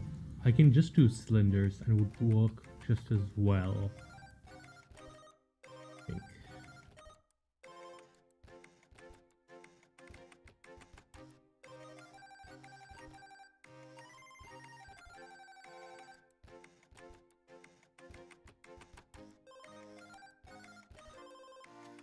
We're running into a problem where we're not getting enough mesh density for...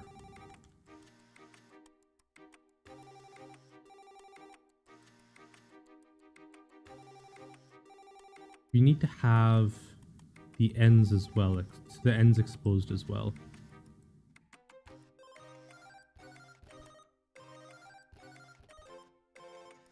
Boolean or.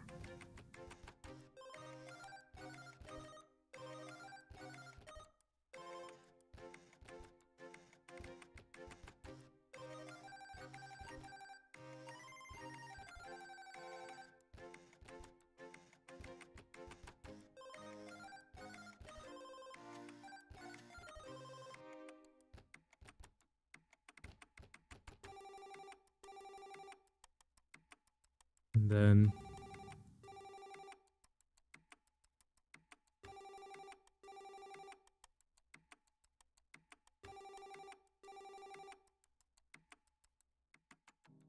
points. And then we can just do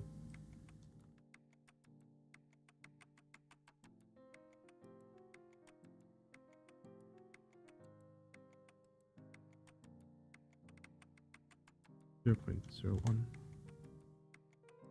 Okay, that's a bit too small. 0.04.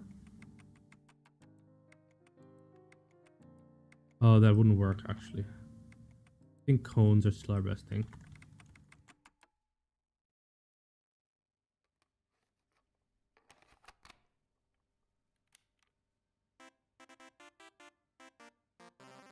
.03.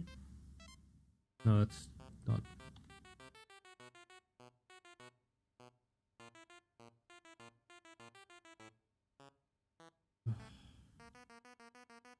Zero 0.1.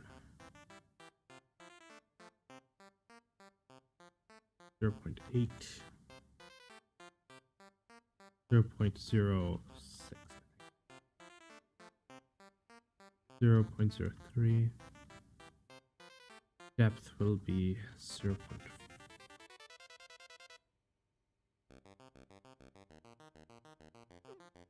And then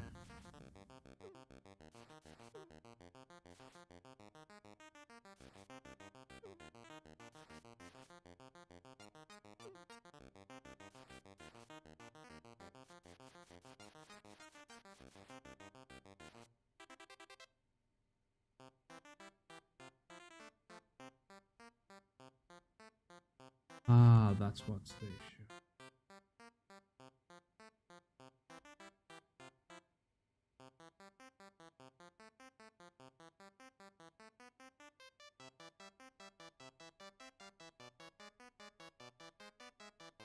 Feel like I can get away with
Blender, geometry nodes, sample, face, normal.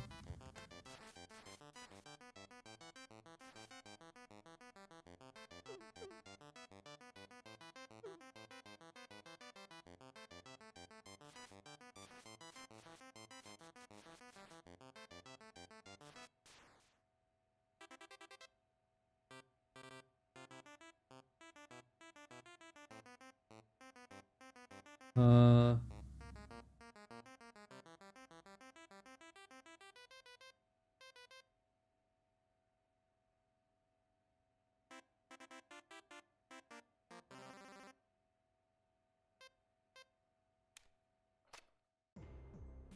Blender capture normal from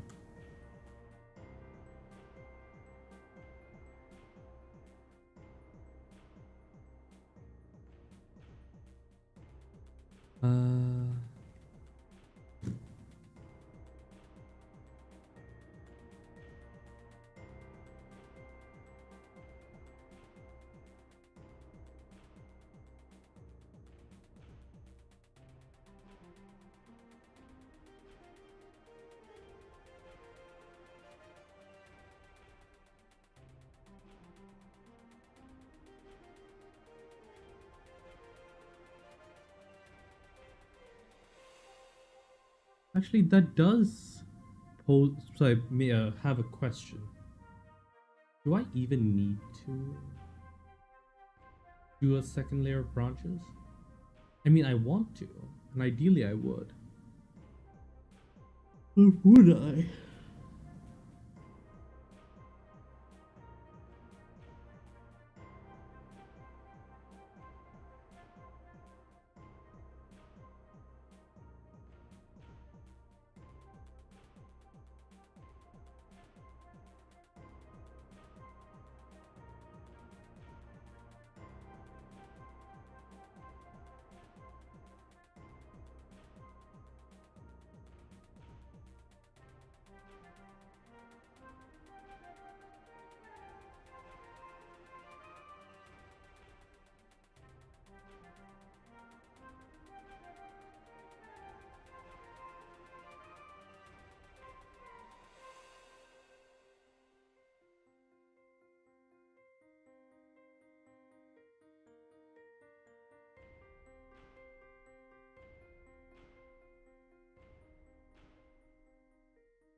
Why?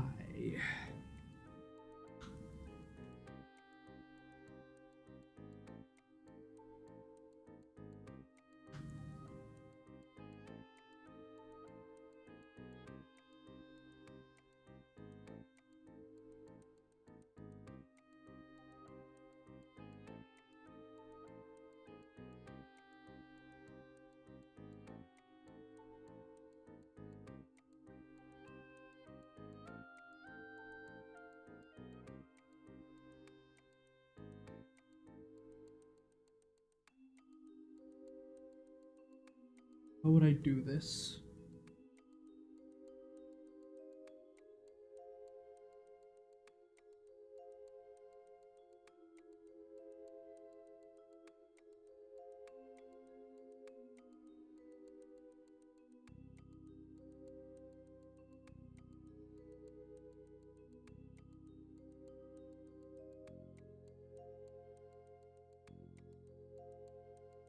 Yeah, I don't think this will work, but I've just noticed that we have gone well over time for today.